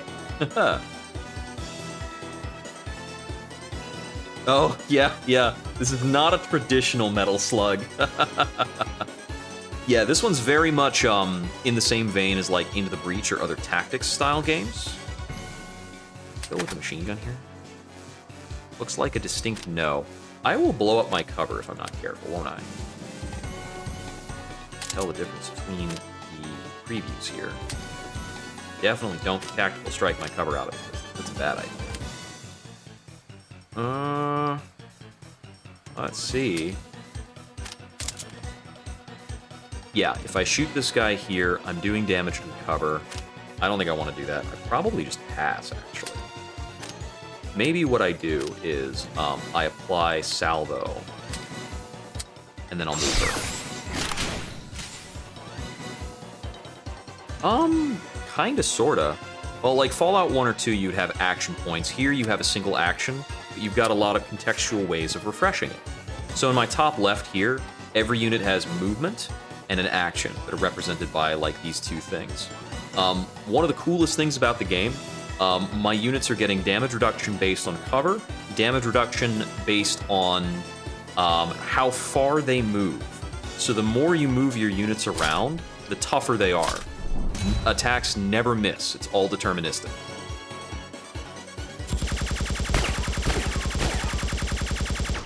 Okay, yeah. Defend there.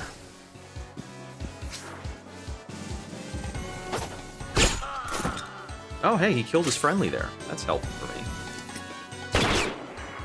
Kinda figured they wouldn't give a crap. Okay, this is a new action. But it looks like we're safe on a variety of tiles. We want to position about here. Sets up for syncs on that and that guy and the boss. I think we're going to take a pretty small move with Marco here. This should be a free ricochet shot because of determination.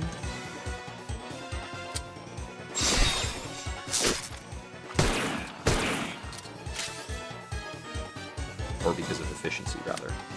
Let me put her. I forgot this was Theo. I was, made a bad calculation there. There we go. Okay, let's see. That is a lot of damage on the boss with a sync effect. Is there anything else I want to do before that? Nope. Throw grenades at the boss. Just throw grenades at the boss.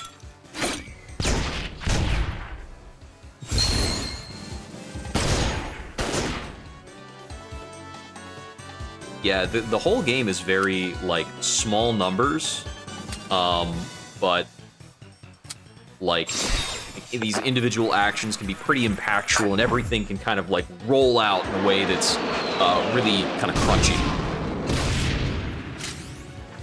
Victory! I think I dealt, like, 20 damage to that guy in one round there. And after every run, we gain well, after every mission, we gain little rewards to try and get us through this little roguelike progression thingamajig.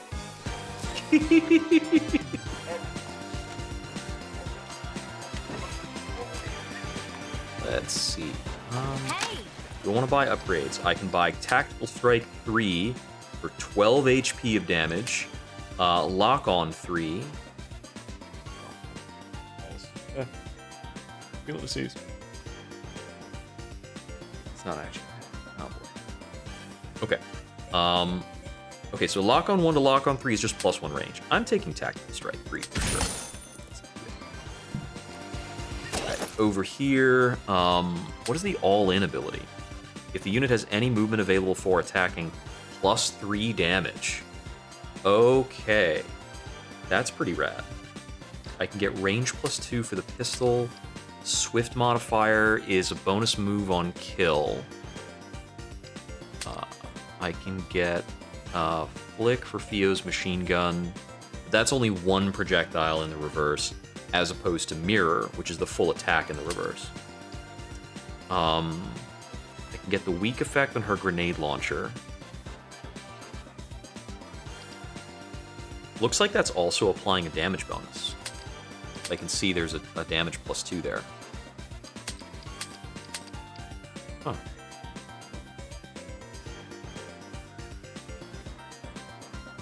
I haven't been firing the grenade launcher that often, because Aerie has such good actions outside of the grenade launcher.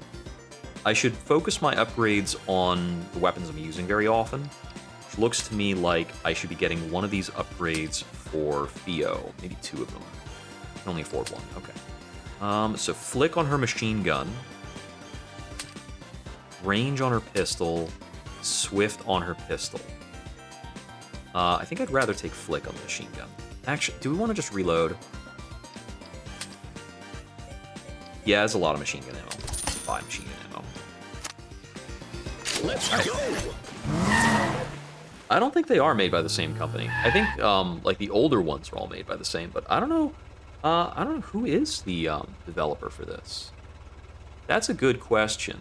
If anybody wants to Google that a while. I wouldn't be surprised if this was possibly the same dev team as the Into the Breach guys. So similar. If it's not the same dev team as Into the Breach, they copied Into the Breach's homework, but they innovated in some really cool ways. Morden is hiding in his underground lair. It's rather well guarded, by the way. You'll find everything that you need to know on your... Hey, what's with the static? What's going on? Your frequencies are far too easy to hack. All right. Let's go.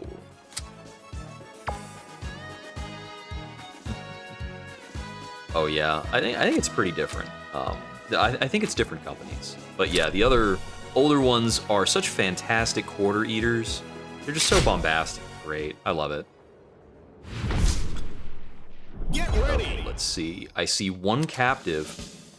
Units can move freely between sewer grates, using them as automatic. Enemies cannot use sewer grates. Okay. A couple sewer grates. We've got a prisoner. This enemy type... Okay, so that's a 3. So red is a 2, and black is a 3. Ooh, we've got a Slugnoid. Fast, lightweight, no limits on how far it can climb or jump. Nice. Okay. We've only got designated targets, and our bonus objective is win in 3 turns. So I'm going to try to kind of assassinate my way through this, and I think I see what I need to do.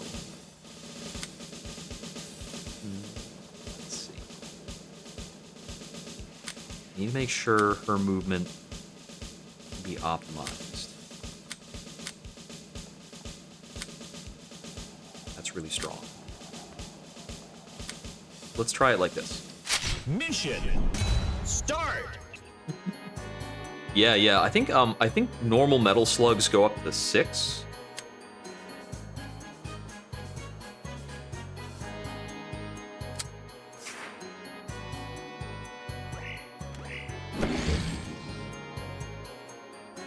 How far can we get with this?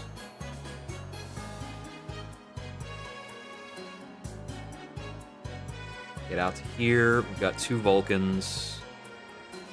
I can get here and kill 1 target with a Vulcan. Here should kill 2 targets with Vulcans. Pretty decent movement.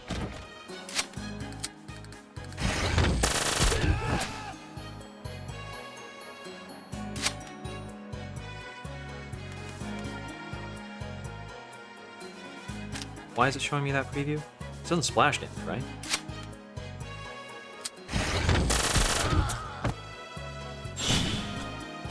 Oh, it was showing me the sync preview.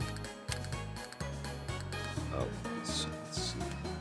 I shoot that location. Looks good. Grenade juggle here to here.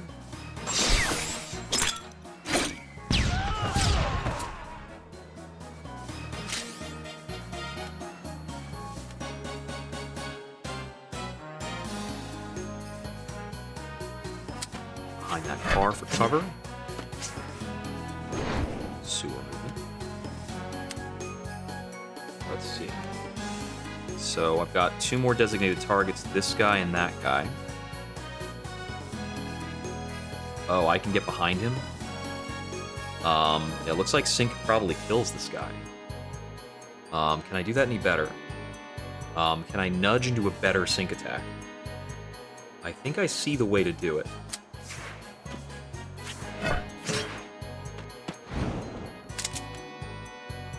Wrong button. Nudge you to here.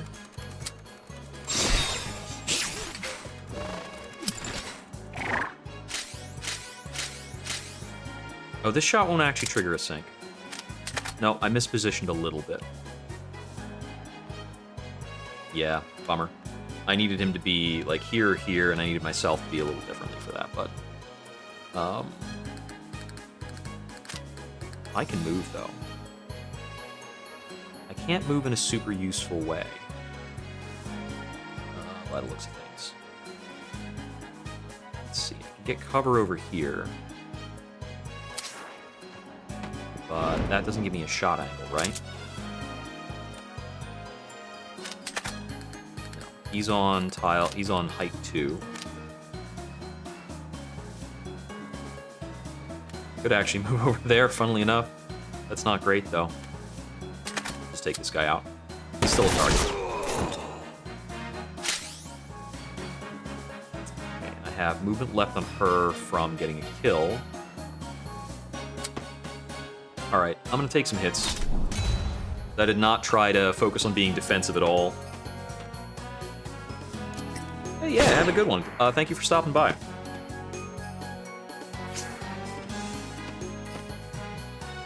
I also definitely prefer turn-based most of the time.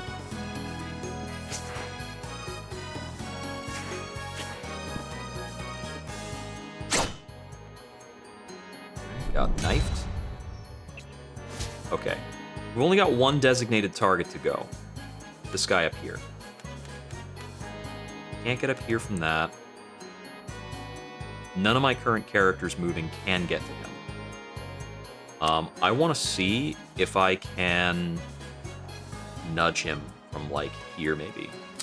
If I can get him off the roof, probably a lot easier to kill. Yeah, we can nudge him down to, like, here.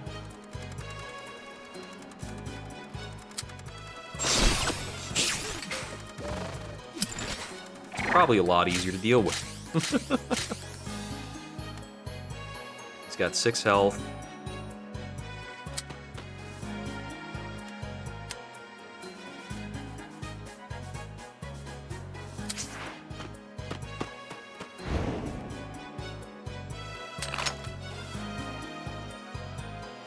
He is in cover after all this.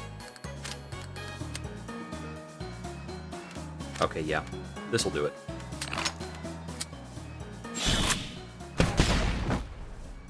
Fire that.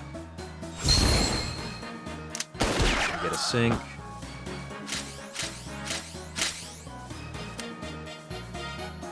I take her shot. We get a sink.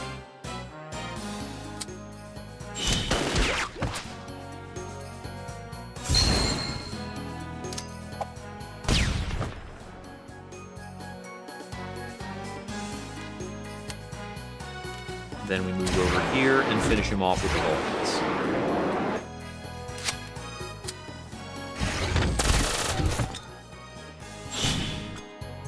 We didn't get the civilian, but otherwise, really quick. Gotta appreciate that.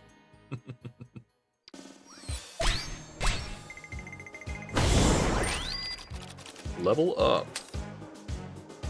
Okay, let's see. Damage +3 on the grenade launcher with weak. Barbaric, which is on a frag, adds 1 hit per attack to the attack. The added hits don't consume ammo. You can get max ammo +9 and slow. I think the damage +3 and weak is the most entertaining thing on this, because it's the most, like, singular damage go. We can get max ammo +4, no cover. I will take that. You're great. Okay, field dressing is recover 2 HP on being targeted with special. Reduce cost of a random special action by 1 at the start of each turn. Or we can take the upgrade on Marco's Salvo 2, which Psychic just gives it more range. More range and cheaper, so we can use it more often. I'm going to take the upgrade on that. I use Marco's Salvo all the time. +1 damage to targets at different elevation. That's pretty cool. Move by a special action, anticipation. Bonus move is +1 damage dealt until start of next turn. Okay. Dynamo can be really crazy with like close range blast and distant blast, giving extra actions. I'm gonna take Raptor though. I think that'll be easier to work with. Extra motivation, 3 adrenaline on targeting an ally. Field dressing, 2 HP on targeting an ally. I'm gonna take the adrenaline on targeting an ally. Let's go crazy. Survive and kill 10 for an ammo refill. Get ready. All right, lots of baddies. I see that we have a shielded baddie. Shield Soldier 2, and he's got some other effect. I think he might kill anybody. I think he might attack anybody who comes close to him. Got a Scout 3 over there. Mission start. So many goons. I gotta say, it's really entertaining to have this many guys.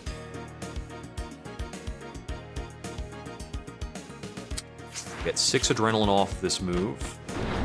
That should put him in prime position to synchro.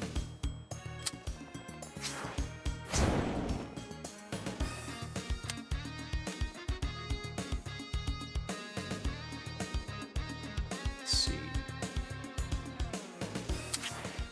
Move everybody down over here. Get a lot of starting adrenaline.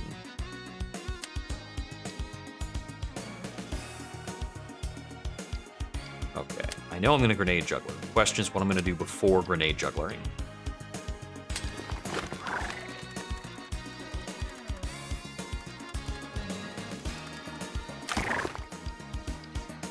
I can't see a nudge or lock-on play that helps too much, because I know my target is grenade juggler, like here, probably. So the question is, do I use nudge after that for, like, cleanup? I don't see a way to further optimize. I'm probably going to ricochet after. Is there anything else I can do to get more actions out of this? I should keep this in mind. This is actually a better action than Grenade Juggler. That never happens. Better action than Grenade Juggler? Like, what the heck is going on?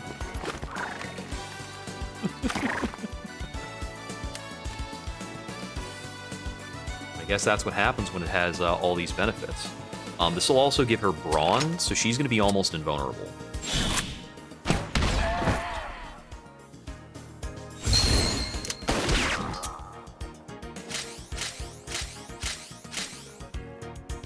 Okay.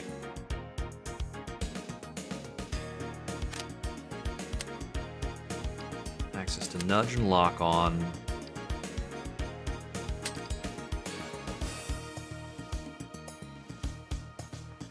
So Marco Salvo here is another kill, and it's a free action.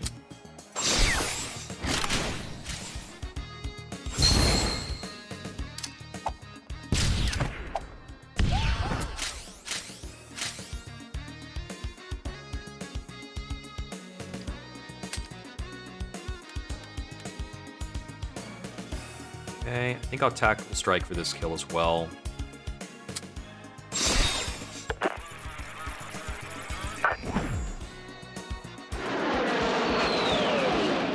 Gives me a lot more space.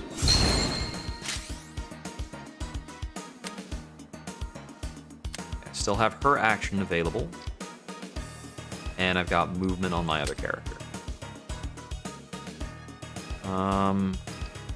What if her action, I nudge her to here, and that action becomes free. And then I shoot this guy to trigger sync.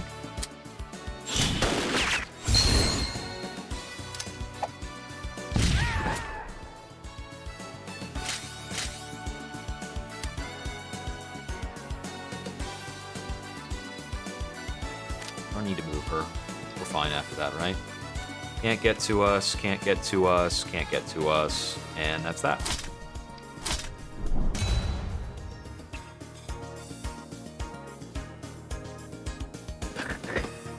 $50% off a machine gun. You've got sale. Okay, let's see.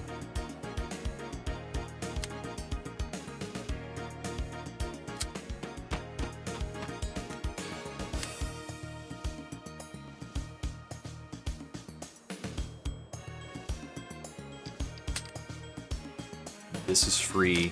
I need to move him before I do it, though. What's the range? Oh, I can do it from that far away. Okay.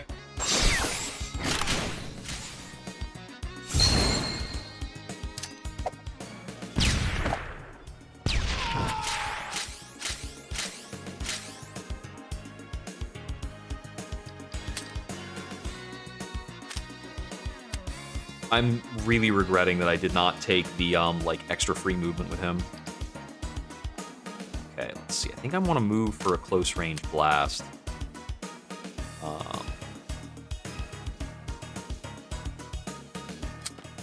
I just need a sync for the close-range blast to be lethal. Can I move further? That's a blocker, so not too much further.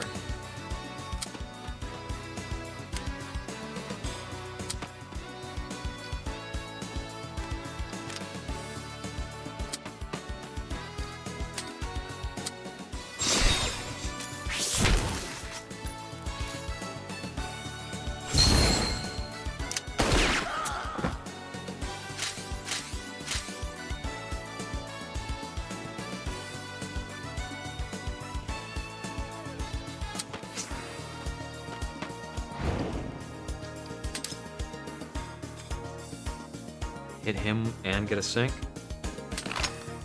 I can kill him with ammo. We get the ammo reset on 2 enemy kills.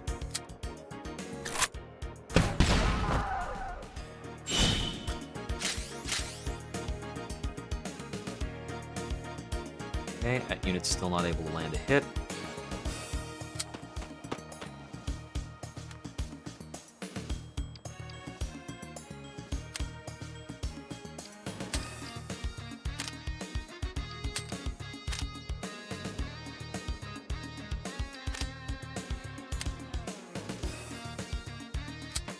Might be able to move her to a location where we get a hit with salvo.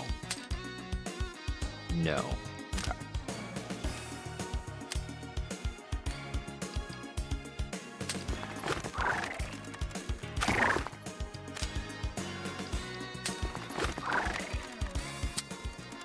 If I nudge her first, I think I can move to a location where Salvo gets her a kill.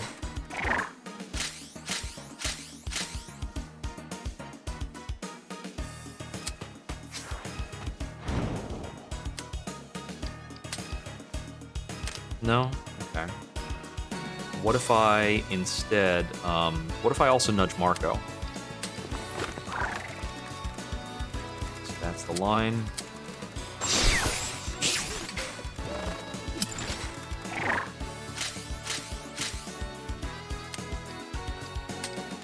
There we go. We're spending adrenaline a little frivolously, but when there are no enemies on the map, we can also, like, run around as much as we want.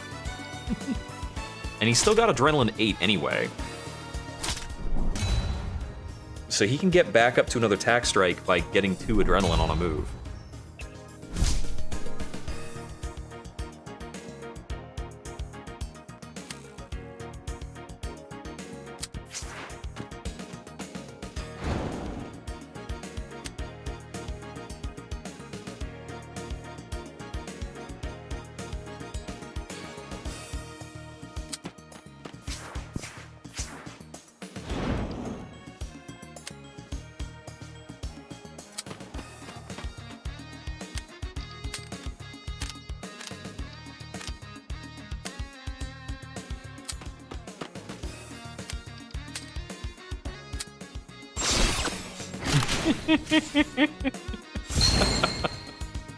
This is very silly. As if I didn't know.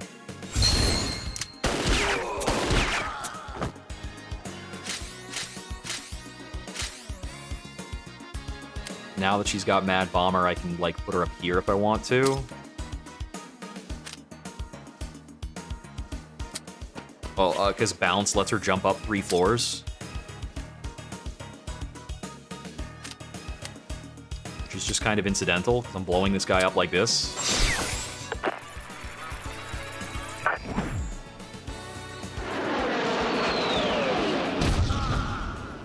If I need to shove more adrenaline into Marco, I can also just have Theo run around and then flashback him. And just in case this wasn't crazy enough.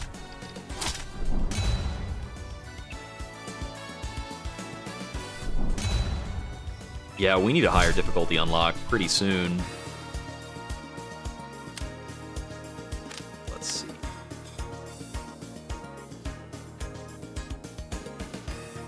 I might like to see grids in a more persistent way, but there are a lot of helpful cues that help you line things up. Like these dotted lines on the floor make it easy for me to tell like how the grid snapping works. It's just the elevation changes that make it a little weird sometimes. Okay, so, like, first thing I want to do is just move around a lot, and then I can kind of figure out my plays after that, and it'll be fine.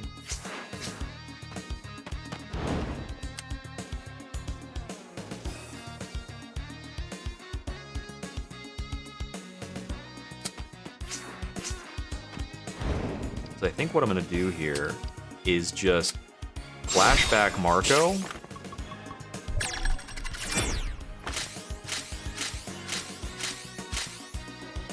So Marco's adrenaline is now 18, which is silly. Now I can, like, tack strike a guy.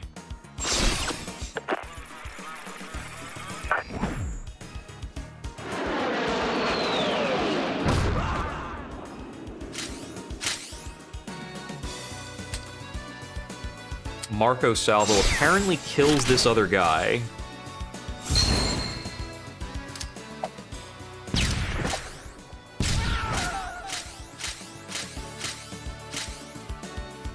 And I can use Mad Bomber to reposition her over to here.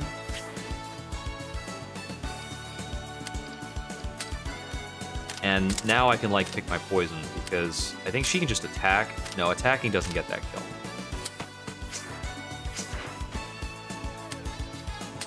But I can salvo her again.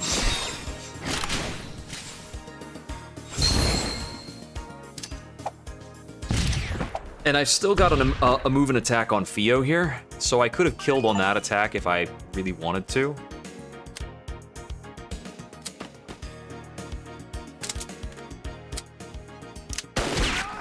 But I guess we found another unlock in the meantime. Checking out the unlocks after this run is going to be crisp. But yeah, we've got actions to spare, and that should be the end.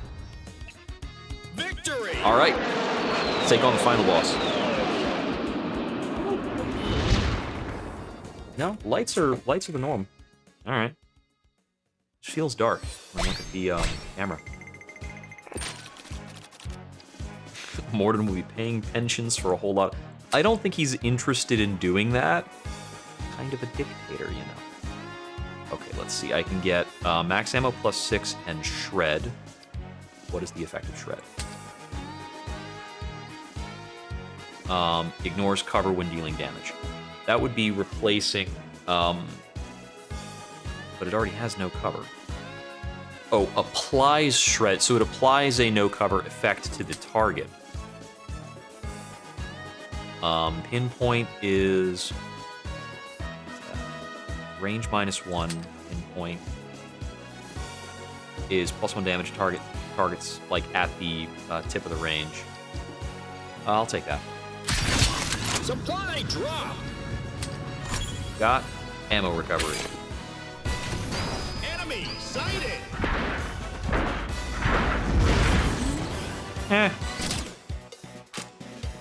Got the big goofy walker robot. Let's go. It would not be too surprising if we like beat him and then aliens show up. Jupiter King.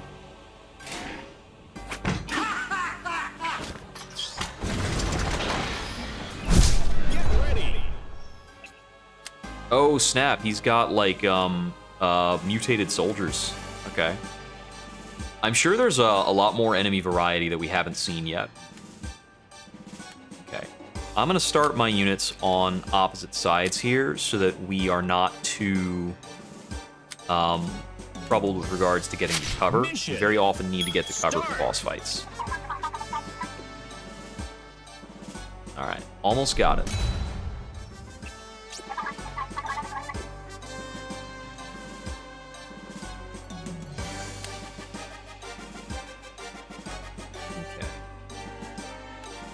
Yeah, this is one of those projectiles that's going to follow me.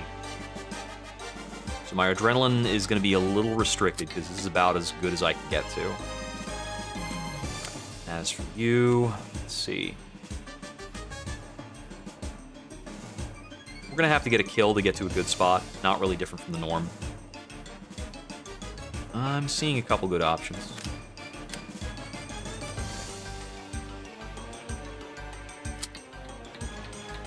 Get her some adrenaline.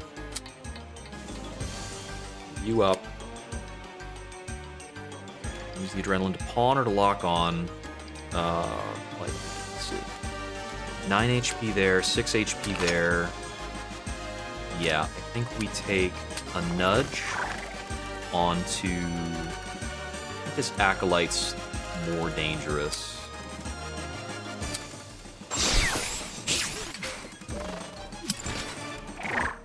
So we'll nudge him here. Then we take this shot, which also hurts the boss. Cool.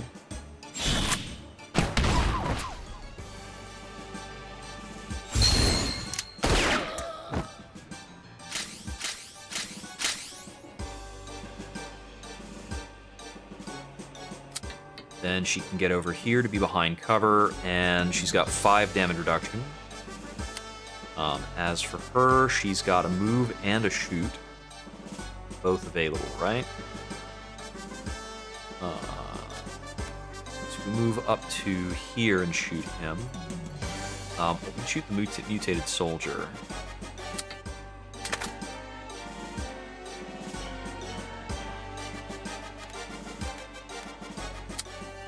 We want these mutated soldiers gone. They do a lot of damage.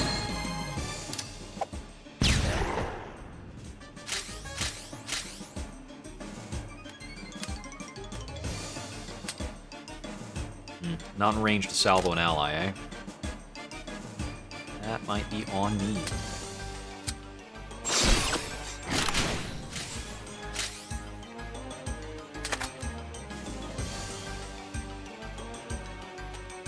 Yeah, so these acolytes do have a no cover effect. I'll have to be mindful of that.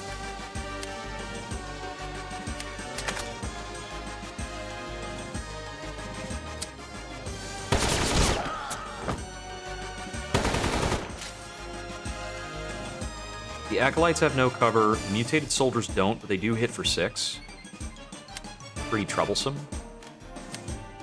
The only one with movement left, but we couldn't gain that much adrenaline that turn, so it's not a great time. We'll get these enemy counts reduced, and then we'll be better.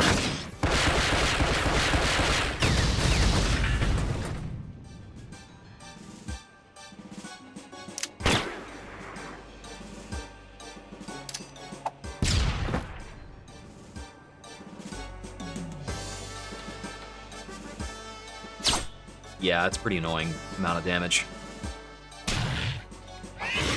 Yeah.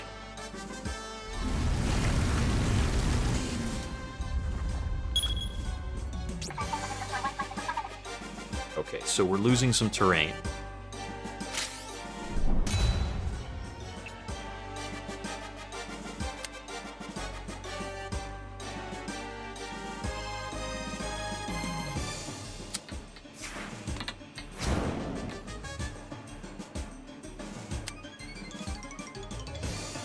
Looks like I can get both of my party members over here. I don't know what this X effect showing is. Vulnerable. Okay, so somebody apply... Ah, the Acolyte 2 applied vulnerable to her. Got it. Okay.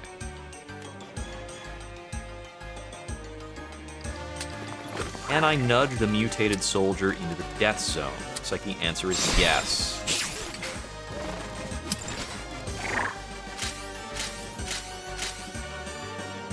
And this will also set her up, take clean shots on the boss. Want to try to get everybody in a line and then start shooting the thing. How's this Grenadier looking?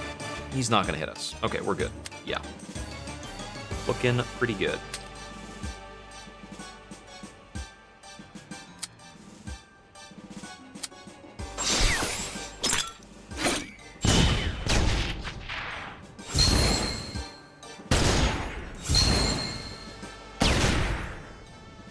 Deputy commander shots in with the sinks.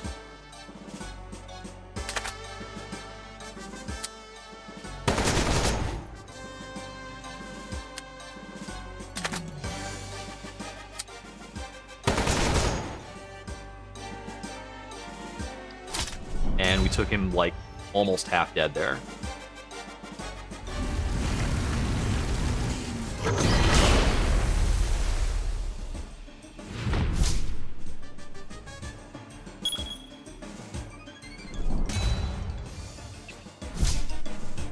I think that's just a scatter bombardment. Oh no, we do have some targets on our guys. Yeah, we are being targeted in a couple cases. Let's see, what can we do? Hazard a guess that we're moving about like that.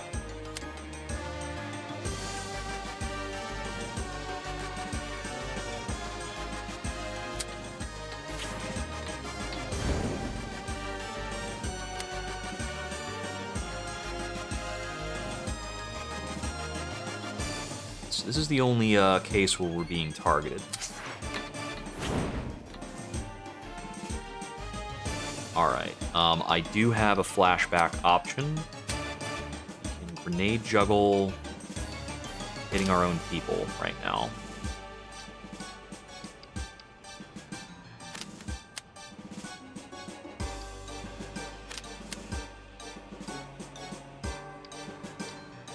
Let me see.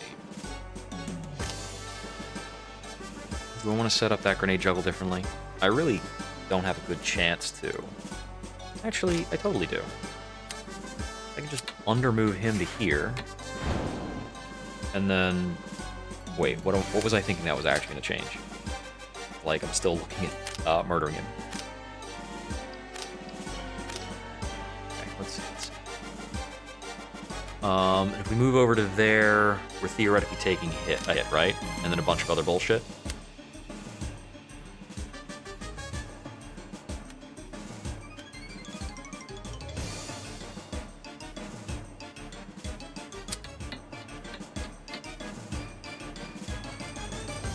That's the wrong guy. There, as well. Okay.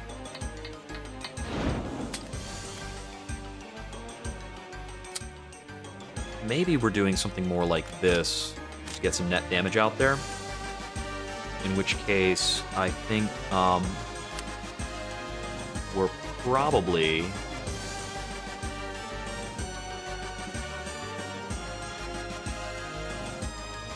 If we move like this, I see it's 2 layers of projectiles, but if we're over here, I think maybe we're just not taking damage.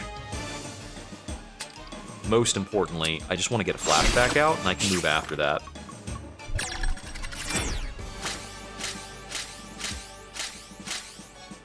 Okay, and then... Okay, that does hit the boss, so that is in sync position for the boss.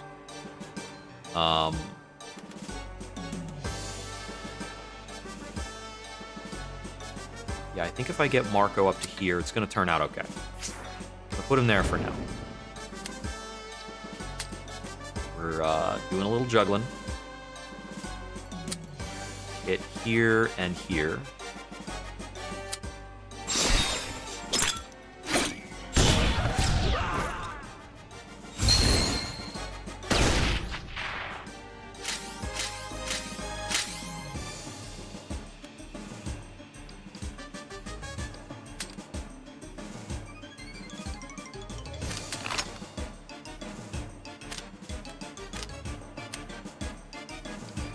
Okay, let's see.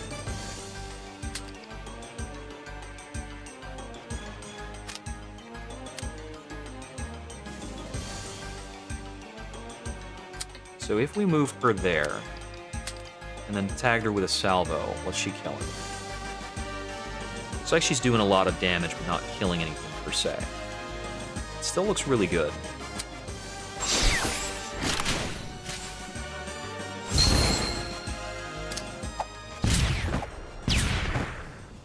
We dodged that damage entirely.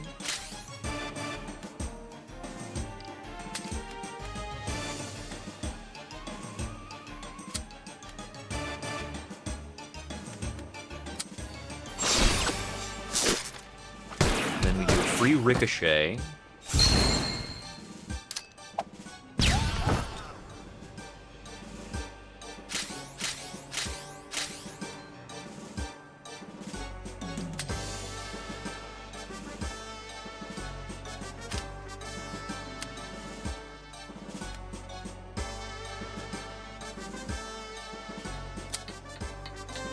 Now I can put her here. Another free salvo. But she's not quite killing this guy. I don't have enough adrenaline to affect him with, I'll do this. Then we salvo. The sync should kill it now.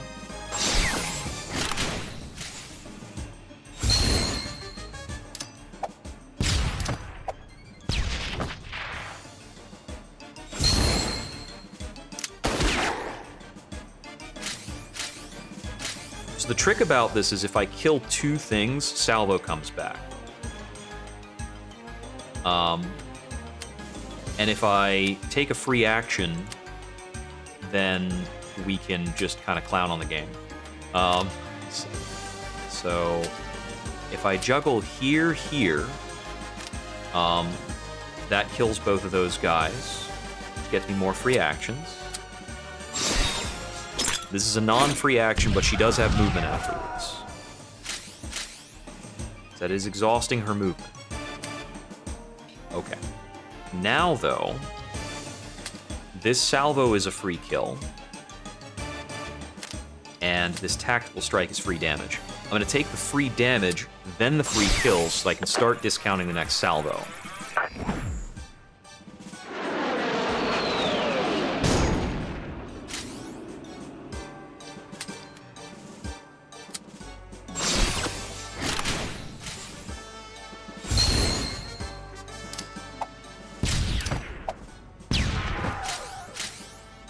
And I believe Marco still has his real action. Let's see.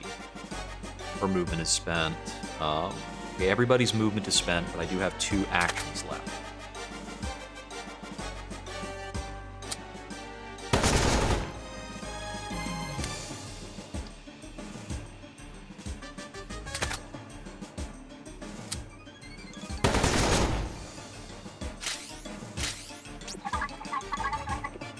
Phase 2.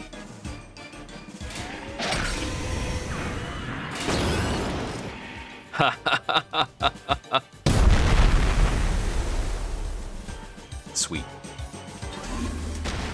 I haven't been pushed too much yet. Supply drop. Oh boy. Get ready. It's like full health and ammo. So we can start pretty much anywhere. We're going to have to run back. These are incubators. After 2 turns, self-destroys and creates a soldier. Oh, the music's gotten more intense too. Dope.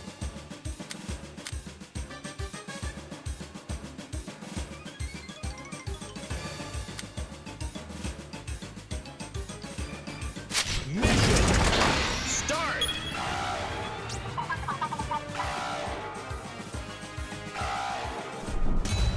Okay, here we go.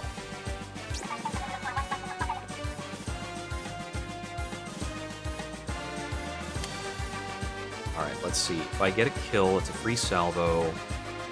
I think I want to position him here to start with.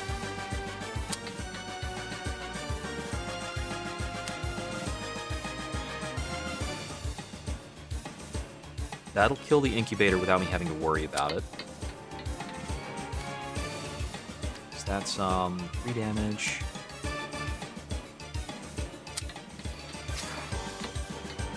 Build up our adrenaline first. So I can use a lock-on to a close quarters laser to get a 0 action kill here.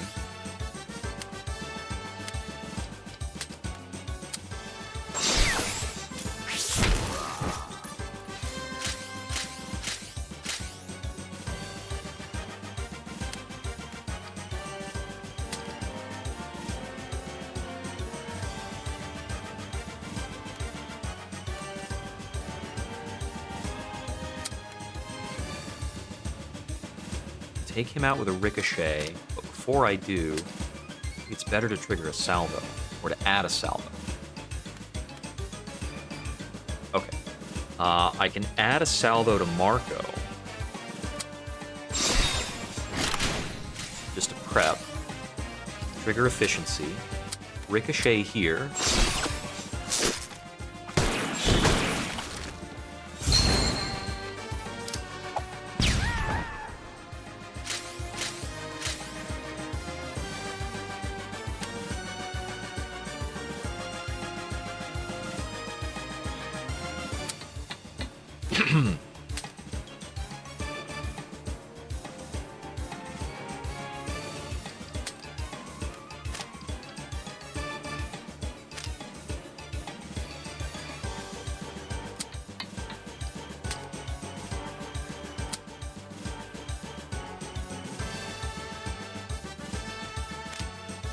How do I want to target this grenade juggler?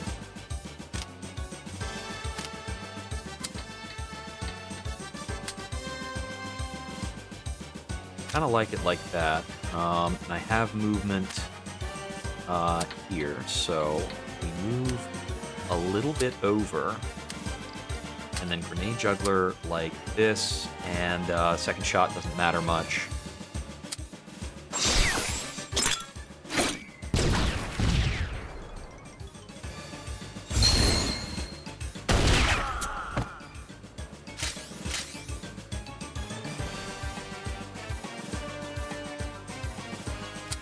Reposition our Mad Bomber.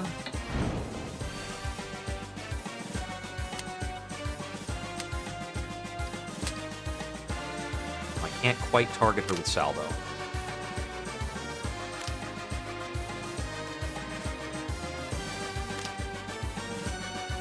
Not while she's there. What's the range on salvo? pretty big.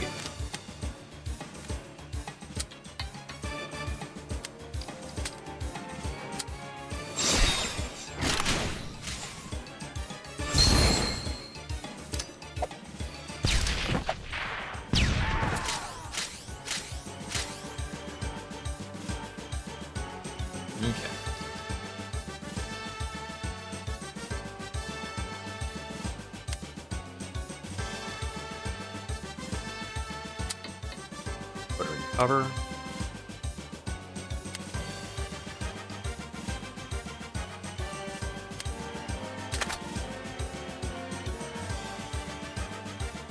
That won't actually. She's one square short of hitting the boss. Yeah, I'm gonna attack strike the guy.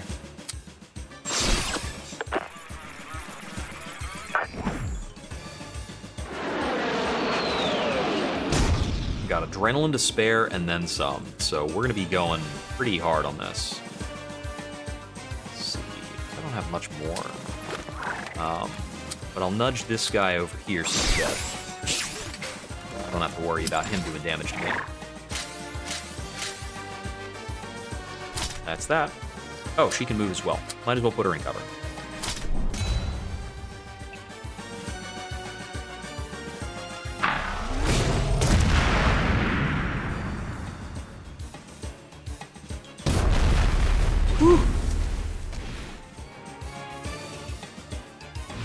Okay, so it will add more segments. I was wondering if I might be on the clock here. Okay, seems like we might want to start this up with a big sink shot. I've got a 0 cost distant blast, but that still uses her action to do. It's not super free. I only get my actions renewed by free kills.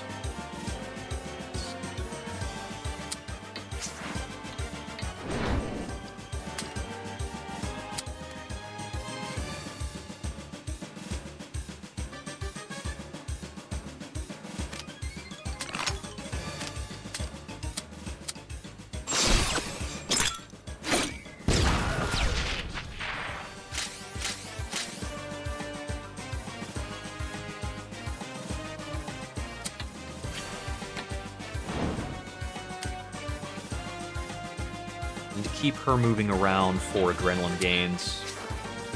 Phone's ringing. Couldn't matter at all. Yep, spam. Okay, please. So move her over. That's not enough to get her access to flashback. She's only going to be able to flashback every other round. Take this shot.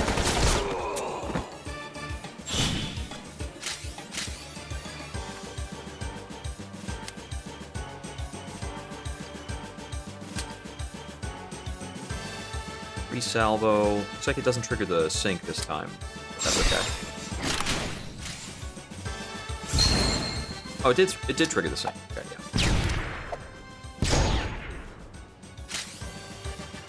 Shots on the boss.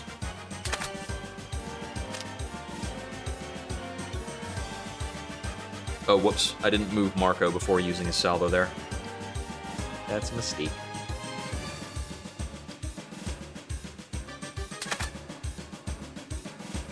Oh, I can choose to hit the pinpoint target on the boss pretty much every time. Just end turn there. I could have optimized damage a little more. I think I could have.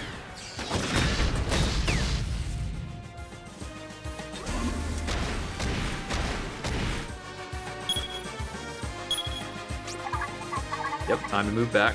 Got it.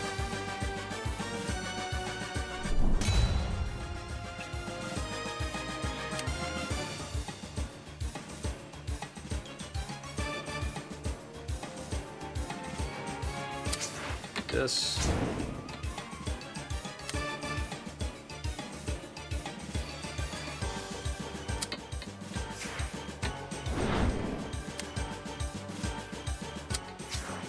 I'm gonna move the units around first.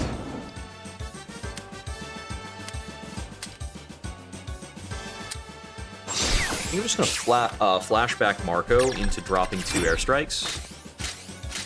He should have the energy for that. Yep.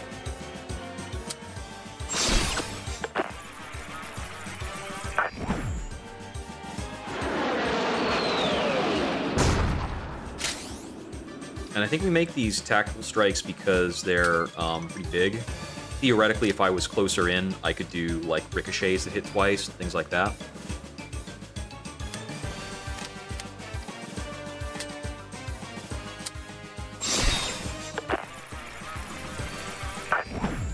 Now, this is actually spending a good chunk of adrenaline. This is a lot of damage.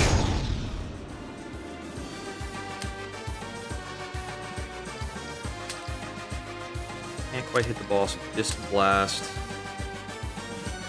Looks like we can get 1 hit out of the juggler, and it triggers Marco's sync.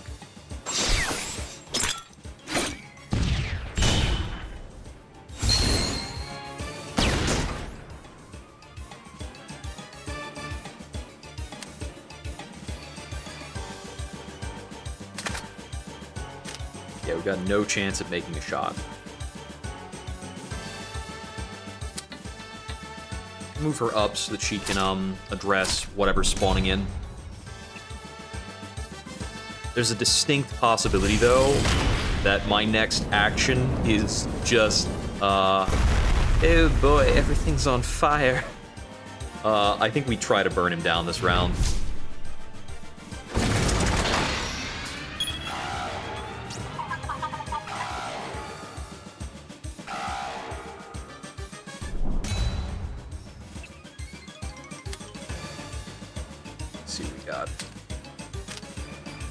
I actually think I just run through this fire.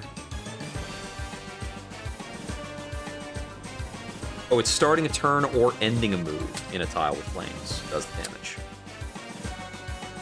Oh, maybe I can't double hit him on this. Meow, come on. Actually, wait. I can just shoot him like this. Use the normal grenade launcher.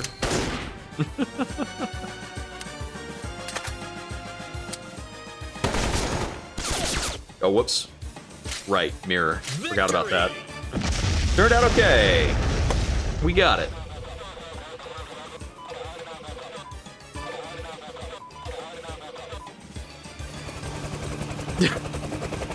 He's always getting picked up and, like, taken away. Alright. 4 regions, 15 missions completed, 13 coins remaining. We got an achievement, and another achievement, and more achievements. Yeah, okay. Any 2-character combo is... Any single character and any 2-character combo are all worth an achievement. Okay.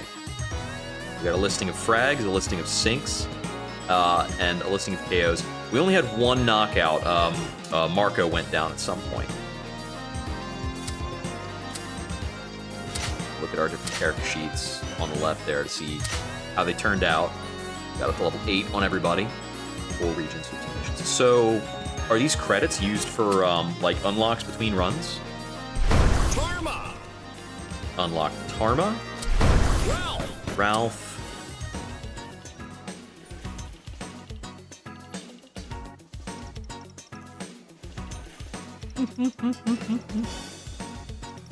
Supply lines. We can from now on, we can send you medical supplies whenever things go south. You only need to call for reinforcements, and there you go. Training drills, combat data for individual files, suggestions on loadout. All right. Purchase new gear for my units.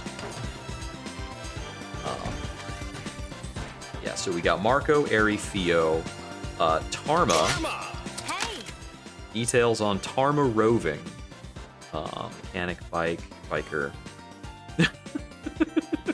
His core abilities are Wild Ride, Final Crash, and Giant Knuckle.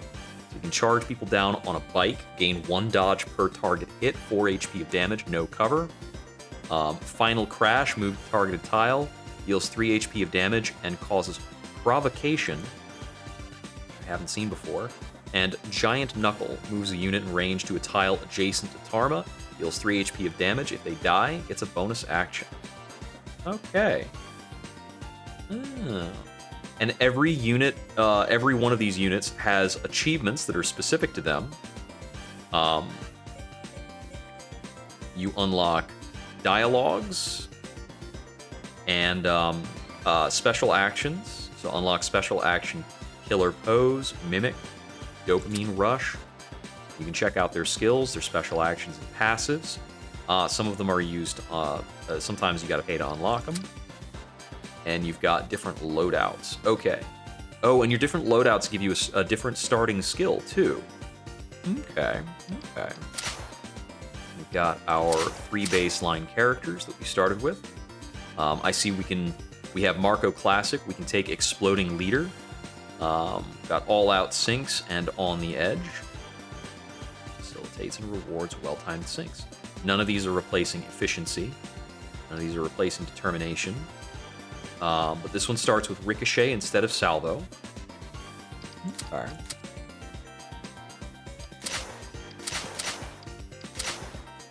Let's see. Nadia is unlocked by winning with 6 different characters. Trevor is unlocked by completing just 2 regions and then going for the finish. Ralph is the unlock for 4 regions. Got it. Dynamite Punch, Vulcan Punch. Clark is unlocked for a 3-region run. And Leona is for winning with 8 different characters. It's winning with everybody but Leona gives you Leona. I can't look at her other stuff until then. Alright. Hey! Unlocks. Okay, this just takes us to the barracks where we look at all this stuff. See achievements from Marco. 3 special actions in 1 turn. 15 HP of damage in 1 attack. Win with Marco. That unlocks the loadout. Defeat a boss with Marco and Tarma. 25 HP to a single target, 1 turn with Marco and Ralph.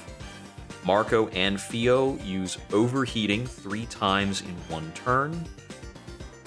Marco and Nadia, 3 summons in play simultaneously. Okay, and these unlock dialogues between characters so you can kind of get into a bit of lore. Alright. Let's see. Unlock the skill Get Back Here, moves an ally in range to a tile adjacent to Marco, and gains a bonus move. Okay. Optimized algorithm.